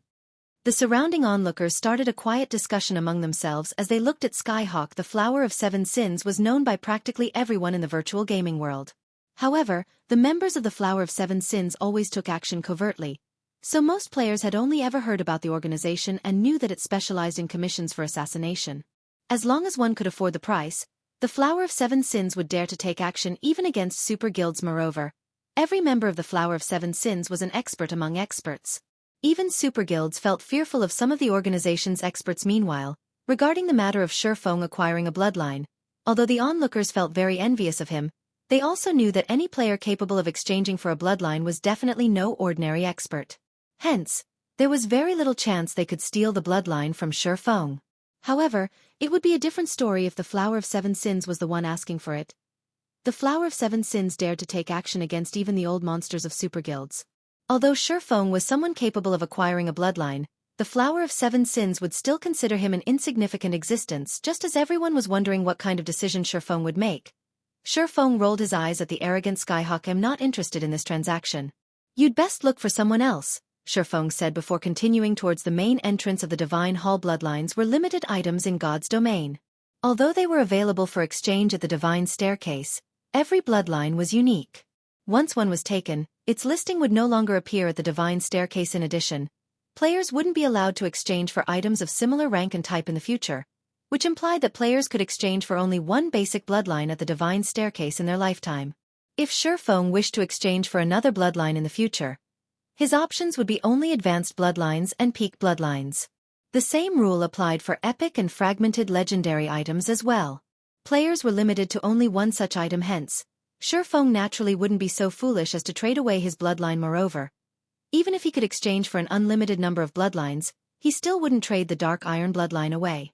Bloodlines were incomparably precious. Aside from the Divine Staircase, Feng had no idea where he could obtain a bloodline with absolute certainty. Hence, if he managed to get his hands on additional bloodlines, he would naturally give it to the other members of his guild. Only a fool would try to sell their bloodlines away upon Feng's departure. Skyhawk's complexion darkened immediately. That guy's dead. He actually dared offend someone from the Flower of Seven Sins. As expected of an expert. If it were me, I definitely would have chosen to trade away the bloodline. Everyone could not help but send Feng looks of pity and worship as they watched the swordsman leave the Divine Hall. When it came to tracking and investigative capabilities, the Flower of Seven Sins could rival even the Secret Pavilion. If the organization wanted someone dead, there was almost no escaping the organization's grasp. Hence, if given a choice, independent experts would rather provoke a super guild than the Flower of Seven Sins. Commander, that person sure is arrogant. He actually dares disrespect the Flower of Seven Sins. The Guardian Knight belonging to Skyhawk's party said as he approached Skyhawk, shock and anger on his face as he looked at Feng's departing figure. Since he refuses to trade it to us, we'll just take it away from him by force. Skyhawk sneered as he looked at Feng. Did you use the tracking scroll? I did. For the next 12 hours, no matter where he runs to, we'll be able to find him. The Guardian Knight smiled and nodded. Taking a look at his system map, he continued, he seems to be heading for the World Summit. In God's domain, while it was indeed true that only rangers and assassins possessed tracking abilities, other players could rely on special magic scrolls to track players. Meanwhile, as these special magic scrolls did not deal any damage, even when used on a player, the said player would not notice the tracking marker and neither could they remove it. Unless the targeted player logged out of the game, they could be located regardless of where they went. The only flaw of these special magic scrolls was that they could not be used repeatedly on the same target. Once a player was marked, no other tracking marker could be placed on them within the next 48 hours. What a confident person. Notify Ink Hunter and have him get ready. We'll take action on the World Summit, Skyhawk ordered. In the World Summit, only the foot of the mountain was a safe zone. Once players ascended the mountain, the prohibition on attacking other players no longer applied. There, players could fight each other however much they wanted. Only, once a player was killed on the World Summit, although they would not lose a level, They would drop an item and be sent directly out of the World Summit regardless of how much time they had remaining, since bloodlines were categorized as limited items. After players exchanged for a bloodline, they could not use it immediately. They needed to wait 3 hours for the restriction to end. Meanwhile, if players were killed during this restriction period, they would drop the bloodline with a 100% certainty. Understood. The Guardian Knight licked his lips in anticipation as he contacted their cleric companion. Meanwhile, after Feng ascended the World Summit, he did not make a beeline for the area where the epic shrines were located. Instead, he found a secluded spot and retrieved the Disintegration armor and God Crystal from his bag. Hopefully, it doesn't require too many. Feng took a deep breath as he chose the fusion option in the system interface in the Divine Staircase's exchange menu. God crystals were considered only unique items and not limited items. However, players had a cap of 1 God crystal per visit to the World Summit. If Feng wished to exchange for another God crystal, he could do so only on his next visit after he chose to fuse the Disintegration armor and God crystal. The magic circuits carved on the Disintegration armor released a dazzling silver glow. At the same time, the disintegration power the armor radiated intensified. A short moment later, a stream of evil pitch-black energy flowed out of the disintegration armor. This pitch-black energy felt as if it could corrode all items in existence. In fact, it even began corroding the ground, air, and even space around the disintegration armor. What a strong power. Feng involuntarily retreated 3 steps in a hurry as he looked at this pitch-black energy, deeply afraid of getting tainted by this corrosive energy. However, shortly after this pitch-black energy started corrupting its surroundings, the space around it began trembling. The boundless energy permeating the entire World Summit actually started dispelling this pitch-black energy. In the blink of an eye, it obliterated the pitch-black energy. The World Summit truly is a place created by gods. Feng could not help his surprise as he looked at the formerly decayed grass and air that had reverted to their original states.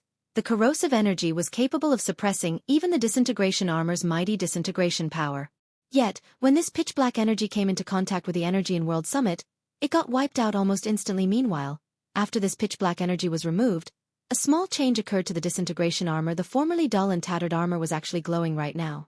Although it still had some physical damage and the magic circuits engraved on it remained dim and powerless, the disintegration power it exuded had become much more resplendent than before. Even Feng, the owner of the disintegration armor, felt intense pressure coming from it. He immediately walked up to the disintegration armor and checked its statistics again. What amazing attributes! Feng could not help but grow ecstatic as he looked at the disintegration armor's new statistics. Chapter 1582. Domain improves. Chapter 1582. Domain improves. Feng's desire for the disintegration armor was intense. After all, it was a set piece of one of the 9 great legendary sets in God's domain. He had only heard rumors about the 9 great legendary sets in the past. He knew that these 9 sets were far stronger than ordinary legendary set equipment. They could be considered the best among the various legendary set equipment in God's domain generally. Among the various pieces of a set equipment, the chest piece was the most important. As long as he could repair the disintegration armor, its benefits would be far beyond that of ordinary legendary equipment. Although the disintegration armor hadn't fully recovered, its statistics were frightening. Disintegration armor, one piece of the legendary set equipment the Orc Empire's founding emperor had crafted. The wearer of this armor will gain even greater strength than that of Titans. They will also fall into an endless cycle of madness. However, the disintegration armor had been damaged beyond repair during the Great War, and now leaks the disintegration power within. The disintegration power will taint any player that carries this item. It has also been tainted by an evil power, making it impossible to recast the armor. At present, 75% of the armor is still tainted by an evil power. Disintegration field disintegrates all skills and spells within a 100-yard radius. Skills and spells at Tier 2 and below will be nullified, while skills and spells above Tier 2 will be weakened by 70%. All entities within range of the disintegration field will sustain a 40% reduction to basic attributes, physique, and stamina, in addition to a 400% increase to their stamina and concentration consumption rates. No cooldown. Despite removing a quarter of the evil power, the disintegration armor's power had grown significantly. He didn't dare to imagine how powerful the disintegration field would become once he removed the remaining evil power. Disintegration field's ability to weaken skills and spells above Tier 2 by 70% was outrageous. Such suppression would basically cripple any skill or spell it encountered. The skill or spell would likely deal even less damage than a normal attack, And that's not even including the 40% reduction to basic attributes, only 3 more to go. Feng could not help his grin as he looked at the remaining evil power in the armor. Although he had spent more time on the divine staircase than any other player, he had earned a lot of time in the entrance test. He still had 5,724 minutes he could use to explore the World Summit. If he spent this time wisely, he shouldn't have any issues acquiring 3 more God Crystals. Opening an epic shrine only cost 1,000 minutes, and excluding travel time between shrines, he could activate up to 5 epic shrines as long as 3 of these epic shrines contained God Crystals. He could remove the remaining evil power that tainted the Disintegration armor once he had a plan. Feng stopped wasting his time. After storing the Disintegration armor, he dashed towards the epic shrine area. Feng ascended the World Summit's mountain far faster than he had during his previous visit, even though he was still suffering a weakened state from activating twofold berserk after climbing the mountain for a little over an hour. He had made it past the bronze area and was already past the mysterious iron area during his climb. He had spotted many players who tried to make the most of their remaining time as they entered as many low-rank shrines as possible, unlike the Dark Gold and Epic shrines, which cost 400 minutes and 1,000 minutes to activate. Respectively, lower-rank shrines were relatively cheap to activate. The Bronze and Mysterious Iron shrines in particular only cost 50 minutes and 100 minutes to activate.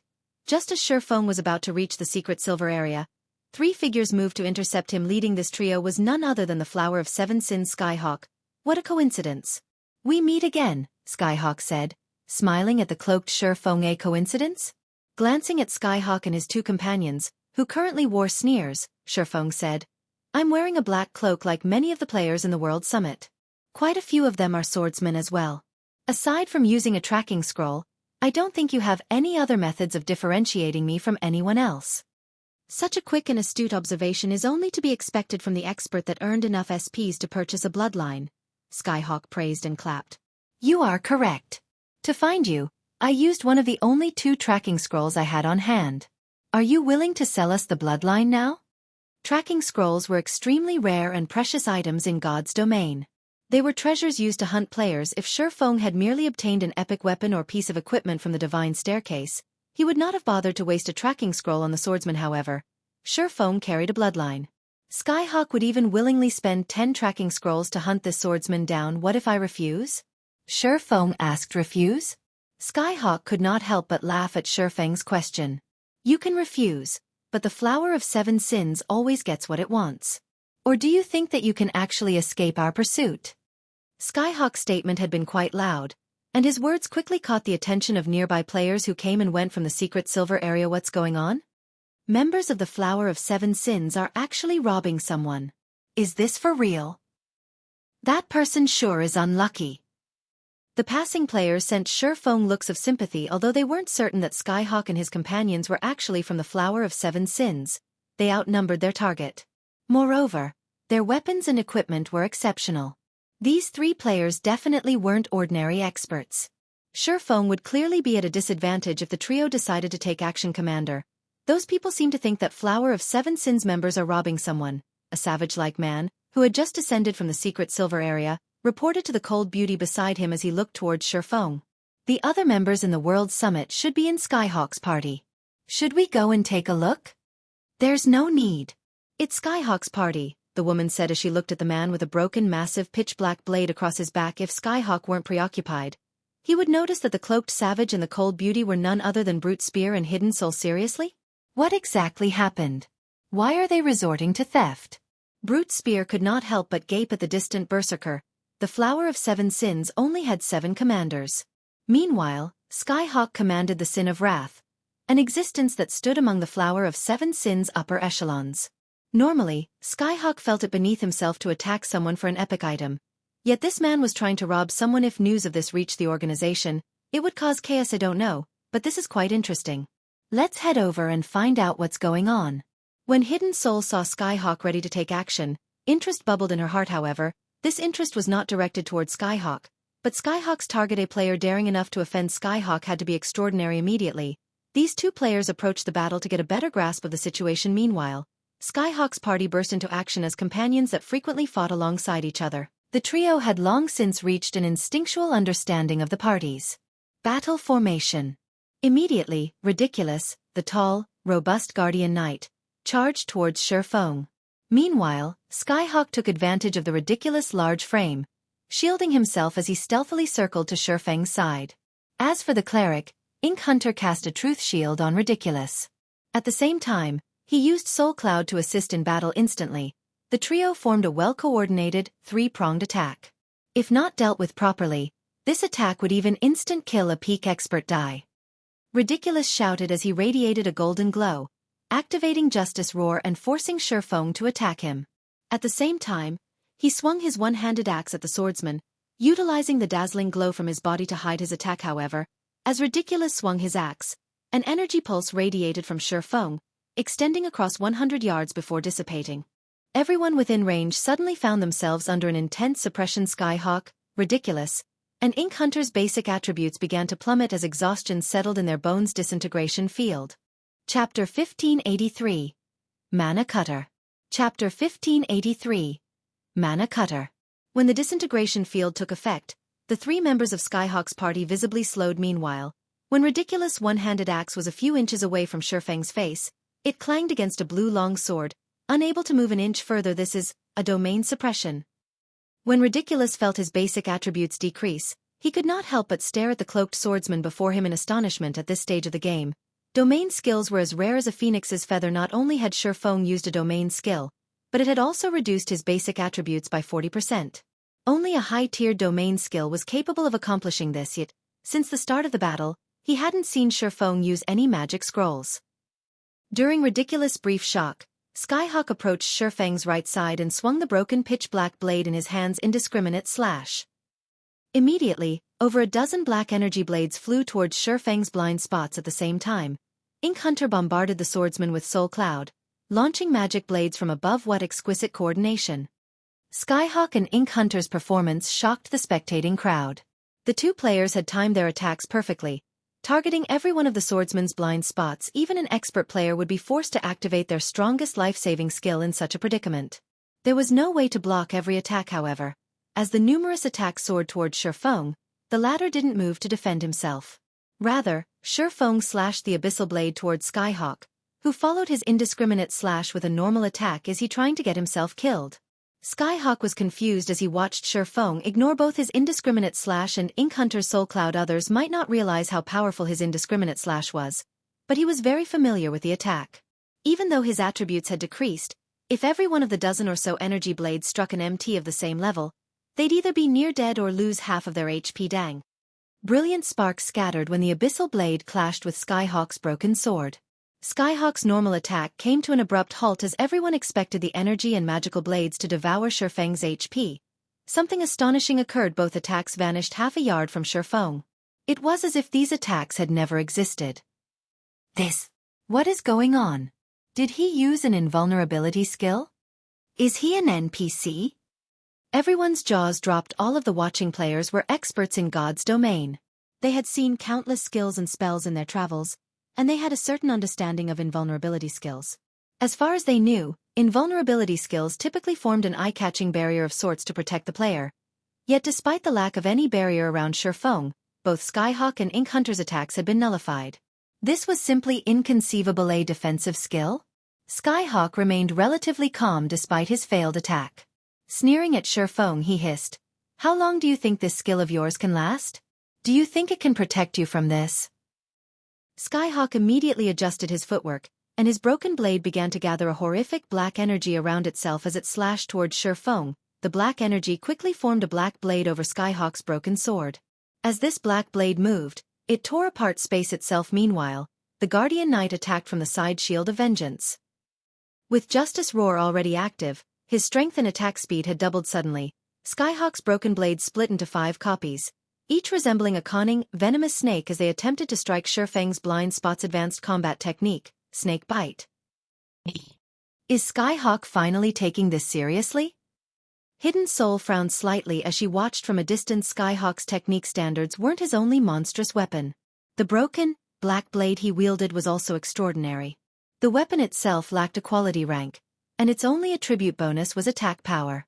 It didn't provide any additional basic attributes in exchange. However, the broken blade had 2 incomparably powerful skills. The first skill was Mana Rebound, the second was Mana Nullification. With this effect, the weapon could even slice through invulnerability skills. One could say that the weapon was a magic killer. In fact, this ability suited the Broken Blade's name perfectly: Mana Cutter. All defensive spells and skills were useless in the face of Skyhawk's attacks. Moreover, if melee players weren't careful with the skills they used to attack Skyhawk, Mana Rebound might turn their own attacks against them rather than damage Skyhawk. Because of this weapon, Skyhawk was the most formidable of the Flower of Seven Sins 7 commanders. If one wanted to defeat Skyhawk, they had to rely on techniques or basic attributes. Unfortunately, Skyhawk was a monster in both regards. If Hidden Soul had to face such an offensive, even she'd have no choice but to activate Vanish, receiving Ridiculous attack, before putting as much distance between herself and Skyhawk as possible. If she tried to fight the Berserker and Guardian Knight simultaneously, she'd have no hope of victory. The Mana Cutter? Feng felt a little jealous as he watched the broken pitch-black blade, which had transformed into 5 black snakes in the past. Every player had known about the Flower of Seven Sins commanders. They were just as popular as Super Guild's guild leaders. Their weapons and equipment had been just as famous among them. Countless berserkers and swordsmen dreamed of wielding Skyhawk's Mana Cutter. Realizing that Skyhawk and Ridiculous attacks were about to hit their target, Feng disregarded the idea of intercepting them forcibly. Instead, he used Divine Steps and split into 11 copies, spreading out to circle his 2 opponents. Feng still suffered a weakened state, and although the duration was much shorter than earlier, it still reduced his basic attributes by 80%. Overall, his basic attributes were only slightly higher than Skyhawk and Ridiculous, who were still suppressed by Disintegration Field. He didn't have the ability to deflect the incoming attacks, which targeted his blind spots and weak points doppelgangers. The instant Mana Cutter slid through Feng's body, Skyhawk followed up with a whirlwind slash, giving Feng no chances to escape his grasp. By swapping positions with his doppelgangers reacting in a similar manner, Ridiculous followed up his attack with Devotion, an AoE skill that only attacked his enemies based on his experience with skills that summon doppelgangers. He immediately determined that Feng's doppelgangers were likely invulnerable to attacks and couldn't be differentiated from the true body. In that case, he simply needed to attack all 11 clones with an AoE to find Feng. This. However, Ridiculous was dumbfounded after he used Devotion. All 11 doppelgangers remained unharmed. They're all fakes? Skyhawk looked at each clone carefully. He had prepared to launch an attack as soon as his companion revealed Feng's real body, but since none of the copies had taken damage, he was at a loss. Using his opponent's shock as an opportunity, Feng appeared before Ridiculous and activated the aura of Time's forbidden domain. His 2 blades then transformed into streaks of light as the bit into the Guardian Knight before him. Tier 2 skill, Instant Strike. Although Ridiculous noticed Feng's attack, due to his weakened physique and the swordsman's attack speed, which had been increased by 500%, he couldn't react in time. He didn't even have time to activate his life-saving skill before Feng's attack struck. In the end, he could only watch as the Abyssal Blade and Killing Ray slashed down at him in succession before Skyhawk could react. The Guardian Knight's 30,000 HP had fallen to 0.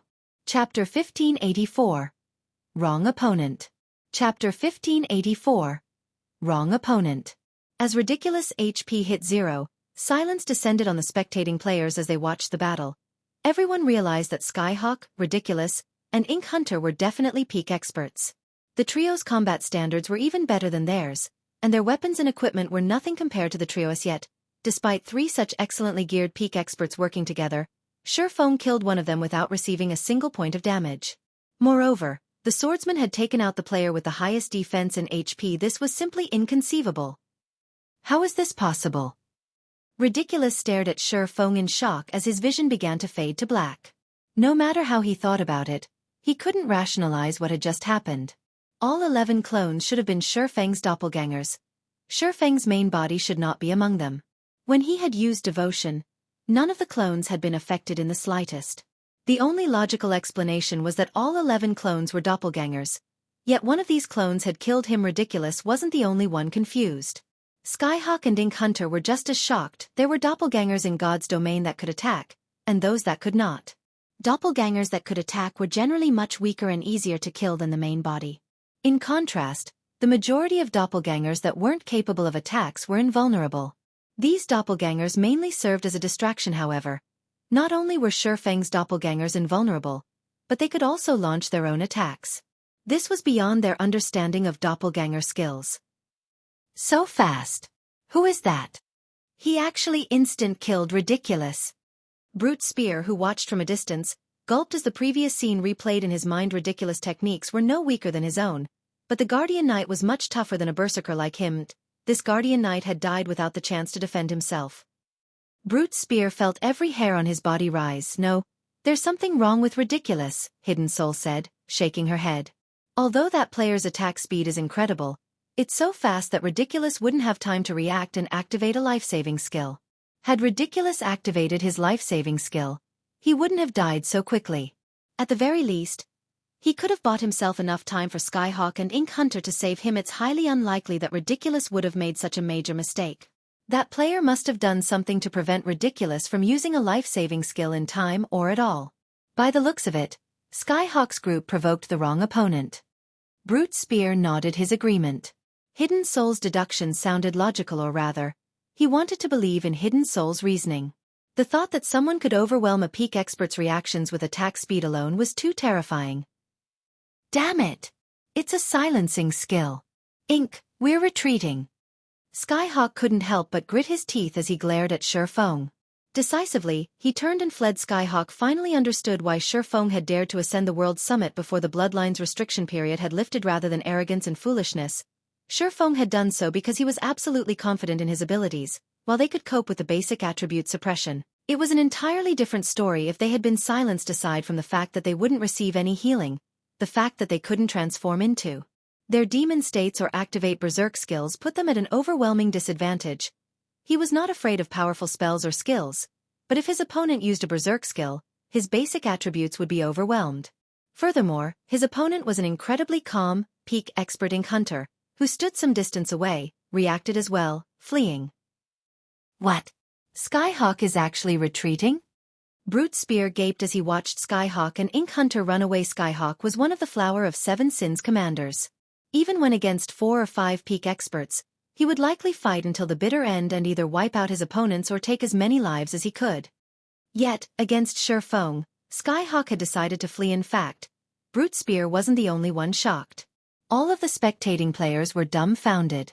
Only, unlike Brute Spear, they weren't surprised by Skyhawk and Ink Hunter's retreat. They were shocked by the strength Feng had displayed. Not only had the swordsman killed a peak expert instantly, but he had also followed up by scaring away 2 other peak experts too strong. Is he an NPC? He actually killed a peak expert from the Flower of Seven Sins. I never knew that there was such a frightening expert among demon players. It would be great if I could get to know him. Everyone deeply admired Feng. They too were experts in God's domain, and they realized how powerful Skyhawk and his party members were. Ordinary experts couldn't compare to the trio, yet Feng had overwhelmed them despite being outnumbered. These players agreed with Skyhawk and Ink Hunter's decision to retreat. Only a fool would try to fight Feng after seeing the swordsman's display of strength. Although players would not lose any levels when they died in the World Summit, they would DOP one of their items. At their levels, every piece of equipment was worth a fortune. This was especially true for peak experts like Skyhawk.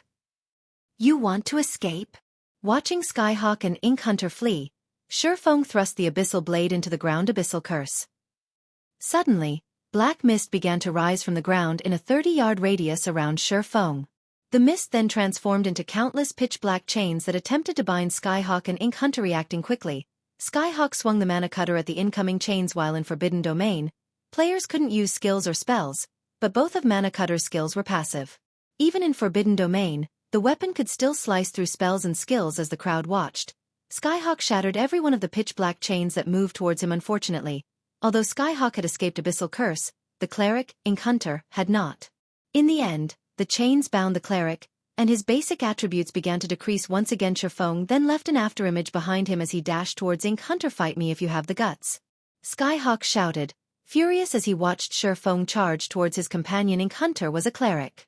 Without the ability to use spells and skills, he was powerless against Feng. Meanwhile, Feng's silencing skill was clearly a region-based skill. As long as they moved out of the affected region, they would be free from the silencing effect. However, if Ink Hunter died before they escaped, he'd be left without a healer to support him. He'd definitely have a difficult time against Feng alone. As Skyhawk declared his challenge, and before the watching players had realized it, Feng had appeared before the Berserker, his sacred sword descending on the commander from the Flower of Seven Sins Shadow Blade. A single slash, alongside 9 shadows, struck Skyhawk from various directions. Feng's sudden appearance had caught Skyhawk off guard, but the Berserker reacted almost immediately, adjusting his footwork and wielding his blade advanced defensive combat technique. Iron Wall. The broken blade's trajectory seemed strange as it deflected the incoming attacks. As Mana Cutter countered more of the attacks, its speed seemed to increase in the end. Skyhawk managed to deflect 9 of the 10 incoming attacks, receiving only 1. When the attack struck, he had lost a little over 2,000 HP and retreated several steps. Skyhawk had basically lost 1/10 of his suppressed HP. However, Skyhawk did not pay much mind to the damage. At the very least, he had lured Feng in. With this, Ink Hunter could escape the silencing AoE.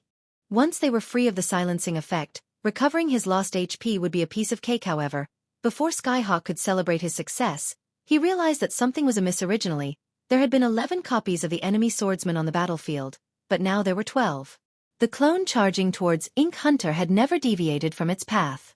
At this point in time, said clone had also arrived before the cleric and activated Shadow Blade. Already the cleric, with low HP and defense, died instantly as the 10 attacks bit into his body. How is this possible? Skyhawk shifted a bewildered look between the Feng that had claimed Ink Hunter's life and the one that stood before him. What he did not know was that Feng had never intended to let any of them get away. Feng had sent the doppelganger he had summoned with Phantom Kill after Ink Hunter, while his main body had used Void Steps to approach Skyhawk. Chapter 1585. Slaying Skyhawk. Chapter 1585.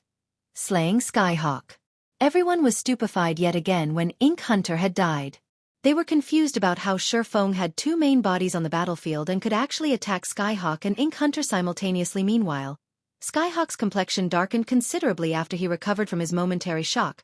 Not only was he still stuck in the silencing AoE, but he had also lost his healer. If Feng used a berserk skill now, killing him would be very easy. However, what Skyhawk did not know was that Feng had recently used twofold berserk and was still in a weakened state, which prevented him from using berserk skills. Otherwise, he wouldn't have needed to expose trump cards like Forbidden Domain and Phantom Kill. Feng didn't give Skyhawk much time to think about his situation as he sent another quick slash at the Berserker Flame Burst. Although he had already killed Ink Hunter, Skyhawk wasn't an opponent he could take lightly. If he allowed Skyhawk to escape Forbidden Domain and activate a berserk skill, he would definitely be placed in a very passive state. Suddenly, the 2 swords in Feng's hands released a burning glow as they approached their target.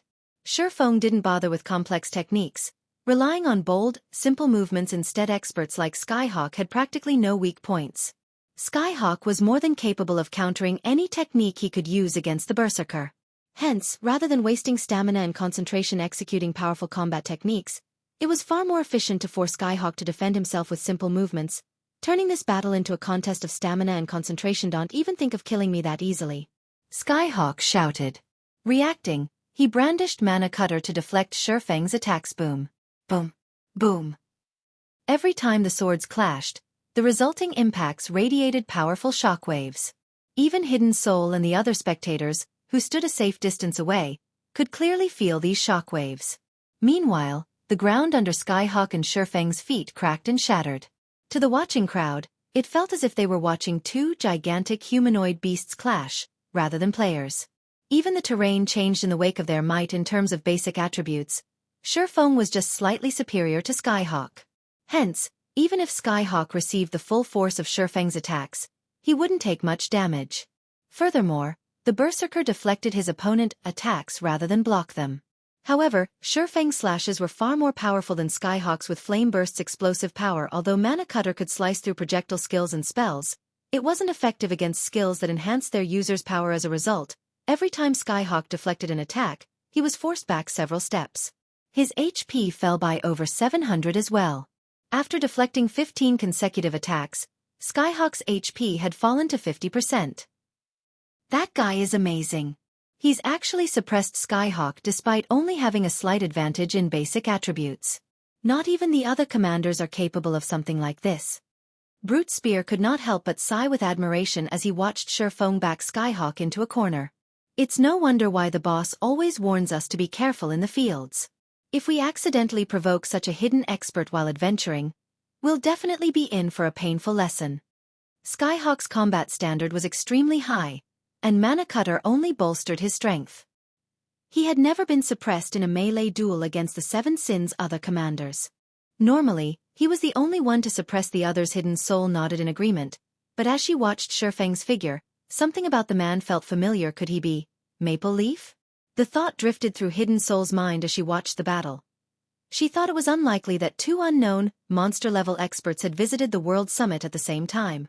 Moreover, the doppelganger skill Feng had used against Skyhawk was the same skill he had used against the Purgatory puppets. She also found the situation somewhat hard to believe. Every expert had strengths and weaknesses. For example, some experts focused on fighting monsters, and against monsters, they could display extraordinary strength.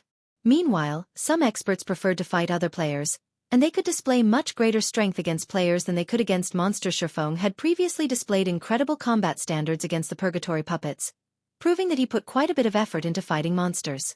Even Hidden Soul had to admit that she wasn't as skilled as Feng in monster battles yet. Despite facing Skyhawk's three-man party, Feng had displayed the same extraordinary tactics and combat standards. His performance wasn't inferior to his fight with the Purgatory puppets in the least. This proved that he was just as familiar with PvP. As Hidden Soul pondered over Feng's identity, the battle between the swordsman and the berserker grew more intense. They began to exchange blows so fast that even many of the watching demon experts could no longer keep up with the battle. Damn it. Not being able to use my skills is too much of a problem. Skyhawk was frustrated as he desperately repelled Feng's frenzied attacks. The standard of his techniques was considerably higher than Feng's. In a fight where neither combatant could use skills or spells, he'd have no fear of Feng yet. Feng had used a skill that boosted his attack's destructive power before launching swift and straightforward attacks, forcing him to receive the attacks one way or another. Had Feng relied on projectiles, he could have easily found an opportunity to use Mana Cutter to turn the tables on the swordsman, but as if Feng had known about the weapon's abilities, he refused to give Skyhawk such an opportunity. This forced him into a passive situation, having to focus on his own defense. As a result, he could only watch as his HP continued to decrease. Moreover, Feng had yet to use a berserk skill or his demon state. That's not right. Considering the events up to this point, Skyhawk suddenly realized a possibility as to why Feng would bother to fight him for so long. With a sneer he hissed, "I understand now. The reason you haven't used a berserk skill yet isn't that you don't want to, but because something is preventing you from doing so. You're trying to desperately to deplete my HP so you can kill me before I leave your silencing AoE, aren't you?" Feng didn't bother to reply to Skyhawk's accusation. Instead, he activated Illusory Shadow. Although Illusory Shadow's attacks were quite weak, only dealing 40% of a normal attack's damage, the attacks couldn't be blocked. Your silence only confirms my guess. Since you can't use your berserk skill, I don't have to be careful around you anymore. Skyhawk smiled. Immediately, he executed a deceptive footwork technique, retreating at a much faster pace. He hadn't put much focus into escaping the silencing skill since he couldn't find any hope of victory. Even if he could use a berserk skill or transform into his demon state, so could Feng. But now things had changed. Once he was out of range of the silencing AoE, he could use his berserk skill. Killing Feng would be a piece of cake, to put it simply. This battle's outcome depended on whether or not he could escape the silencing AoE safely. As Skyhawk inched towards the edge of the silencing AoE, his focus sharpened. As a result, the drain on his HP began to slow. In 10 seconds, I'll escape your silencing skill. It's impossible to deplete my remaining HP in so little time. I have to admit, though, you are the first person to force me into such a position since I've joined God's domain. You should be proud of this fact. Do you have any last words? Skyhawk asked, smiling arrogantly at Feng. Is that so? Feng grinned suddenly. In the next moment, a black figure descended from the skies and landed behind Skyhawk. This figure was none other than Feng's doppelganger. The doppelganger had already activated Flame Burst and brandished its swords at the berserker. Seeing this, Skyhawk's expression darkened. Hurriedly, he spun and used Mana Cutter to deflect the incoming attacks. As for Feng, he activated Dragon's Authority and executed Sword's Orbit. Dragon's Authority immediately inflicted the Fear debuff on Skyhawk. Not only did the debuff decrease the berserker's attack power by 40%, but it also reduced his attack speed and movement speed by 40%. With Skyhawk's attack speed decreased significantly, he couldn't keep up with both Feng and his doppelganger. As a result, he had to watch, helpless, as one sword light after another sliced through his body and stole a significant portion of his already low HP. Had only needed 10 more seconds to reach the edge of the silencing AoE, yet it now seemed endlessly far away. In the end, Skyhawk's HP plummeted, and like a puppet with cut strings, the berserker's body collapsed to the ground. You should be proud of the fact that you forced me to attack in sync with my doppelganger, Feng said softly as he looked at the fallen berserker. Chapter 1586. Demon King's Horn. Although Feng had only spoken after Skyhawk's HP had reached 0, players would retain their senses for a short moment after they died in God's domain. Only, players weren't able to move you. Skyhawk nearly spat blood when he heard Feng's statement. Had he had use of his skills, Feng's mindless brutish attacks wouldn't have claimed his life outright even without activating his berserk skill. However, Skyhawk's HP had already reached 0. Even if he wanted to say something, he couldn't. He could only wait, hateful, as the system gradually sent him out of the World Summit. When the spectating crowd saw Skyhawk's corpse on the ground, they gulped audibly as they turned towards the swordsman beside said corpse. Feng was too strong. This was the first time that they, as expert players, had realized that players could dominate a battle by relying on skills, not just basic attributes and techniques. Despite facing 3 peak experts simultaneously, Feng had killed all 3 by relying on his skills. Feng's skills were so powerful that Skyhawk's party hadn't been able to retaliate in the slightest. First, Feng had suppressed his opponents with a domain skill. He then used a silencing AoE skill and another skill that allowed him to instant kill a guardian knight. In the end, he had relied on his doppelgangers to fight a 2-on-1 battle. With his numerous skills, he had crushed any advantage his opponents had possessed after this battle. These expert players realized how important skills and spells actually were now. They understood that skills and spells could make up for their imperfections, furthering their combat powers even when struggling with an overwhelming disadvantage. They could rely on the synergy of powerful skills and spells to turn the tide of battle. Feng was proof of this. Skyhawk died. Just like that. He's definitely going to get an earful when he reports back to the main headquarters. Brute Spear could not help but laugh as he watched Skyhawk's body gradually disappear. We really have to thank this mysterious expert. As the Sin of Wrath's commander, everyone in the Flower of 7 Sins recognized the man's strength. He had achieved quite a bit in the organization. This was also why Skyhawk was so dissatisfied with Hidden Soul, who had recently been promoted to the Sin of Pride's commander due to her connections. Hidden Soul faced a lot of pressure in the organization, but now that Skyhawk had died during an attempted robbery, he would lose quite a bit of influence. Mysterious expert? Hidden Soul could not help but shake her head. Smiling bitterly, she said, "He is no mysterious expert. In fact, you know him." "I know him." Brute Spear was confused. "If I'm not mistaken, he is Maple Leaf," Hidden Soul said as she stared at Feng's distant figure. Although he had hidden his appearance under a black cloak, one of the doppelganger skills he used during the fight is the same skill Maple used in the entrance test. "He's Brother Maple?" Brute Spear turned to Feng with wide eyes, shocked. He couldn't believe it. Not only was Feng ridiculously powerful against monsters, but he was equally powerful in PvP. "Commander, if we can deepen our relationship with Brother Maple, wouldn't we have a better chance of retrieving the item?" Brute Spear suggested excitedly. But this isn't the time to ask him," Hidden Soul said after giving the matter some thought. "He has just killed Skyhawk. Even if Skyhawk can stomach this grievance, the elders aren't likely to turn the other way. They'll do everything to learn as much as they can about him. It won't be too late to contact Maple once the elders have discovered his true identity." After giving the matter some thought, Brute Spear understood Hidden Soul's reasoning. The Flower of 7 Sins was a mysterious organization, which everyone in the virtual gaming world feared and revered. Meanwhile, news of a mysterious player killing a commander like Skyhawk would leak, sooner or later. The other superpowers would laugh at and ridicule the Flower of 7 Sins. If the organization wanted to maintain its reputation, it couldn't sit still and do nothing. Otherwise, the organization's prestige would plummet. While the watching players discussed Feng in the battle, the swordsman began to collect the loot. Skyhawk and his party had dropped. Skyhawk, Ridiculous, and Ink Hunter were all bona fide peak experts. Every weapon and piece of equipment they used was the best of the best. When Skyhawk had died, not only had he dropped level 45 dark gold plate armor gloves, but he had also dropped a horn that radiated dense demonic power. As it lay on the ground, it increased the demonic power in the air by several fold. "What's this?" Feng picked up the horn curiously and inspected it. Demon King's Horn, Epic Rank Consumable. This horn carries the power of a living Demon King. Activating the horn will allow you to execute an attack with the power this Demon King had during his life. Activating the Demon King's power will cost 30,000 magic crystal. Can be used 2 more times. Feng was dumbfounded when he read the Demon King's horn's description.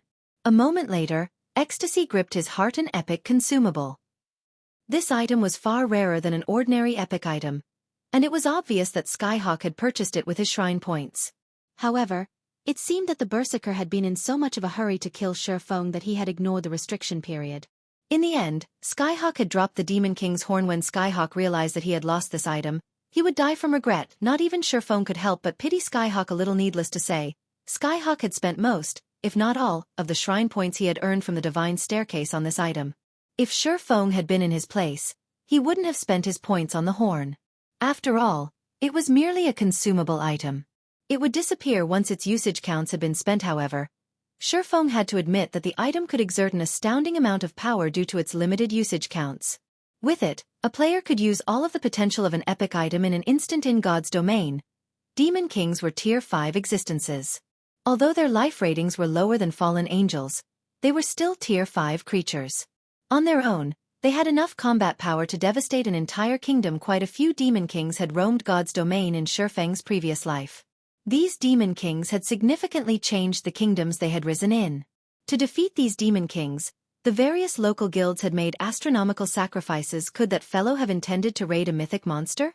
Feng wondered as he gazed at the Demon King's horn. Since the Demon King's horn allowed a player to use a Demon King's power, the player could launch an attack of a Tier 5 creature. A Tier 5 attack could even wound a Tier 5 monster severely if not dealt with properly. To current players, however, Tier 5 monsters were practically invincible. No player would be foolish enough to challenge a Tier 5 creature at this stage of the game. The only reason why Skyhawk would purchase this item was to face a Tier 4 mythic monster. Although mythic monsters were still insurmountable to current players, it was possible to take one down with the help of the Demon King's horn and a few other powerful items. Now that Feng had obtained the Demon King's horn, he had gained another trump card, which was even stronger than the elemental sources, to deal with mythic monsters in the future. He could even use it to deal with the final boss in a level 50 super large-scale team dungeon. The only problem was the high requirement of magic crystals to activate the Demon King's horn. Not just any guild could afford to part with 30,000 magic crystals. Not even Zero Wing could afford the expenditure. Many aspects demanded magic crystals of the guild. Right now, Zero Wing couldn't even afford to spend 10,000 magic crystals, let alone 30,000. Forget it. It's better than not having it at all. After pondering the situation for a moment, Feng decided to set the Demon King's horn aside for now, continuing towards the World Summit's epic area. Meanwhile, news of Feng's single-handed annihilation of Skyhawk's party spread like wildfire, quickly reaching the various superpowers' ears. Chapter 1587. Mysterious Expert. Chapter 1587. Mysterious Expert. Players bustled about on the streets of a guild town, protected by tall walls. Quite a few of these players were architects, busily constructing all types of buildings. From the top floor of an open-air restaurant in the town, a middle-aged man in dark gray armor quietly watched these architects. A flame-shaped shield rested beside his chair. Suddenly, a young man burst into the room, running up to the middle-aged man. Uncle Yuan, something big has happened, the young man excitedly reported. We just received news that Skyhawk, one of the Flower of Seven Sins commanders, has been killed. The middle-aged man in question was none other than the secret pavilion's Yuan Tiexin. He had already reached level 50 and wore the level 50 fine gold ranked landslide set, a set equipment for shield warriors which could only be obtained from level 50, 100-man team dungeon. Skyhawk has been killed? Yuan Tiexin turned towards the young man in astonishment. How is that possible? Did someone organize an expert team to ambush him? No, that can't be right. We're talking about one of the Seven Sins commanders here. The Flower of Seven Sins definitely won't take such a blow lying down. Skyhawk was one of only 7 commanders in the Flower of Seven Sins. His individual strength even ranked near the top in the assassination organization. Yuan Tiexin found it truly hard to believe that a handful of players could kill such an expert. The only possibility was that some superpower had organized a small army to ambush the man. They'd also need various powerful tools to ensure that he couldn't escape. No, that's not the case. Based on what we've heard, it seems that Skyhawk and 2 of his close aides attempted to rob another player. In the end, that player turned the tables, and the 3 lost their lives, the young man explained, stammering. Skyhawk led his men to kill a player, but ended up dead instead? How is that possible? Yuan Tiexin was even more shocked. Not only had Skyhawk died, but he had also been killed by a lone player. The man had even had the numerical advantage in the situation. No matter how Yuan Tiexin considered the younger man's words, they sounded like a joke. It's true. Here's a video of the battle, the young man said as he hurriedly relayed the recording. The video had been recorded some distance from the battlefield, so the fight's details weren't clear. However, Skyhawk's mana cutter was. There was no doubt that the berserker wielding the broken blade was indeed Skyhawk's powerful skills. Although Yuan Tiexin could not see the entire process of the battle clearly, he could more or less deduce the reason that Skyhawk's party had lost. Just who is that player? We're already doing our best to investigate this matter. Unfortunately, we can only glean a limited amount of information from the video. Although the Flower of Seven Sins should have access to more details, our spies in the organization are too low ranked to gain access to the information. The guild leader has already asked us to find this expert as quickly as possible, and he has stated that we cannot allow the Flower of Seven Sins to reach the player before we do. I understand. I'll do my best to look into the matter. After Yuan Tiexin finished with the video, he became interested in the mysterious expert who had killed Skyhawk's three-man party. He immediately ordered his subordinates to investigate the battle video. Meanwhile, God's Domain's other superpowers began their own investigations. At this point, Feng, who was wholly ignorant of the commotion he had caused, reached the World Summit's Epic Shrine area. Compared to the Dark Gold and Fine Gold areas, the Epic area was void of players. The majestic Epic shrines in the area remained unoccupied. Feng didn't need to worry about any competition over the shrines. The God crystals aren't as valuable as Epic items, but the shrine's difficulty increases with altitude. Correspondingly, the shrine should offer more treasures. I may be able to find God crystals in the lowermost shrines. After a quick inspection of the Epic shrines dotting the mountainside, Feng began his mission. The lowermost region of the Epic area had a total of 21 Epic shrines. Feng did not put too much thought into the matter and approached the closest shrine. When he reached the shrine's entrance, Feng placed a hand on the doors before him. System. Inferior legendary shrine key detected. You are qualified to open the doors of the Epic shrine. Do you wish to spend 1,000 minutes to open them?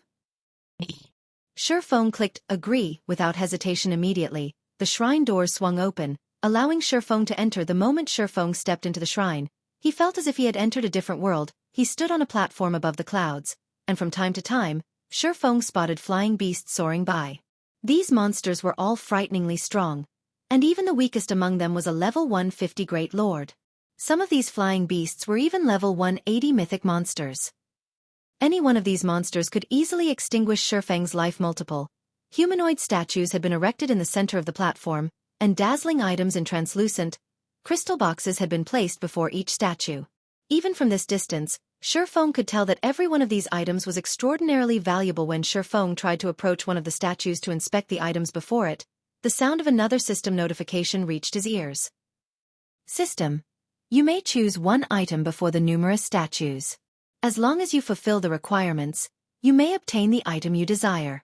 If you fail to complete the requirements within the given time limit, you will be teleported out of the shrine automatically.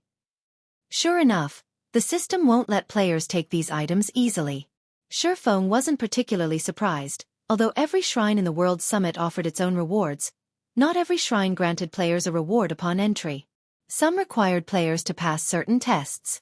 The Shrine of the Lord of Destruction, which Feng had previously visited, was one such example. If players did not choose the appropriate shrines based on their strength, they might walk away empty-handed. A total of 12 statues occupied the platform. Among the items before the statues, 4 were damaged items, and there were 5 pieces of intact epic equipment, 2 epic weapons, and 1 epic item. According to the acquisition difficulty in God's Domain, the epic item would be the most difficult to obtain, while the damaged items would be the easiest. It was relatively easy to determine the various statues' difficulty levels. However, none of this mattered to Feng. After all, he was not here for practical items. The God crystals were his only goal. Please. Let this be a God crystal. Feng then approached one of the statues with a damaged item. The moment he made his choice, the stone statue before him began to crack. The cracked stone fell to reveal a stalwart man wielding a 2-handed sword and wearing golden armor. Shrine Knight, High Human, Tier 4 Sword Emperor. Level 100. HP 20, 000, 000/20, 000, 000. The moment the Shrine Knight appeared, Feng felt an unprecedented pressure bear down on him normally. NPC's combat techniques were far stronger than monsters of the same level and tier. Furthermore, the NPC before him was a high human. High humans were unlike the current humans populating the God's Domain continent. High humans had long since gone extinct in God's Domain long ago. The gods had blessed high humans, and their life rating was much higher than their ordinary current cousins. They were bona fide humanoid monsters. In fact, the legends that spoke about humans who had slain dragons didn't refer to current humans, but high humans. Current humans' life rating was far lower than dragons, and not even a Tier 5 NPC would be a match for an ordinary Tier 5 dragon. However, high humans could fight and defeat dragons as another example of how powerful high humans were. The Tier 4 Shrine Knight before Feng could easily kill mythic monsters of the same level as if they were ants. Chapter 1588. Bloodline improves. Chapter 1588. Bloodline improves.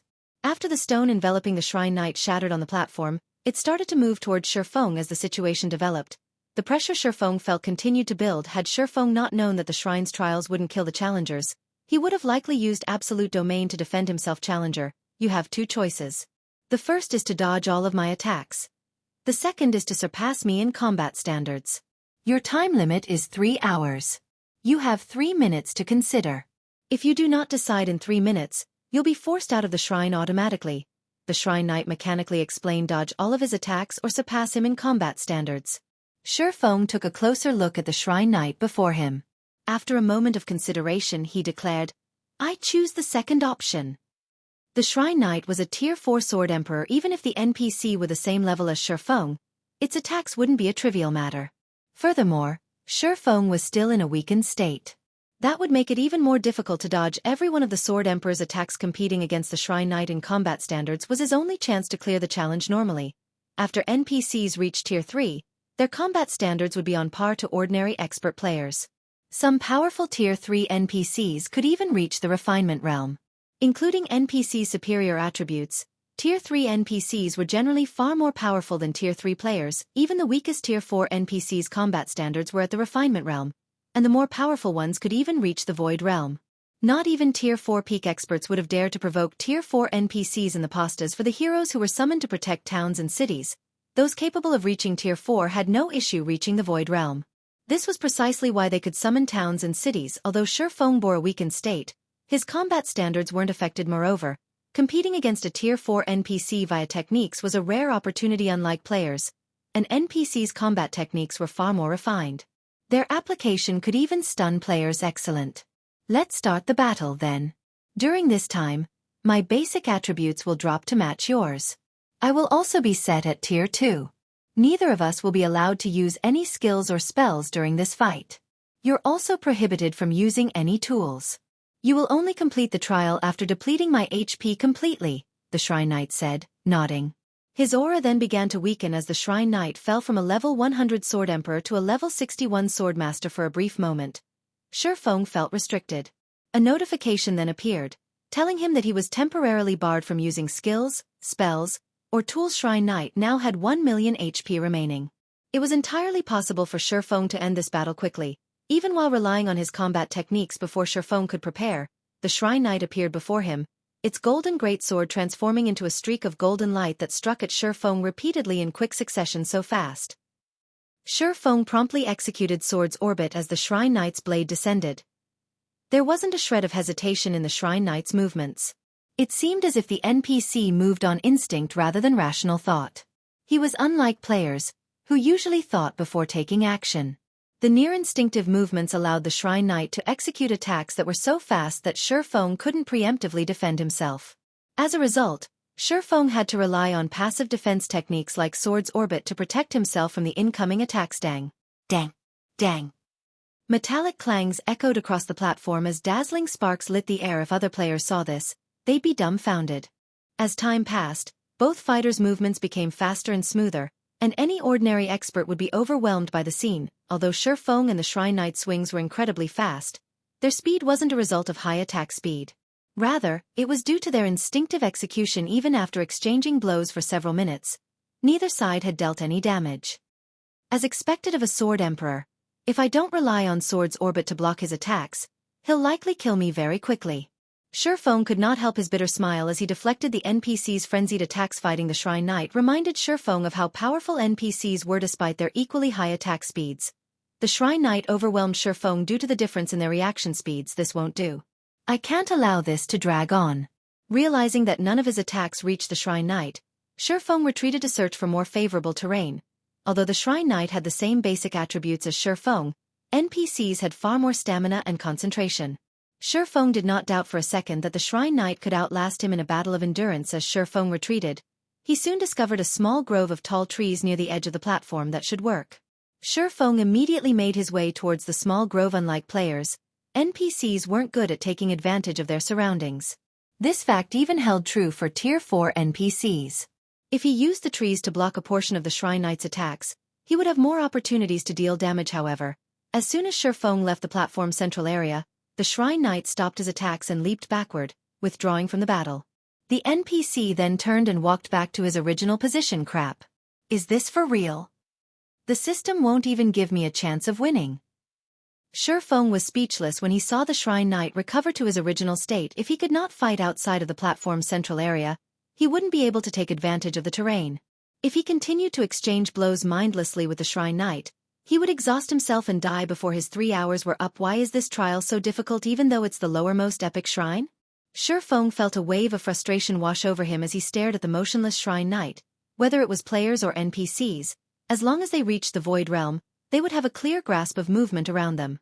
In addition, the Shrine Knight could execute near-instinctive attacks. Aside from Domain Realm experts, Feng doubted that anyone was capable of beating the Shrine Knight's combat standards. Of course, there was one way that Void Realm players could defeat an NPC like the Shrine Knight: an advanced offensive combat technique. But even now, Feng had only learned basic offensive combat techniques.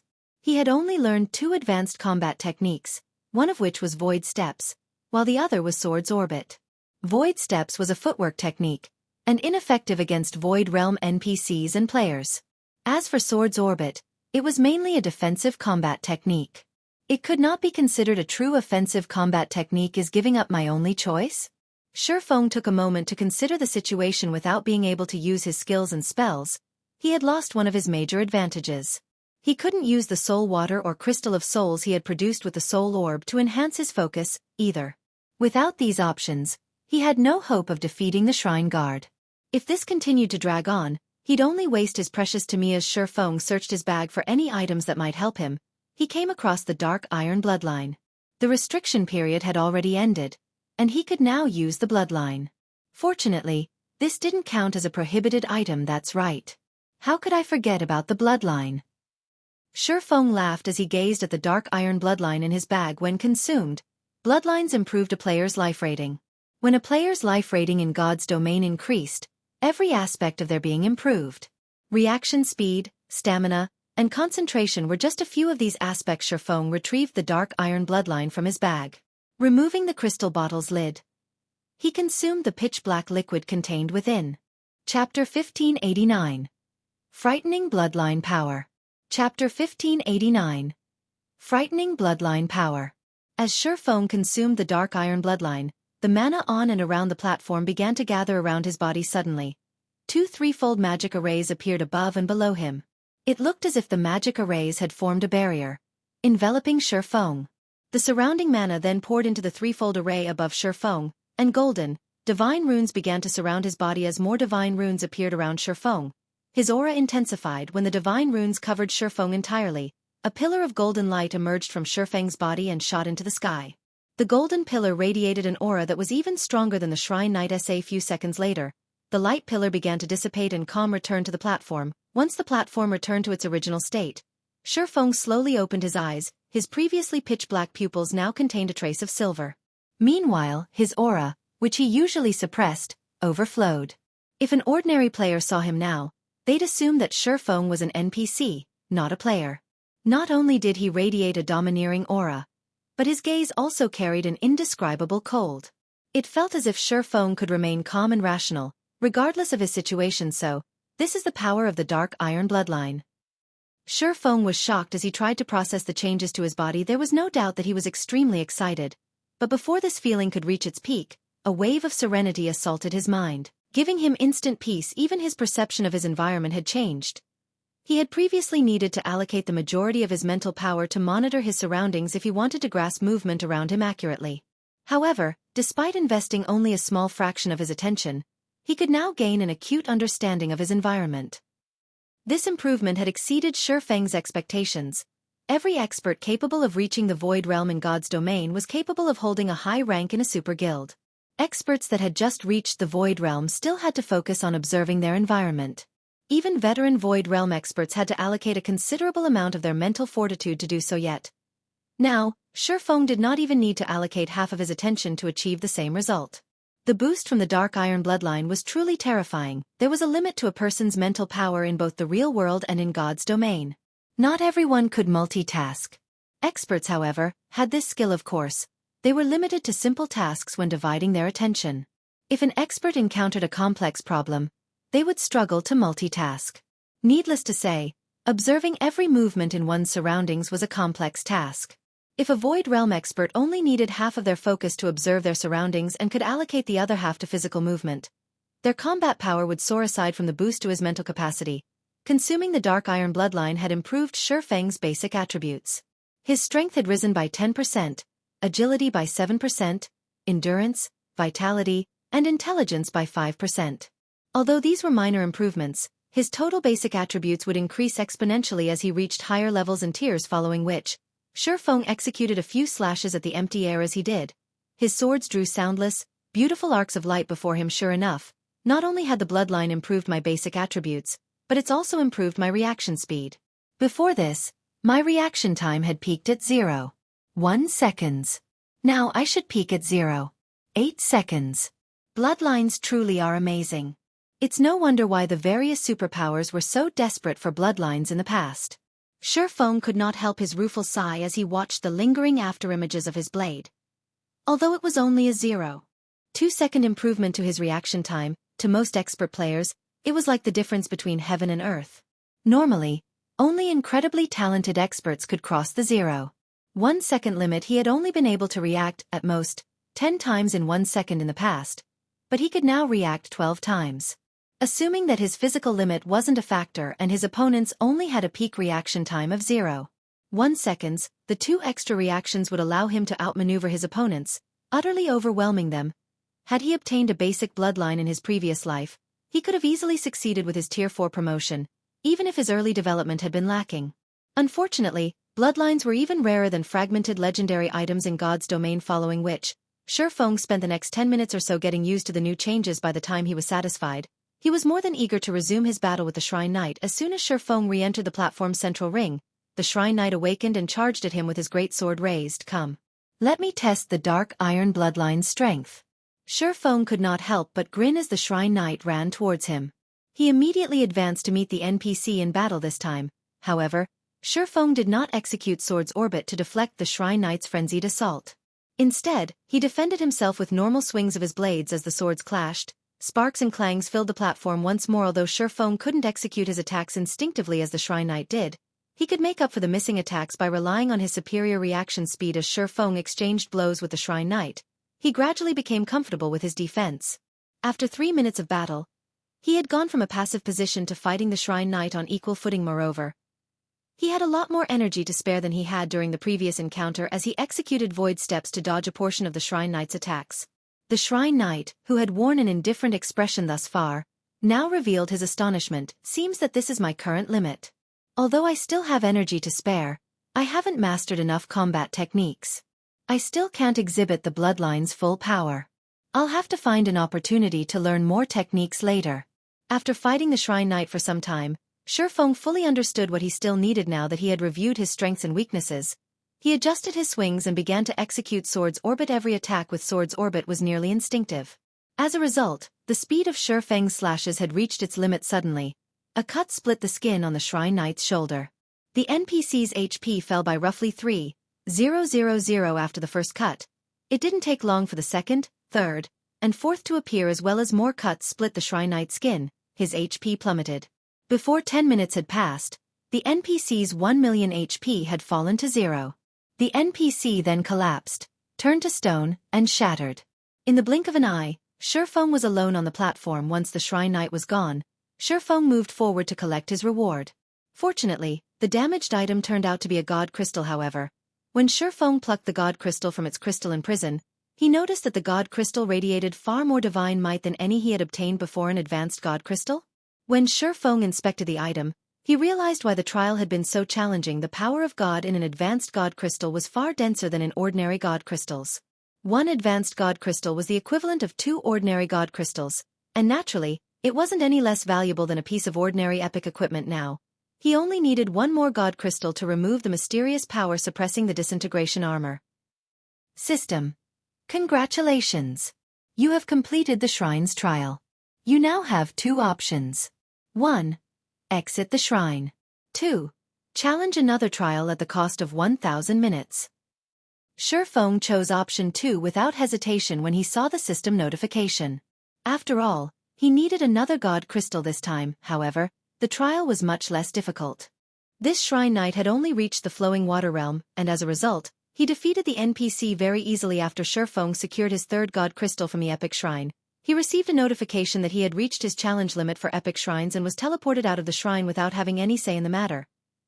If you find any errors, ads pop up, ads redirect, broken links, non-standard content, etc. Chapter 1590. Feng returns. Chapter 1590. Feng returns. Outside of the epic shrine Feng had previously entered, the space before the shrine's doors shattered.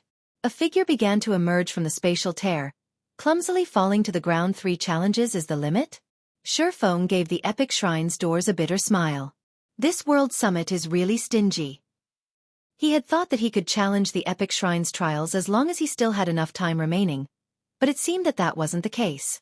Even if he had enough time, he could only enter 3 epic shrines per visit. In addition, there was a 10-day cooldown after he used his 3 changes, which would only decrease while he was in the world summit and included all epic shrines. But after giving the matter some thought, Feng found it reasonable. The world summit was a land of treasure. Even fragmented legendary items were available here, let alone epic items. As players reached higher levels, they'd grow stronger, and in turn, they'd be able to earn more time from the entrance test. If the system allowed players to visit the epic shrines without limit, they'd ruin God's domain's economy. It was only normal for the system to create limitations. These restrictions were particularly important when dealing with players who wielded special items. Take Feng's Moloch's ring for example. While demon players had to complete a large number of rare and challenging quests to earn visitation rights to the World Summit, Feng could simply teleport here. With Moloch's ring, Feng had to face far fewer challenges to obtain the World Summit's treasures. Forget it. In any case, I've achieved my goal. It's about time that I return, Feng thought as he gazed at the 3 god crystals in his bag. He then took out a White River City return scroll and activated it. Although he still had more than enough time to visit a few dark gold shrines, he had spent quite a bit of time away from the God's Domain continent already. Now that he had achieved his goal, and gained an unexpected windfall, he had no reason to linger in the World Summit. It was far more important for him to complete the Recast the Disintegration armor quest. Otherwise, he'd have to deal with the constant annoyance of the mutated orcs that would target him in the fields, restricting his movement. With a flash of light, Feng vanished from the World Summit. Starmoon Kingdom, White River City. When Feng opened his eyes, he stood in White River City's teleportation palace. Feng moved along the city streets. He noticed that White River City had far more players than several days ago. Many of the new arrivals were merchant players, and plenty of well-known adventurer teams had traveled here from other kingdoms and empires. Players' average level had also visibly increased. Now, many of the players exploring White River City had reached level 45. Feng even spotted level 46 and 47 independent players. In addition, the sight of players atop mounts had become more common in the city. During his last visit, only expert players had owned mounts, but now, many elite players had mounts of their own. However, with the increase of White River City's player population, Feng discovered quite a few cloaked players that stood out from the crowd. What made these players stand out in Feng's eyes was their interest in the players that wore Zero Wing's guild emblem. Killing intent would flash in their eyes whenever they spotted a Zero Wing member. By the looks of it, Zero Wing's members were just as wary of these cloaked players. It felt as if a fight would break out between them at any moment. As Feng pondered the city's new, strange atmosphere, Aqua Rose contacted him. Guild leader, you've finally returned. Aqua Rose was visibly excited when she saw Feng's face. What's going on in White River City? Why do I feel like the city is polluted with killing intent? Feng asked as he glanced around him. It's all because of Blackwater and Heaven's Burial. Roughly 10 hours ago, they doubled the bounty on our guild members. It's tempted many dark and independent players from other kingdoms and empires to take action against us. Now, everyone's hunting our guild members. Some have even found opportunities to strike while in White River City. At this point, other players have ambushed and killed dozens of our core members. Aqua Rose helplessly explained. While Feng had been gone, Zero Wing's expenditures had grown massively due to the war with Heaven's Burial and Zero Wing City's construction costs. Zero Wing had spent practically every coin it earned from the Candlelight trading firm, Stone Forest Town, and Zero Wing City in one way or another. The guild had no way to keep up with the increased bounty. How generous of Blackwater and Heaven's Burial. Feng was astonished by doubling the bounty. Each of Zero Wing's normal members was worth 40 silver, while elite members were worth 2 gold, and killing a core member could earn a player 20 gold. Not even the majority of God's Domain's experts earn 20 gold per day. Yet now, one could earn that many coins by killing one of Zero Wing's core members. In addition, players would earn a piece of top-tier equipment when they killed one of these core members. It was no wonder why other kingdoms and empires' dark players had set their sights on White River City. After all, White River City housed the highest number of Zero Wing members. Besides, these dark players wouldn't have an opportunity to strike in Stone Forest Town or Zero Wing City without the ruling guild's approval. Players couldn't wear black cloaks in guild towns and cities. The ruling guild usually killed anyone who wore a black cloak without any repercussions. The only places in which these players could strike were the fields and White River City. Of the two options, it was easier to find Zero Wing members in the city. Although it was risky to attack another player in an NPC city, the potential profits were just as high. Countless dark and independent players would be willing to take the risk. Guild leader, we've almost run out of guild funds. We are also running out of top-tier weapons and equipment for trade. The situation had disheartened many of our guildmates. We really cannot afford to allow this situation to continue. Why don't we change the direction of our guild's development a little, and send more members to the Black Dragon and Apocalypse Empires? Aqua Rose suggested. Although Zero Wing made a lot of coins from Stone Forest Town and Zero Wing City, there was a limit to how much top-tier equipment they could purchase. Furthermore, due to the constant fighting with Heaven's Burial and Blackwater's experts, Zero Wing's ability to gather top-tier equipment and rare materials from team dungeons had weakened. If this persisted, it was only a matter of time before Zero Wing crumbled. No. Since Heaven's Burial and Blackwater want to increase their bounty, we'll increase ours as well. We'll see who will remain standing in the end. Feng said, shaking his head. Also, notify Melancholic and have her prepare these materials for me. Gather every advanced forger we have as well. But we have very little spare capital remaining. If we increase our bounty, we'll run out of funds very quickly, Aqua Rose said worriedly. Currently, Zero Wing's emergency funds only amounted to 22,000 gold. This even included the rent they had received from merchant players in Zero Wing City. If they increased the bounty on Heaven's Burial's members, that might not even last them one more day. If Zero Wing couldn't pay the bounties, its reputation would suffer. Relax. I have a way to deal with the money problem. Just make the announcement. Feng simply smiled in response to Aqua Rose's question. He then disconnected the call and made his way towards the Candlelight trading firm. Chapter 1591. Producing the Conqueror's Armor. Chapter 1591. Producing the Conqueror's Armor. After Feng disconnected the call, Aqua Rose stared at the dark screen before her in stunned silence. Increasing their bounty on Heaven's Burial's members was easier said than done. The additional expenditure would easily reach tens of thousands of gold. The guild did rake in quite a bit of money from Zero Wing City. Currently, it earned more than 5,000 gold through the entrance fees alone. However, due to the war of attrition with Heaven's Burial, Zero Wing struggled to make ends meet. Unless the guild gained an additional 100,000 gold, it couldn't feasibly afford to double the bounty on Heaven's Burial. Where exactly were they supposed to get another 100,000 gold? Big Sis Aqua, are we really going to double the bounty? Yaya asked carefully from beside Aqua Rose. Zero Wing only had a little over 20,000 gold set aside for emergencies. If they used these funds, the guild would be in an even more precarious situation should something unexpected occur. Make the announcement, Aqua Rose said, releasing a deep, powerless sigh. Even if we don't raise the bounty, our remaining stock of top-tier equipment in the guild warehouse won't last long. If we don't increase the bounty, we'll only burn through our stock.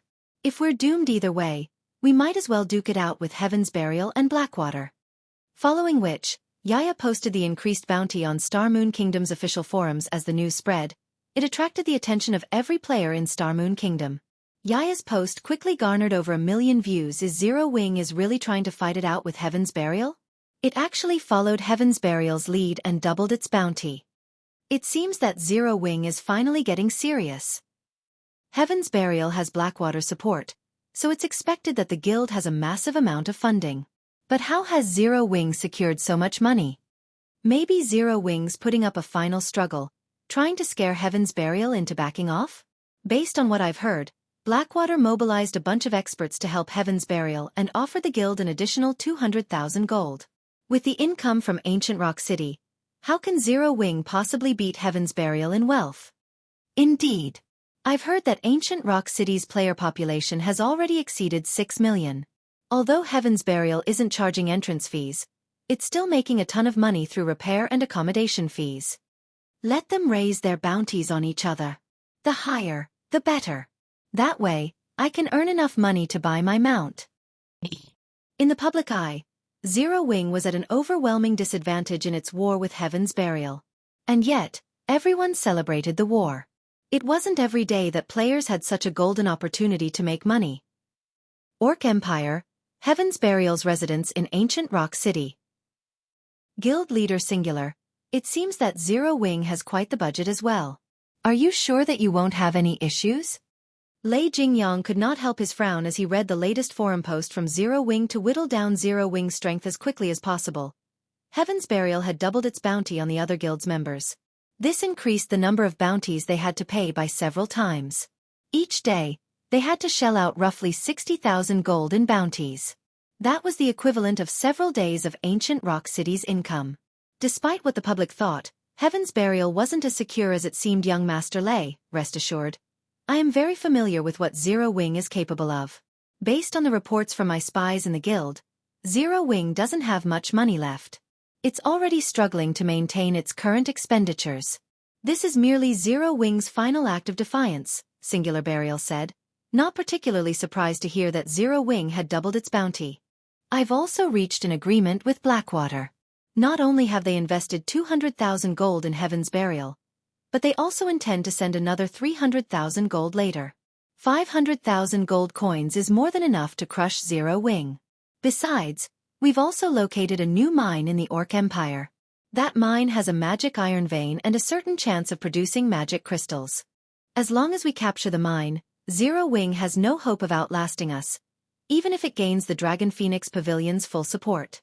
Magic iron veins were one of the fewer veins that produced magic crystals, and the vein Heaven's Burial had discovered was only a dozen or so hours' walk away from Ancient Rock City.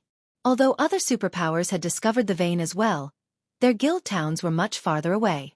As a result, these superpowers couldn't compete with Heaven's Burial. I guess you're right. But as a precaution, we should move up our timetable. The other superpowers have already shown interest in the magic iron vein, and although we have the terrain advantage, securing the vein won't be easy. Lei Jingyang nodded his agreement. He was starting to think that he may have overestimated Zero Wing a little. Although Zero Wing was powerful, the guild lacked the support of a major corporation. It relied on its own power. Meanwhile, in White River City's candlelight trading firm. As Feng entered one of the special forging rooms on the building's top floor, he noticed Melancholic Smile and nearly 100 other advanced forgers waiting for him. Guild leader, I've withdrawn all of the materials you've requested from the warehouse. The candlelight trading firm is also purchasing the materials in bulk, Melancholic Smile reported as she approached Feng, gesturing to the various materials piled around the special forging room. The materials Melancholic had gathered in the special forging room were none other than the required materials for crafting the Conqueror's armor. The Conqueror's armor's production process was intensely complex. Among the various processes, the most time-consuming were the smelting and material refinement. Fortunately, these tasks could be completed by forgers who hadn't learned the Conqueror's armor forging design, which was precisely why Feng had called upon these forgers to assist. With this, he could focus on forging the Conqueror's armor, saving plenty of time. However, when Feng considered the material's purity, he decided that it'd be best if he left the smelting and refinement to advanced forgers. Good. Put whatever tasks you're currently working on hold for now. I need all of you to smelt these materials. Feng addressed the advanced forgers. He then turned to Melancholic Smile and asked, How is the market for lunar potions right now? Lunar potions? Shaking her head, Melancholic Smile said, although the lunar potion is common, demand has skyrocketed due to the increase in players exploring ruins, yet the moonlight flower, the lunar potion's main material, is quite rare. As a result, the moonlight flower's market price has increased drastically. Now, each flower sells for 6 silver. As for the lunar potion, it's sold for 12 silver. Although we've tried to purchase the flowers to produce lunar potions, we've only crafted a little over 2,000 bottles thus far. The various large guilds urgently needed lunar potions, but due to the moonlight flower's rarity, it was impossible to acquire in large quantities. The fact that the candlelight trading firm had accumulated a stock of over 2,000 lunar potions was impressive, so it's finally begun. Feng smiled. The moonlight flower's price was already higher than he had expected. Following which, he retrieved the moonlight flowers he had stored in his epic spatial bag and space-time herb garden. Use these to brew lunar potions and sell them for now. Send all of the money to Aqua to cope with our current predicament. Feng had used the space-time herb garden to grow moonlight flowers ever since he obtained it. With the herb garden's increased survival rates, the moonlight flowers he planted had a 25% survival rate. As a result, each harvest netted around 15,000 moonlight flowers. He had already collected over 350,000 in total. Since each stack consisted of 100 flowers, he had 3,521 stacks of moonlight flowers. When Melancholic Smile saw the stacks of moonlight flowers Feng had revealed, her jaw dropped. It was difficult enough to purchase a few dozen moonlight flowers from the market, yet Feng had pulled over 3,000 stacks from his bag, almost filling hers. If they used all of these moonlight flowers to brew lunar potions, they'd definitely make a fortune. Chapter 1592. Frantic Purchase. Chapter 1592. Frantic Purchase. After receiving Feng's instructions, Melancholic Smile promptly left the special forging room and contacted every advanced alchemist in the candlelight trading firm, passing on the order to begin the lunar potions mass production at the same time. Melancholic Smile retrieved the stockpiled lunar potions from the trading firm's warehouse and had her subordinates sell them in Zero Wing's advanced auction house and White River City's auction house. In addition, she sent a few other players to the Black Dragon Empire and other kingdoms to sell the potions. Not only could they sell the lunar potions quickly by doing so, but they could also maintain the market value. Meanwhile, in another of the candlelight trading firm's special forging rooms, Feng took out the Philosopher's Stone, which he had retrieved from his private warehouse earlier, and began to synthesize mana barrier crystals from the mana barrier crystal fragments. Feng had obtained a total of 45 mana barrier crystal fragments from his latest trip to the World Summit. If he had NPC alchemists help synthesize the mana barrier crystals for him, they'd only have a 40% success rate, and each attempt required 10 crystal fragments. He'd be lucky to end up with 2 mana barrier crystals. On the other hand, the Philosopher's Stone provided a 100% synthesis success rate. However, something unexpected and shocking happened when Feng synthesized the first batch of crystal fragments. After placing only 5 crystal fragments into the Philosopher's Stone, a complete mana barrier crystal had appeared on the table before him. I only need 5 crystal fragments to form a complete crystal. Feng was astounded as he stared at the mana barrier crystal on the table. If he only needed 5 crystal fragments, he could synthesize 9 complete mana barrier crystals. Meanwhile, teleportation arrays like those in White River City's teleportation hall needed 5 magic crystals for each activation. Hence, they would also need 5 mana barrier crystals to operate normally. As for the 4 Towers of Elements teleportation function, it only needed 3 magic crystals. Originally, Feng had planned to activate the teleportation function only after he had gathered enough mana barrier crystals. After all, it was simply impossible to sustain the teleportation array's consumption with Zero Wing's current magic crystal income. Now, however, it would seem that was no longer necessary. Fortunately, he could use 9 mana barrier crystals interchangeably. Moreover, in addition to the mana barrier crystal self-recovery ability, each mana barrier crystal contained as much mana as 100 magic crystals. Feng immediately contacted Melancholic Smile and had her send Aqua Rose the synthesized crystals and a message to activate the 4 Towers of Elements teleportation functions. Once he finished with the mana barrier crystals, Feng took out the Conqueror's armor forging design and began to study. Unlike basic forging designs, players couldn't learn advanced forging designs with the click of a button. Advanced forging designs also contain special forging techniques and magic arrays. Players needed to learn all of these details themselves. This thing is really complex. After looking through the Conqueror's armor's production process, Feng was astonished. It's no wonder why players struggled so hard to produce equipment with battle arrays in the past. So, the process of creating the battle arrays involves advanced magic arrays. Fortunately, I didn't leave the Conqueror's armor's production to Coco and the others.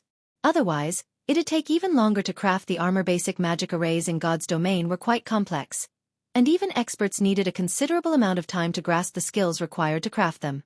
Needless to say, intermediate magic arrays were even more complex. Otherwise, Feng wouldn't have left the secret silver-ranked secret technique tablet in the guild's warehouse instead of putting it to use. Even now, Zero Wing didn't have enough players who could draw the intermediate magic arrays throughout Zero Wing. Only Feng knew how to draw advanced magic arrays thus far. Everyone else was still a long distance away from being able to draw them effectively. Fortunately, the required advanced magic array isn't too difficult to draw. I should be able to learn it in a few hours.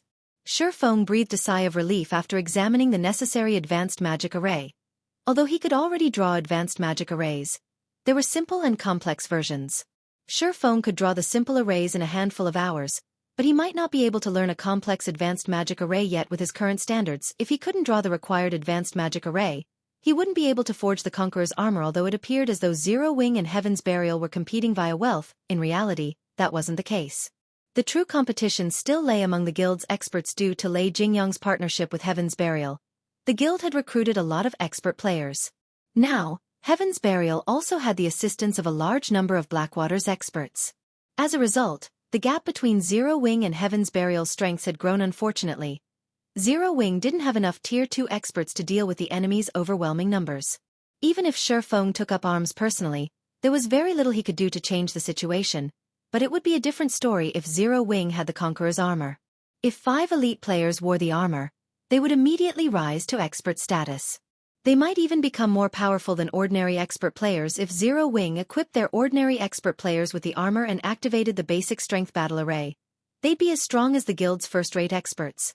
If all 5 worked together, they might even display more overall combat power than 5 refinement realm experts working together. Refinement realm experts.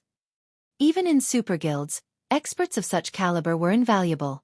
In current first-rate guilds, such experts would rank among the top in strength. While Feng studied the Conqueror's armor's advanced magic array, Melancholic Smile posted every lunar potion she had on hand for sale in the various empires and kingdoms' auction houses. She only sold 100 bottles in each location, setting the minimum bid at 10 silver per bottle. Slightly cheaper than market value. When these potions went public in the various auction houses, they attracted many guilds and teams' attention. Someone's actually selling so many lunar potions. So cheap. This is wonderful. With these potions, our team can finally explore the ancient ruin we found. Excited, players furiously began to bid on the lunar potions to the current adventurer teams and guilds. Ruin exploration had become a golden opportunity to make a fortune, but without the lunar potion or something similar, exploring the dark ruins was troublesome. Every ruin had its own traps, and locating these traps in the dark was dangerous if players triggered these traps. Even an expert-led team could suffer severe damage or be annihilated. Compared to the risk of triggering these traps, the lunar potion's cost was nothing. After all, players would need several days to recover a lost level at this stage of the game. As players discovered the lunar potions in the auction houses, the potions' prices quickly skyrocketed. 10 silver, 40 copper. 10 silver, 70 copper. 11 silver, 20 copper. After a few short minutes, the average price had reached 12 silver, 50 copper. Meanwhile, this increase was just the beginning. In the end, players only stopped contesting for the lunar potions after the prices reached 17 silver, 50 copper. This was already far beyond the current market value. Although not every lunar potion had sold for 17 silver, 50 copper, on average, they had sold for 16 silver, 40 copper or more. After deducting the processing fees, Zero Wing still earned a considerable profit. In the end, Melancholic Smile had made a massive 262 gold from the 2,000 lunar potions she had sold. Fortunately, she had barely dented the market's demand for the lunar potions. 2,000 potions weren't nearly enough to quench players' thirst in a single kingdom, much less multiple kingdoms and empires. Chapter 1593. Zero Wing City's True Power. Chapter 1593. Zero Wing City's True Power. After the first batch of lunar potions had sold, none were available in the various auction houses. Because of this, regret ravaged the players who had failed to win the potions crap. The lunar potions have sold out already. I just got here. Damn it! I knew I shouldn't have waited. If I had just bought 2 or 3 bottles, our team would have had enough for an expedition. Many players had assumed that the lunar potions had come from some guild or trading firm. After all, no single player would be able to sell 100 bottles at a time. If that were the case, there was a high likelihood that another batch would show up in the auction houses sooner or later. However, even after over half an hour, no one had posted any new lunar potions. Meanwhile, Melancholic Smile, who is currently in the candlelight trading firm, was elated. The speed at which players are buying the potions is really frightening. With this, we won't need to worry about not being able to sell the potions in bulk.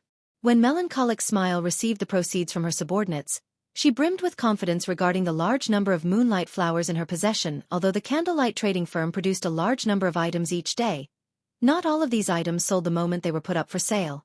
They needed to let the market slowly digest some of these items. In fact, some items might never sell, collecting dust in the trading firm. However, the lunar potion was a different story. This first round of sales had proven that, as long as the candlelight trading firm crafted lunar potions, the market would devour their stock. Meanwhile, the candlelight trading firm had almost 100 advanced alchemists. With enough materials, mass-producing the lunar potions would be a piece of cake for these alchemists. In fact, while the first batch of lunar potions had sold, Silent Wonder and the others had brewed over 2,000 new bottles. With this production speed, the candlelight trading firm should earn around 200 or 300 gold per hour.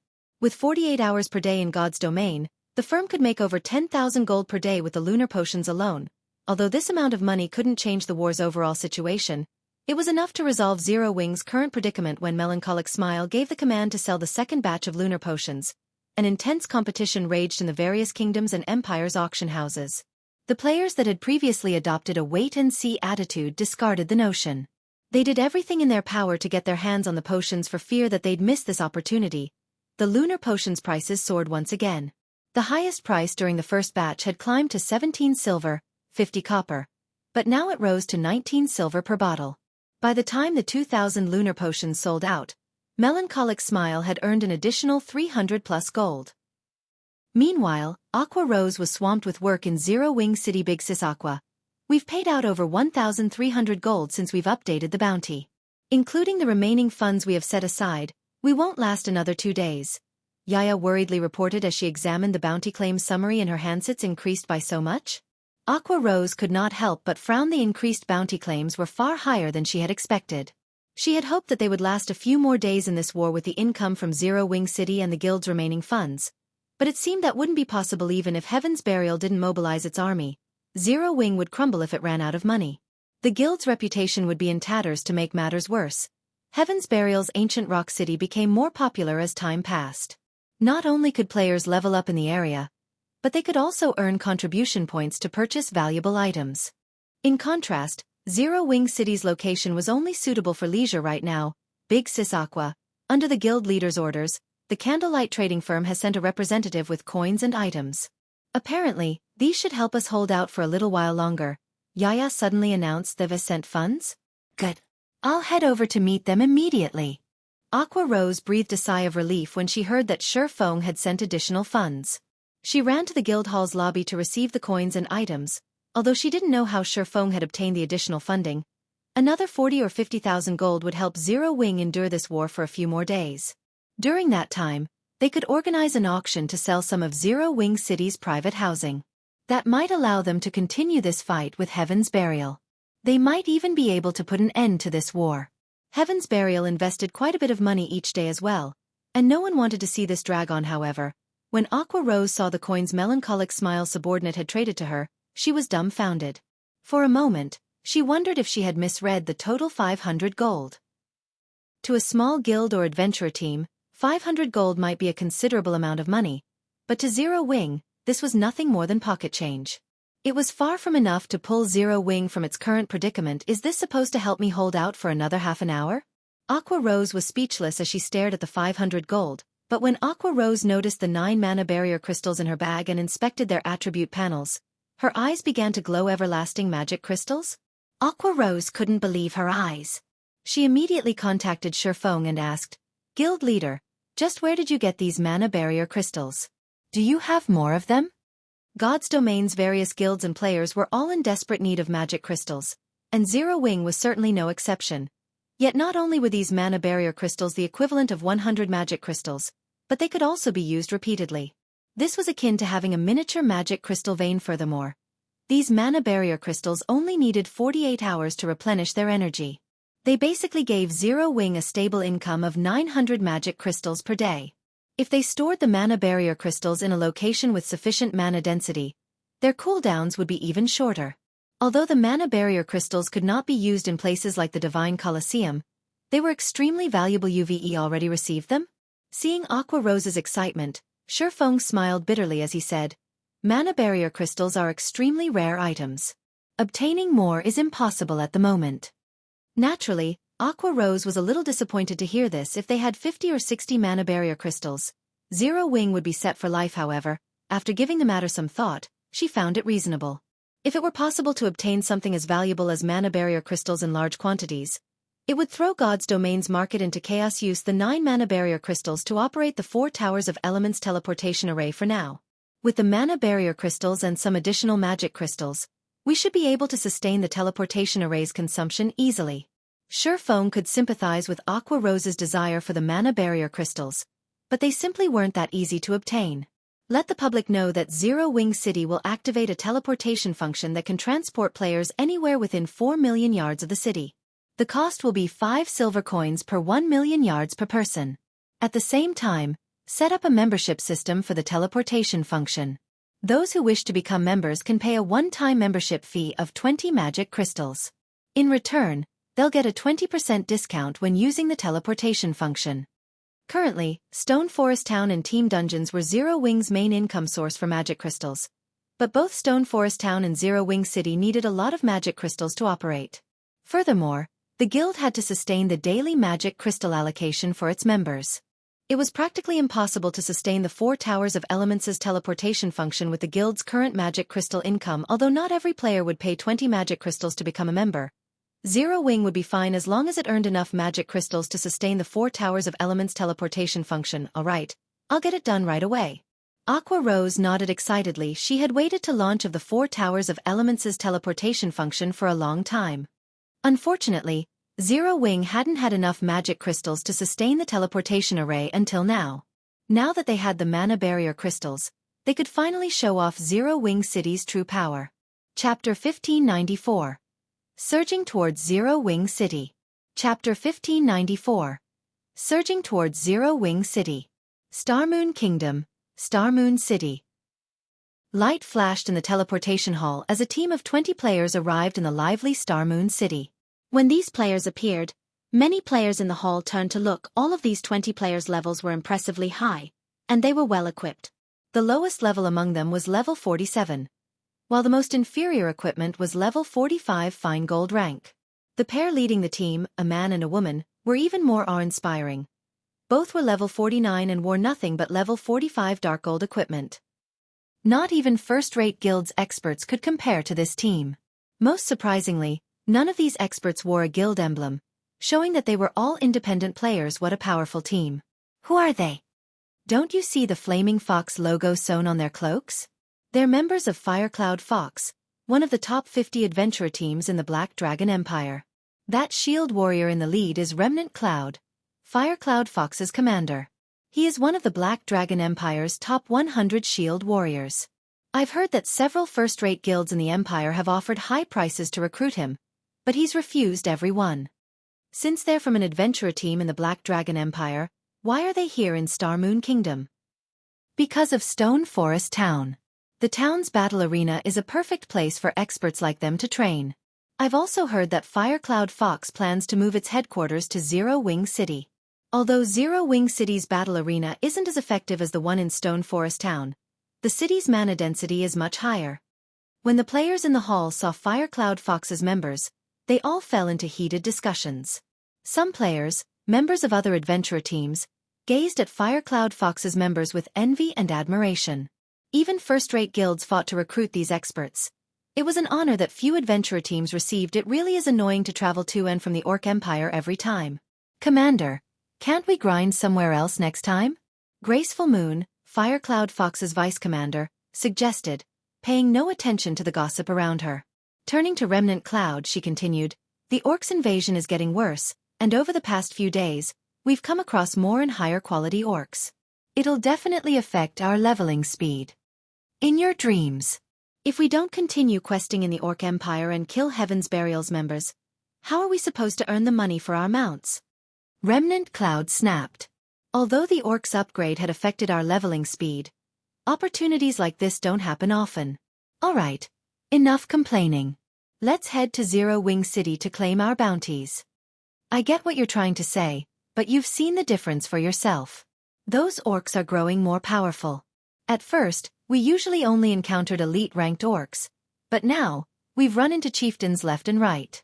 Their combat standards have improved, as well. I'm willing to bet that we'll need to waste several more hours to cross the border the next time we try to enter the Orc Empire. Graceful Moon grumbled. Despite the short distance between Star Moon Kingdom's border towns and the Orc Empire's border, their adventurer team had spent a significant amount of time crossing the border due to orc patrol squads. To make matters worse, the quantity and quality of patrol squads continued to increase as well. Now they spent half of their travel time on fighting the orc patrol squads. Alright, if they've grown stronger by the time we try to cross the border again, we'll find another location to grind and quest. In any case, our adventurer team has earned quite a bit. With today's haul, we should have enough to purchase a private house in Zero Wing City, Remnant Cloud said. After giving the matter some more thought, he saw the logic in Graceful Moon's concerns. While earning money was important, it wouldn't do them any good if it came at the cost of their leveling speed. If the orcs guarding the border grew even stronger, leveling in the Orc Empire would no longer be worth it. In fact, based on what information he had, several adventurer teams, which were only slightly weaker than Firecloud Fox, had already given up on the Orc Empire and opted to grind in other maps. These other adventurer teams' level speed was now slightly faster than his own team's. As Remnant Cloud and his companions prepared to head to Zero Wing City, they overheard nearby players discussing their destination is Zero Wing for real. Zero Wing City can actually do that. It can't be true. How could a city possibly teleport players to any location within 4 million yards? If that were possible, wouldn't players be able to teleport to their desired leveling areas instantly? Zero Wing made the announcement personally. Why wouldn't it be true? Players would see through it immediately if this were some kind of ruse. Besides, didn't you see it? The teleportation fee is absurd. Ordinary players barely earn anything each day. If we want to use the teleportation function, we'll have to hand over a whole day's earnings to Zero Wing. Zero Wing is too strong. It actually secured something like this, too. As expected of our kingdom's #1 guild. The players on Star Moon City's streets debated Zero Wing's latest announcement. Meanwhile, the numerous adventurer teams in the city burned with excitement over the new Zero Wing City's location. Was no longer news to Star Moon Kingdom's players. The city wasn't far from the front lines of this war between the Orc Empire and Star Moon Kingdom. For the most part, only a large forest separated the city from the front lines. Being able to teleport to any location within 4 million yards of the city would allow players to travel beyond the kingdom's border, bypassing many of the orc patrol squads. This would save players plenty of travel time and allow them to avoid quite a bit of danger. The teleportation's cost was the only downside. If players teleported across the maximum range, one trip would cost 20 silver per person. However, the price was definitely worth the trip for capable adventurer teams. They could easily earn back several times the money they had spent with the time they saved.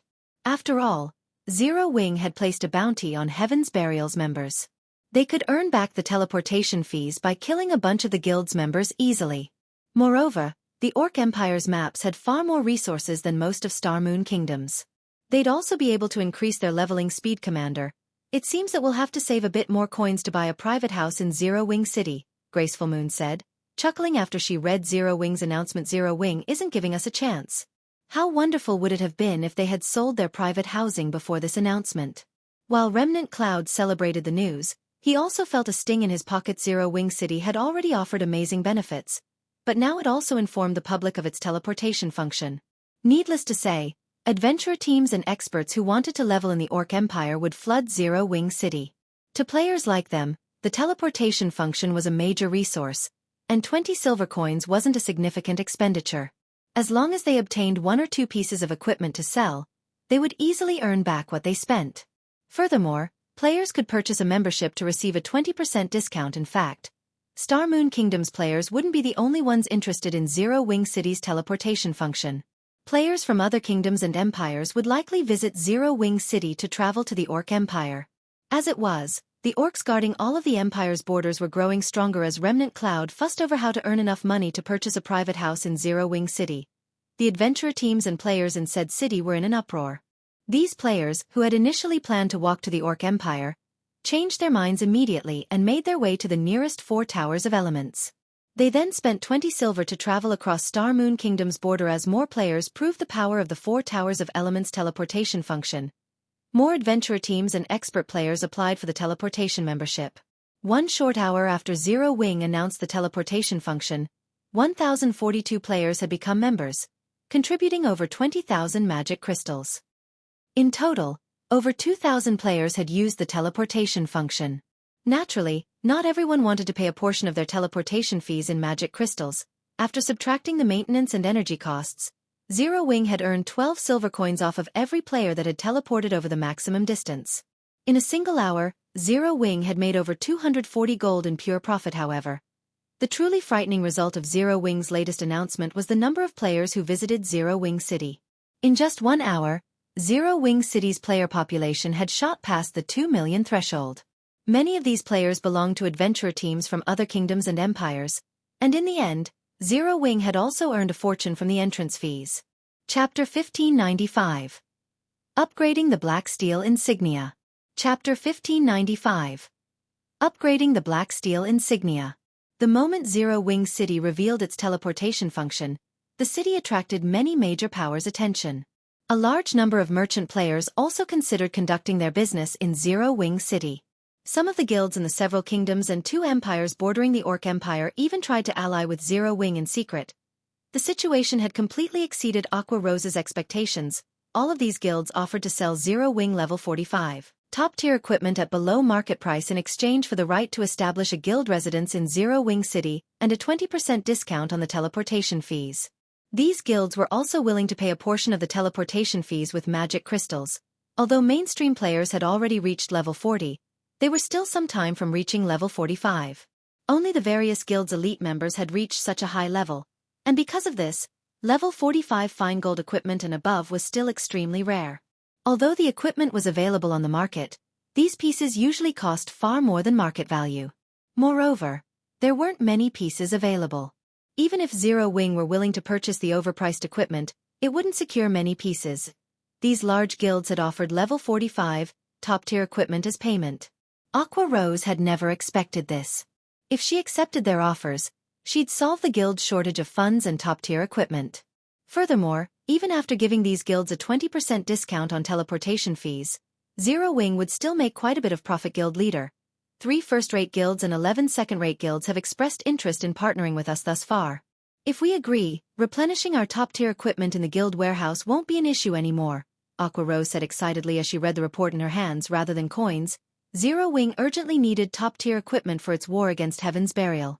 Every time their players died, they'd lose a piece of equipment. Occasionally, Heaven's Burial's members even used some special methods to force players to drop more than 1 piece when they died.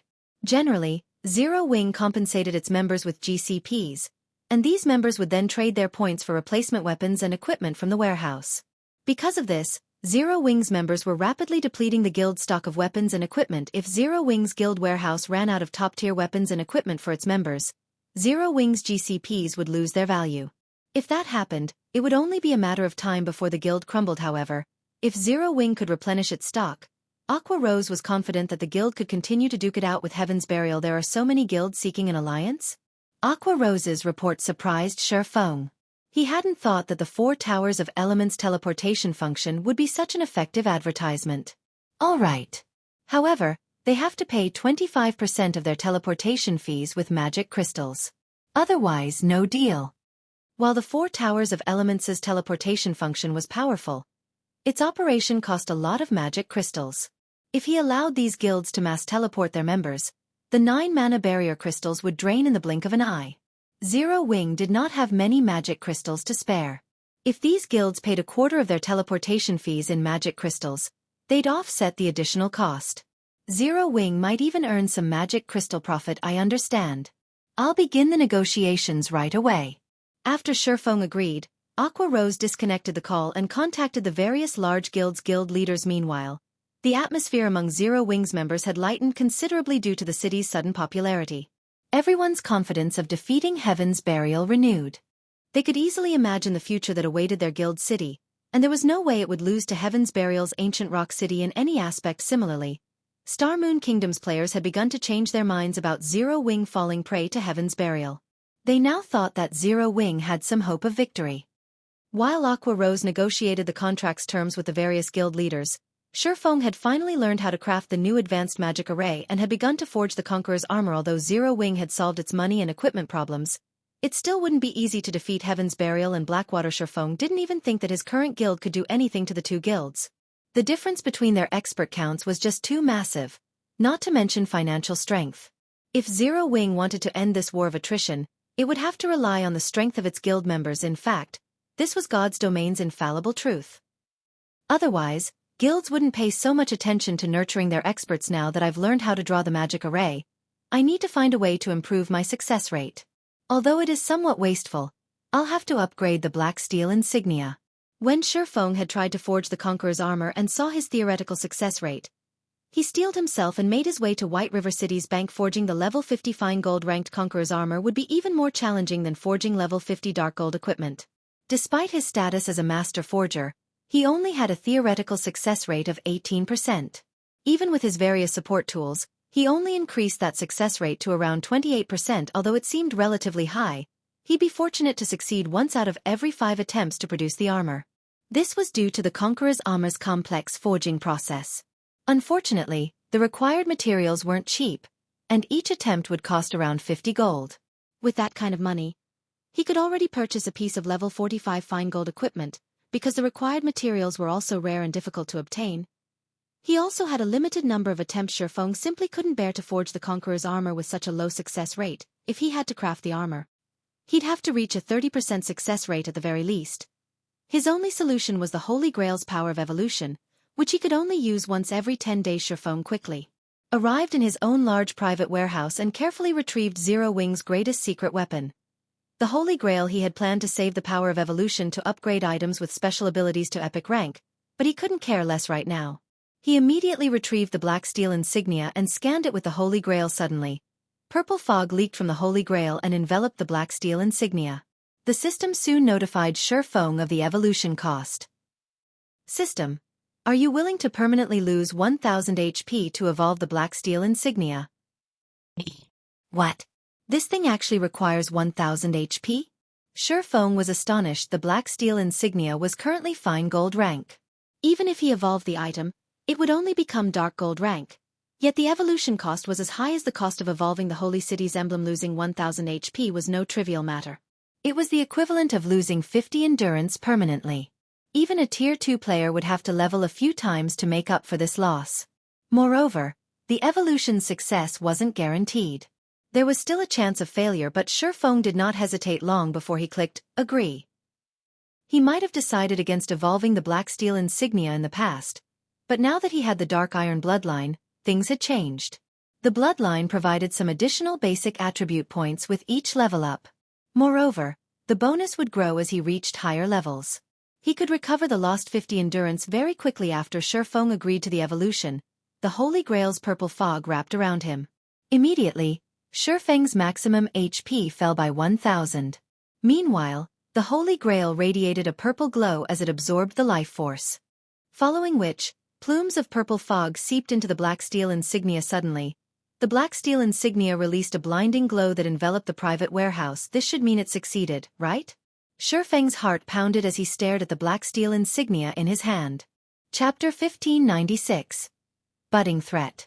Chapter 1596. Budding Threat. The Holy Grail's power of evolution did not have a 100% success rate. Moreover, the success rate would drop as Feng chose higher-ranked items. The cost would also increase. Even if the evolution failed, the Holy Grail would still have a 10-day cooldown. Although the Blacksteel Insignia was only fine gold rank, it was an extremely precious support tool for forgers. It was far more valuable than ordinary dark gold items. Hence, in Feng's opinion, the success rate for evolving the Blacksteel Insignia would be on par with evolving a dark gold item to epic rank if the evolution failed. Not only would he permanently lose 1000 HP, but he'd also have to wait another 10 days before he could attempt to evolve the Blacksteel Insignia again. This was not a desired outcome, following which Feng took a deep breath as he clicked to inspect the Blacksteel Insignia's attribute panel.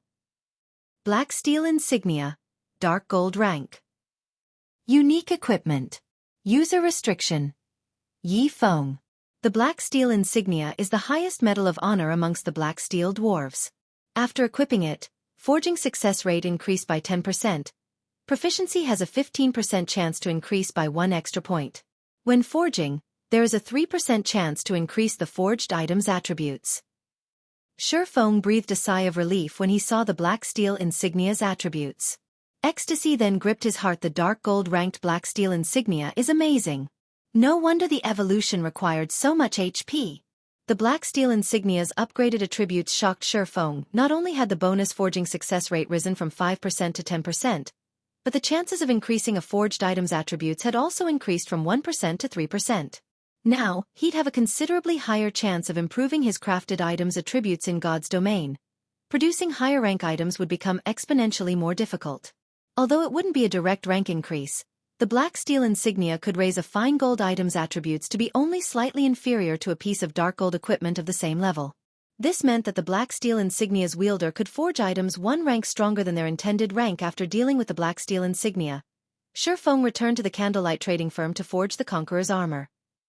Meanwhile, an army of over 3,000 players, all level 46 or higher, assaulted an orc fortress within the Orc Empires. Although the orcs defending the fortress were around level 60 and ranked between elite and Grand Lord, they fell, one after another, under the players' fierce assault. Unfortunately, the players also suffered casualties. Focus on dodging the boss's skills. Ranged players. Destroy the fortress's defense turrets.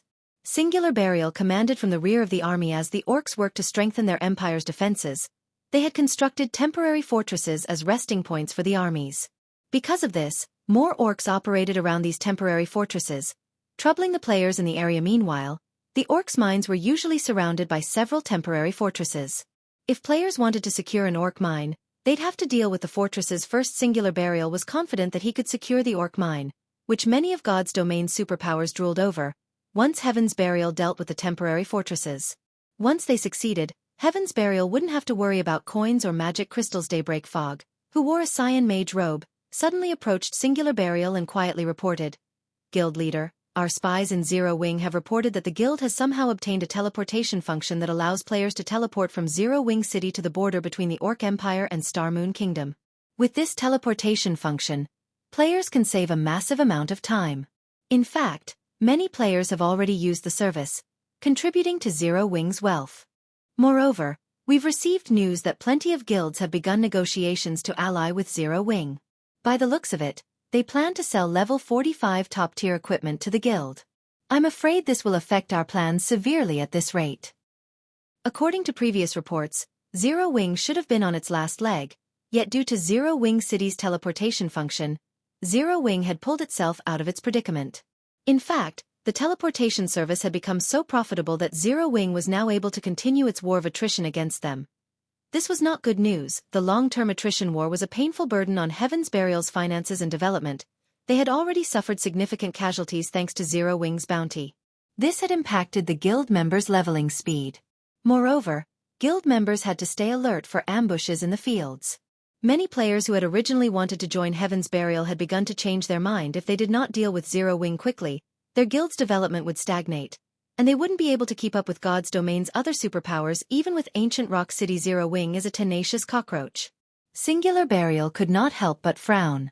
Immediately he commanded, "Notify young Master Lei and tell him that it's time for his Thunder Legion to take action. Contact Blackwater as well. Tell them that if they still want a share of the orc mine, they should send more top-tier experts and help us finish off Zero Wing quickly." "We're taking action now?" Daybreak Fog was stunned. She hadn't expected Singular Burial to switch tactics so soon. Until now, their experts usually attacked in small groups, fleeing the moment they killed Zero Wing's members and minimizing their casualties. However, if they started team battles in the fields, they would suffer more casualties even if they dealt greater damage to their enemy. That was why they had avoided doing so thus far. Now that Singular Burial had approved team battles, he had proven that Zero Wing was a major threat to their guild. Thus, he decided to put a swift end to this war, regardless of cost, and exterminate the budding threat before it did permanent damage. I want to see how long Zero Wing can hold on. Singular Burial nodded.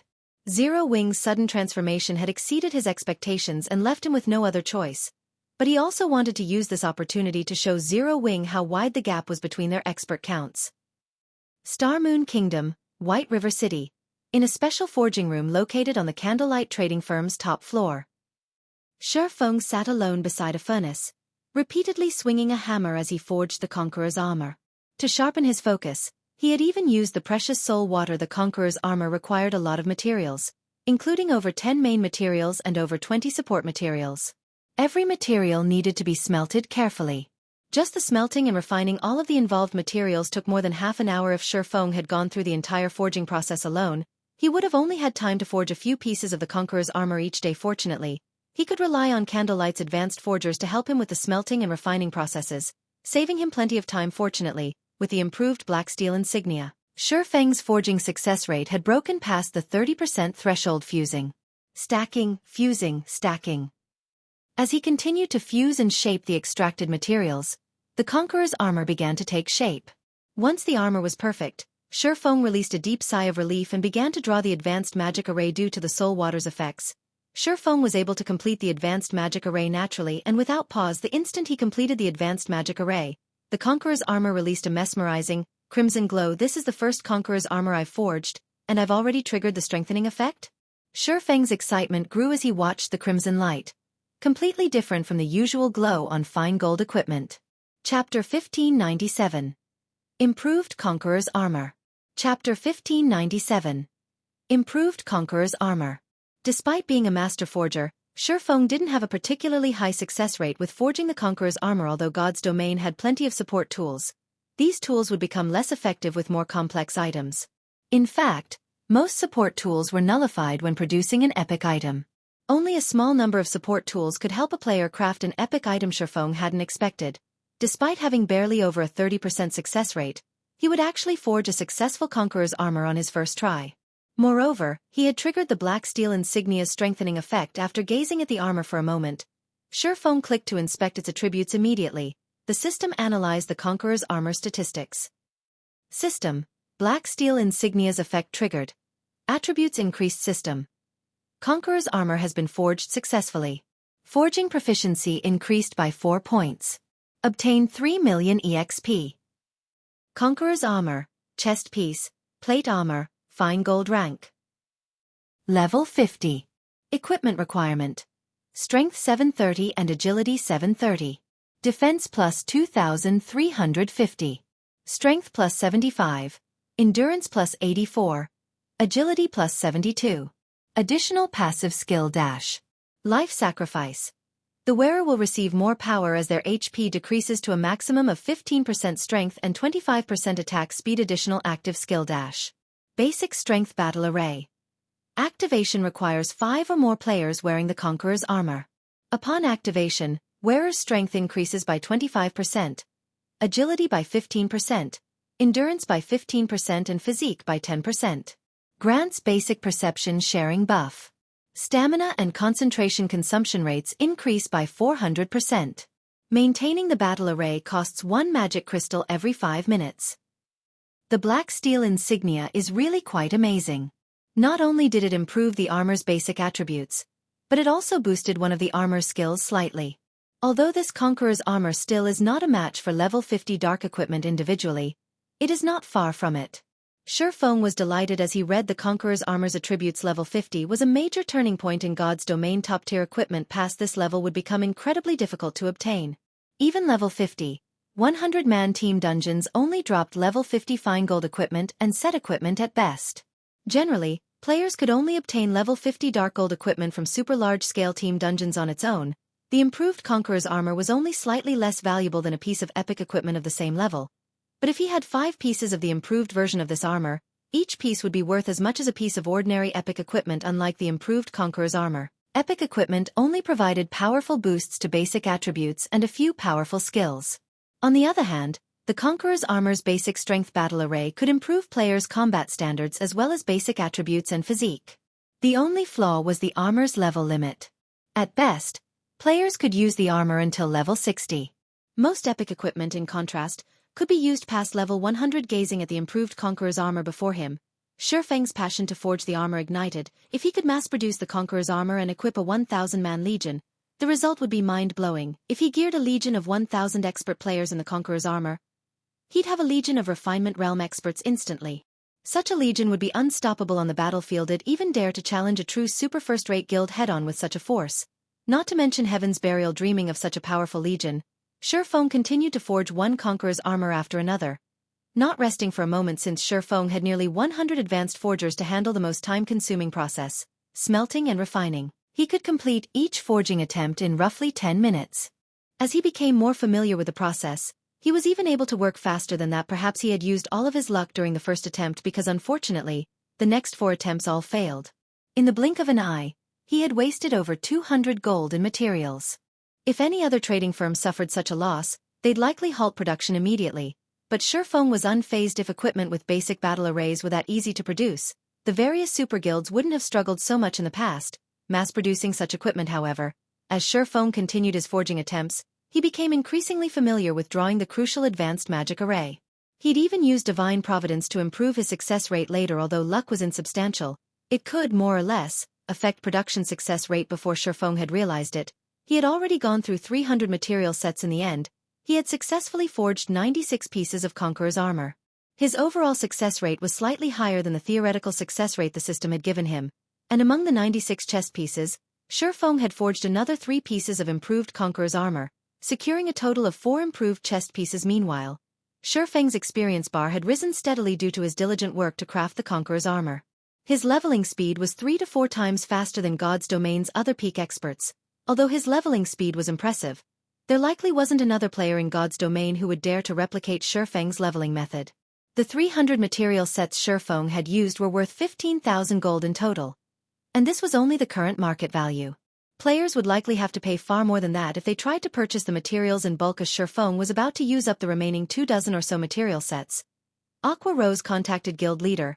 Heaven's Burial and Blackwater have suddenly increased the force they've mobilized against us.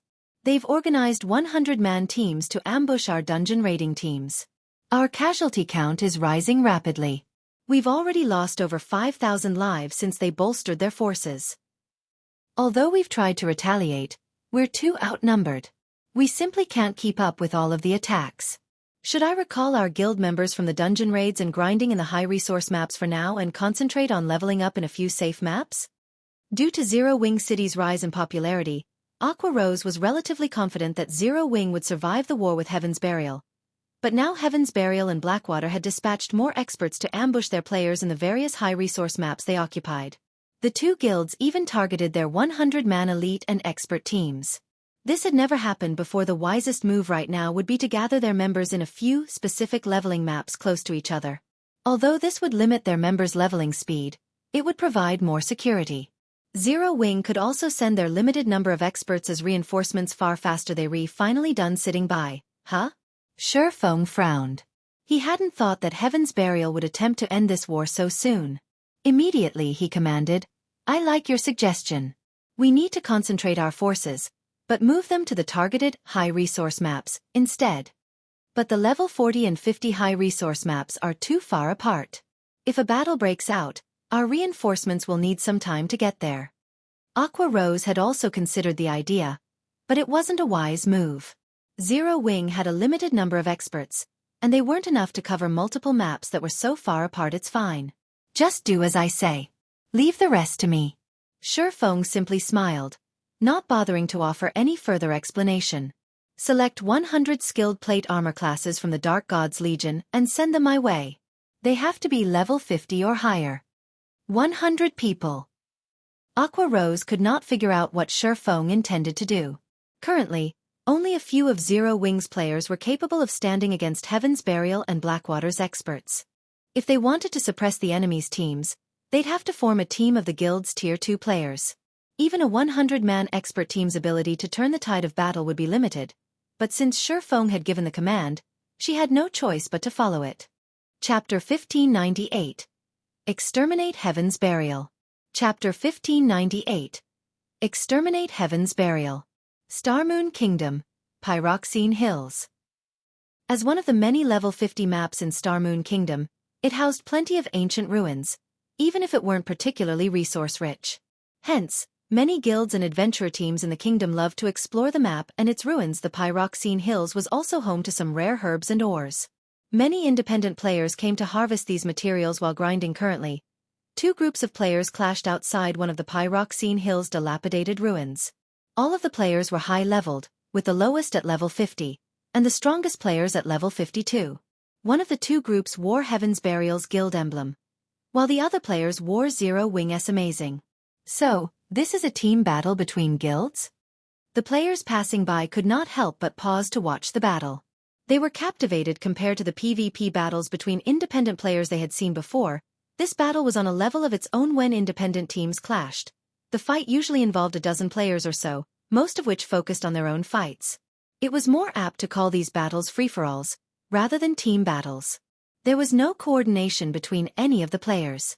Normally, a single expert could change the course of the skirmish. However, battles between guild teams were a different story.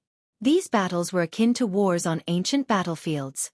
Each team had clear leadership, and guild teams focused on coordination among team members, seeking the enemy's weak points to strike. In such battles, individual experts had very little effect on the outcome for a time.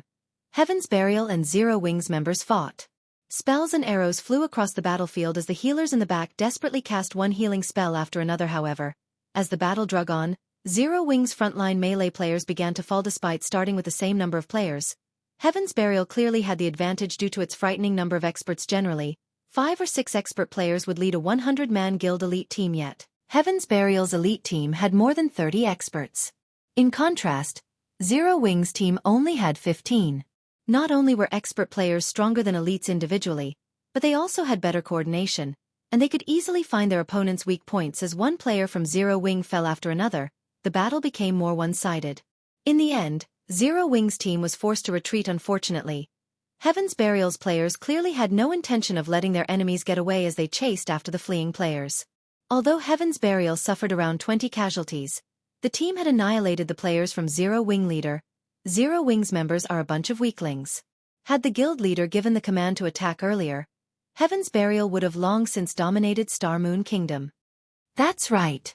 Even if Zero Wing is powerful, it can only strut before first-rate guilds. It's nothing to Heaven's Burial. The players from Heaven's Burial laughed as they admired the weapons and equipment scattered across the ground. Zero Wing's time as Starmoon Kingdom's overlord was over, and Heaven's Burial wasn't the guild it had been in the past. Now, every aspect of the guild was formidable. In total, Heaven's Burial and Blackwater had dispatched over 8,000 experts and spread them across multiple teams to ambush Zero Wing's members. They had even dispatched top-tier and peak experts. With so many expert-led teams on the hunt, they would kill any Zero Wing member that dared to show up in the various leveling maps. Shortly after the team from Heaven's Burial left, another 20-man team from Zero Wing arrived on the battlefield. Damn it. We are too late again. Shadow Sword cursed as he surveyed the tattered battlefield. The leveling map he had been tasked to secure was simply too large, and Heaven's Burial had too many teams in the map. There was a limit to how many players he could save. Sometimes, the enemy ambushed faraway teams, and by the time he arrived, the fight would be over. He couldn't help but feel powerless. Moreover, his leveling speed had sharply decreased since he had focused on hunting down Heaven's Burial's team's commander Shadow Sword. We just received a message from Vice Guild leader Aqua. She wants all members who want to level to gather in these 4 high-resource maps. She's also ordered these specific Dark Gods Legion members to gather in White River City's guild residence immediately. A level 50 ranger reported as he handed Shadow Sword a list. Gather in these 4 maps? Is this a joke? Shadow Sword gaped at the 4 specified maps. While it would make defense and reinforcement easier if they gathered their guild members in a few select areas, the 4 maps were spread out. Sending their members to these maps was the equivalent of splitting the guild's power, making it easier for Heaven's Burial and Blackwater to slaughter them. The Vice Guild leader has said that this is an order from our guild leader. The ranger nodded solemnly. An order from the guild leader? Hearing this, Shadow Sword was even more confused. I understand. We'll head to our assigned map right away. Any Dark Gods Legion members on the list should return to the guild residence immediately. While Shadow Sword's team prepared for the trip to another map, Zero Wing's guild members, who were scattered across Star Moon Kingdom, followed the same orders. Naturally, such a massive shift attracted the attention of the kingdom's various large guilds. What is Zero Wing trying to do? Daybreak Fog was baffled as she read the latest report a subordinate had sent her. Ha ha ha. Truly foolish. Do they think this will scare us? Singular Burial chuckled at the report. Notify our generals and dispatch our forces to these 4 maps. Tell them to move in 100-man units or less. Do not start any large-scale fights with Zero Wing. I want to see how Black Flame intends to cope with so many teams. He had discovered Black Flame's capabilities long ago. Not only did the man wield large-scale destruction spells, but he also possessed a large-scale silencing skill. In battles involving thousands of players, these abilities worked wonders. Even if Heaven's Burial won due to its numeric advantage, the guild would suffer drastically, and that wasn't something he wished to see. Had Zero Wing gathered its members in a single map, he wouldn't have dared to send his guild members. Of course, he'd be more than happy to see Zero Wing do just that since only so many resources were available in a single map. If every Zero Wing member cowered in one area, even if it were a high-resource map, there wouldn't be enough resources to go around. Ultimately, it would damage the guild members' leveling speed. However, to ensure that its members could level normally, Zero Wing had split its players across 4 high-resource maps that were fairly far from each other. With Zero Wing's limited number of experts, it could only dispatch a few to protect each area. As long as Heaven's Burial continued to start small-scale battles, Zero Wing would fail to keep up with the enemy guild's numeric advantage. If this drug on, it would only be a matter of time before Zero Wing crumbled. Meanwhile, in Zero Wing's residence in White River City, 100 players wearing the core members' guild emblem sat in the residence's meeting room. The lowest level among the crowd was level 50, while the highest had reached level 52. All of these players could rank among the top regarding levels in any guild. As for their combat standards, the weakest among them had reached the middle stage of the Trial Tower 6th floor, and the most powerful had reached the 7th floor. None of these players dared to utter a word as they watched the cloaked man before them, reverence and admiration filling their gazes.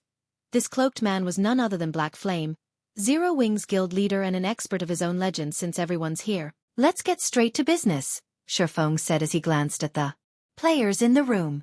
Once he verified that there were enough players, he continued. From now on, I have an extremely important task for you, but before carrying it out, you'll have to sign a confidentiality contract. If you don't wish to sign, you may leave, and I'll find a replacement. If you have any questions, ask now. A confidentiality contract. Guild leader, can you tell us what kind of task we'll be doing? Everyone stirred for a moment when they heard Feng mention a confidentiality contract. They were all profoundly curious about what Feng had in store for them, and not a single player among the crowd showed any signs of abstaining from the challenge. Sure, you are all aware that Heaven's Burial has caused our guild quite a bit of trouble lately. The task I have for you is very simple. You'll annihilate Heaven's Burial. Chapter 1599. Count your deaths on me. Chapter 1599.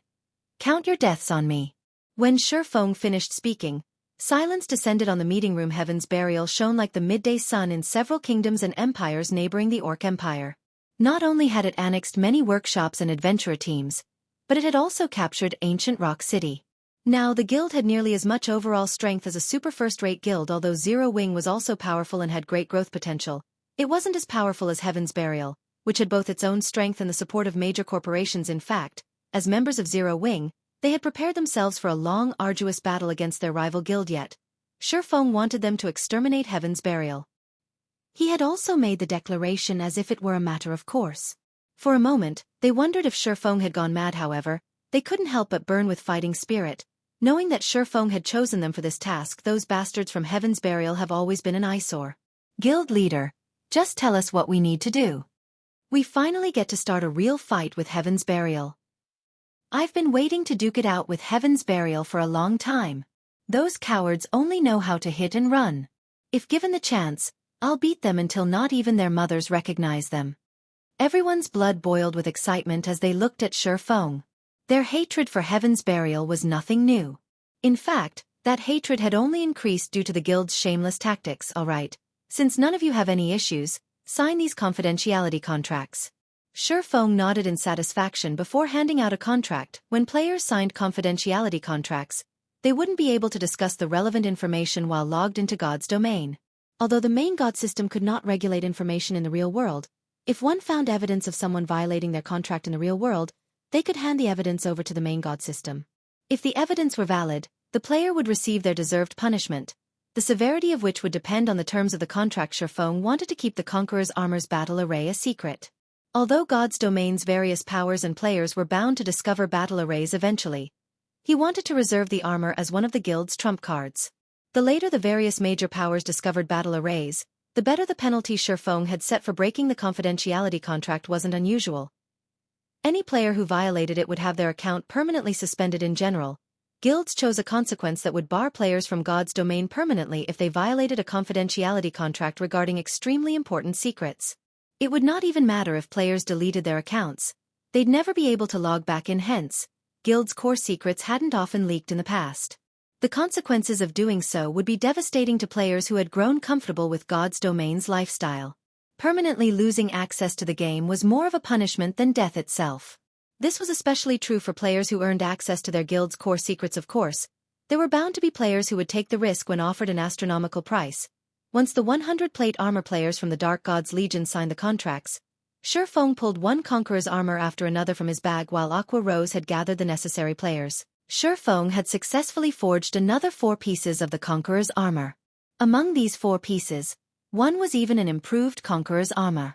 This increased the count to 5 improved pieces, just enough for a 5-man party to activate the basic strength battle array. What? There's so much level 50 fine gold equipment here. Wait, look at the attributes. They're insane. This basic strength battle array is amazing. It's basically a mini berserk skill. Moreover, it doesn't have a cooldown and only costs 1 magic crystal per 5 minutes. It can last until players run out of stamina. Everyone was flabbergasted over the 100 chest pieces Feng had revealed. They frequently grinded in level 50 plus maps, so they knew just how difficult it was to obtain level 50 equipment. Even mysterious iron equipment was incredibly rare, let alone secret silver rank. Level 50 mysterious iron equipment's basic attributes could easily rival those of level 45 fine gold equipment, and level 50 equipment provided higher defense than lower level equipment. However, the superior defense wasn't displayed in numerical value. Rather, it came in the form of impact mitigation. When players were attacked in God's domain, the impact oftentimes disrupted their stance, revealing flaws in their defense. Aside from damage reduction, a player's defense could also mitigate some, if not all, of the impact from an attack. Thus, when deciding between level 45 fine gold equipment and level 50 mysterious iron equipment, players usually chose the latter, even if the former had stronger skills. Needless to say, not even level 45, top-tier, dark gold equipment could compare to level 50 fine gold equipment. Unfortunately, such equipment was extremely challenging to obtain. Even when raiding level 50, 100-man Hell Mode team dungeons, the armor only had a chance of dropping. It wasn't guaranteed yet.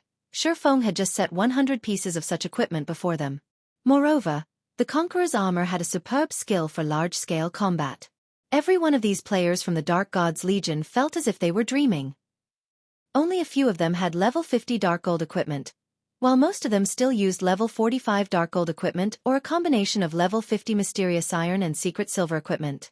Even in a first-rate guild, their equipment would only be second to those who wore epic equipment. In response to these players' elation, Feng simply chuckled and shook his head. All of these players only had eyes for the Conqueror's armor's basic attributes. They had no idea that the fine gold-ranked Conqueror's armor was even more valuable than level 60 dark gold equipment. I want each of you to select one of the chest pieces. Then, I'll split you into 20 parties of 5. Each party will take a healer and head to the 4 high-resource maps where we've sent our guild members to grind. I need all of you to continue the search for Heaven's Burial and Blackwater's members. If you find a group of 100 or fewer, kill them all.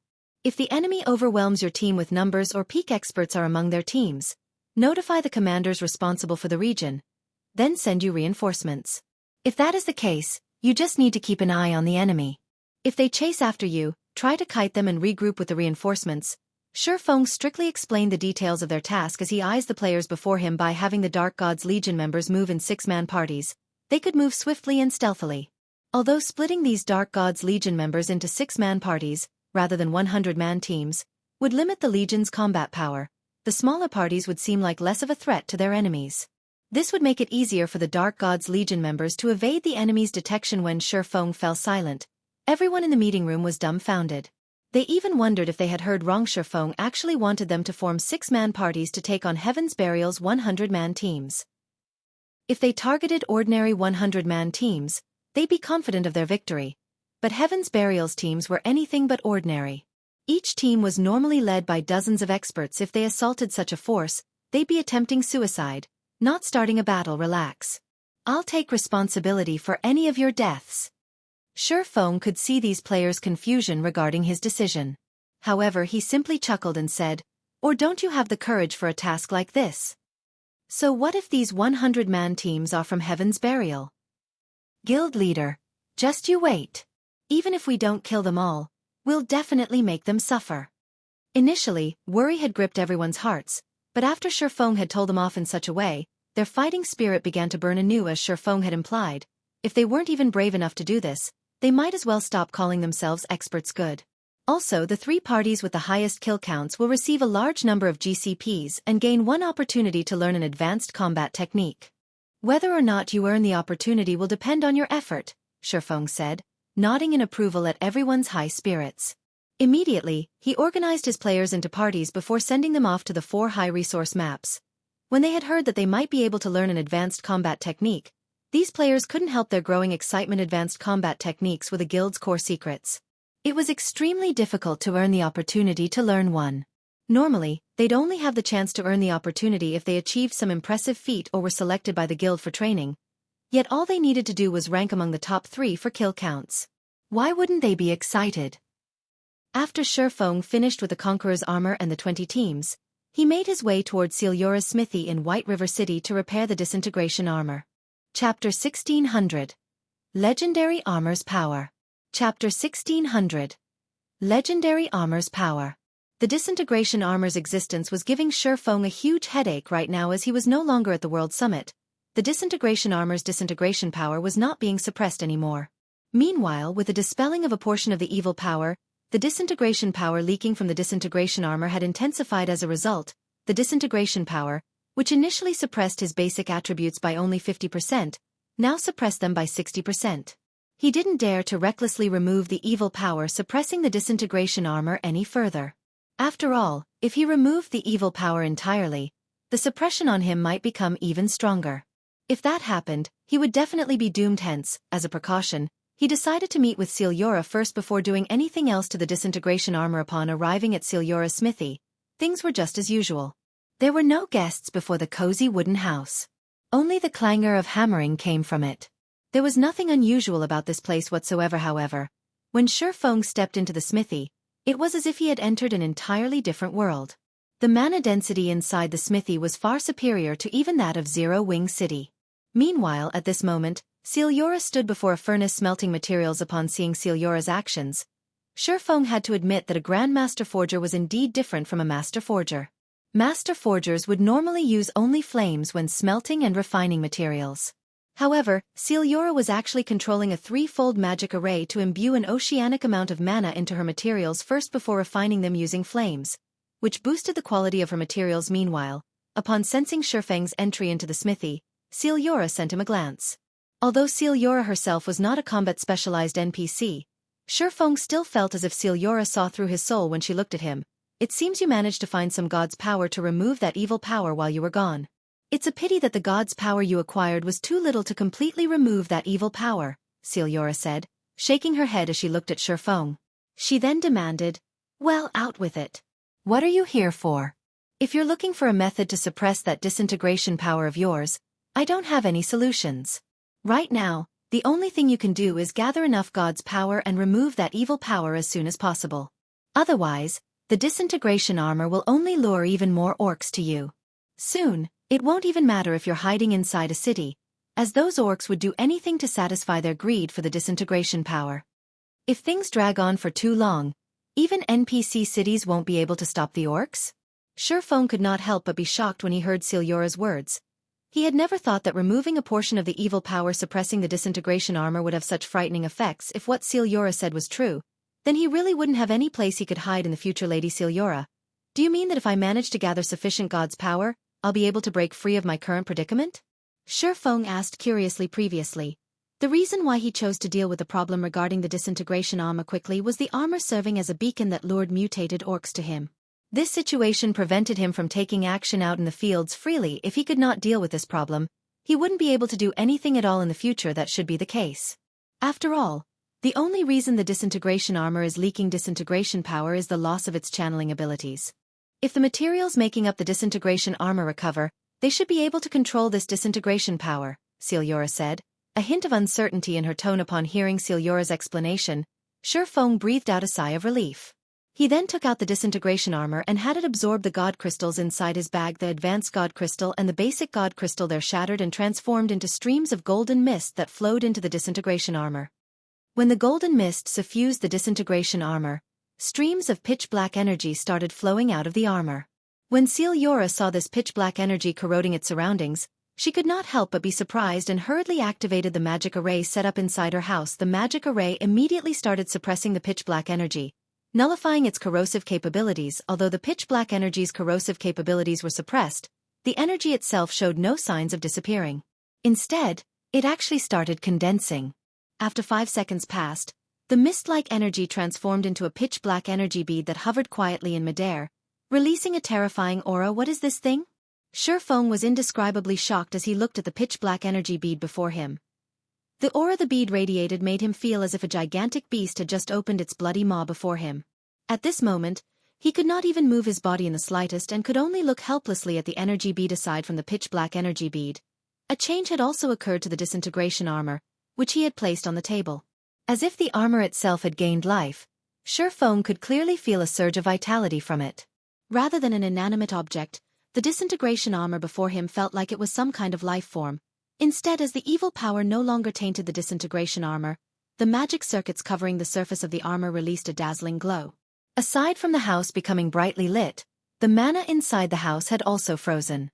Feng could not sense the slightest flow of mana whatsoever right now. However, this situation persisted for only a few short seconds, after which the entire house returned to its normal state.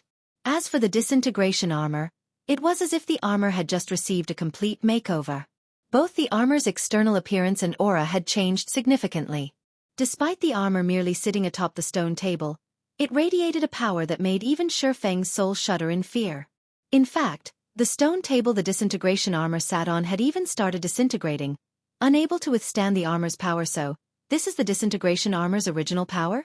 Feng was at a loss for words as he looked at the stone table decomposing at a speed visible to the naked eye. Should be known that Xianxia was a bona fide grandmaster forger.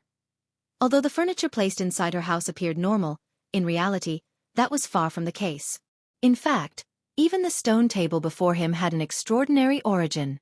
From what Feng could tell, the table should be made of fire essence stone.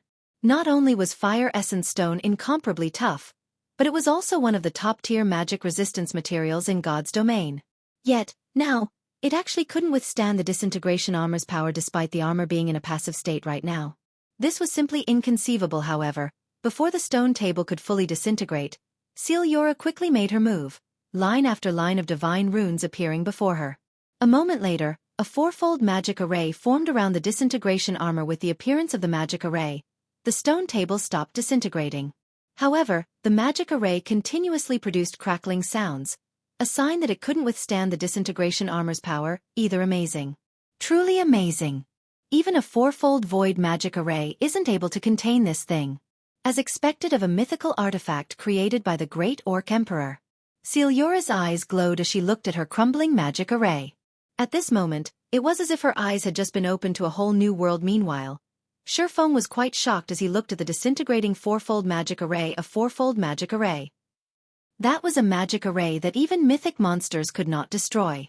Yet, a piece of equipment in its passive state was destroying such a magic array. It was no wonder the disintegration set was considered as one of the 9 great legendary sets in God's domain. Despite the disintegration armor being damaged, it still possessed such frightening capabilities. One could just imagine how powerful the founding emperor of the Orc Empire was when he wore the complete disintegration set. Based on this, The legends of the founding emperor fighting against gods were not exaggerations. At Ali don't have the ability to suppress the power this disintegration armor is releasing. Do you wish to take this armor away, or let me recast it for you right now? Xianxia asked, smiling as she looked at Feng. Take it away? Feng smiled bitterly. If Xianxia couldn't suppress the disintegration armor's power, he would be a fool if he thought even for a second that he could. He immediately replied, I'll have to trouble Lady Xianxia then. Chapter 1601. Recasting the Disintegration Armor. Chapter 1601. Recasting the Disintegration Armor. With Feng's permission, Xianxia looked at the disintegration armor before her and smiled. She then stretched out her hand and grabbed the armor directly. The disintegration armor's frightening disintegration power could destroy even a table made out of fire essence stone. Yet, now, the armor had no effect on Xianxia's gloved hand whatsoever. Amazing. Sure enough, a Grandmaster Forger really is an extraordinary existence. Feng was indescribably shocked as he looked at the leather gloves Xianxia wore. The fact that the gloves remained unaffected by the disintegration power the disintegration armor radiated could only mean that the pair of gloves was legendary equipment. In God's domain, legendary items were likewise items that NPCs could obtain only by chance. Even among Tier 4 NPCs, very few of them would have a legendary item.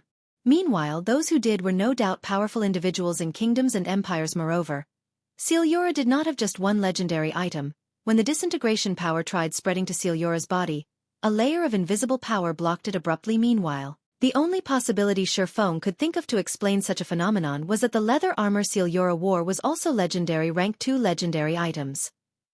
In the past, even players who obtained only one legendary item could challenge opponents of a higher tier. Meanwhile, players that managed to acquire 2 legendary items had been as rare as a phoenix's feather in God's domain, and every one of them was a Tier 6 God-ranked player. Just as Feng was admiring the legendary items on Xianxia, the latter picked up the disintegration armor and placed it in the heart of the magic array protecting the smithy. She then began drawing runes and chanting an incantation, following which, line after line of divine runes flew rapidly to surround the disintegration armor. After just a short moment, hundreds of lines of divine runes encircled the disintegration armor. These runes then transformed into magic arrays. In the blink of an eye, a 5-fold magic array formed around the disintegration armor. The frightening pressure that the 5-fold magic array radiated made even Feng extremely uncomfortable. When the 5-fold magic array's formation was complete, the magic array thoroughly suppressed the disintegration power the disintegration armor was leaking. Seeing this, Xianxia took out a crystal, which glowed with a golden hue, and inserted it into the 5-fold magic array. Boom. The moment the golden crystal came into contact with the magic array, the entire magic array ignited with dazzling, golden flames. Unlike ordinary flames, these golden flames gave off a sacred and gentle feeling. Meanwhile, the disintegration armor trapped inside the magic array started transforming. The incomparably tough materials making up the armor turned bright red and even showed signs of melting. This is sacred fire. Feng could not help but gape in shock when he saw the golden flame. Sacred fire was something he had only seen depicted in the ancient texts of God's domain. This kind of flame was known as a refining treasure. However, sacred fire did not exist naturally in the continent of God's domain. It only occurred in certain special spaces. Aside from ancient gods, nobody else could truly control it. Meanwhile, the sacred fires that could be found in God's domain were all sealed in special crystals left behind by the ancient gods and could be used only once.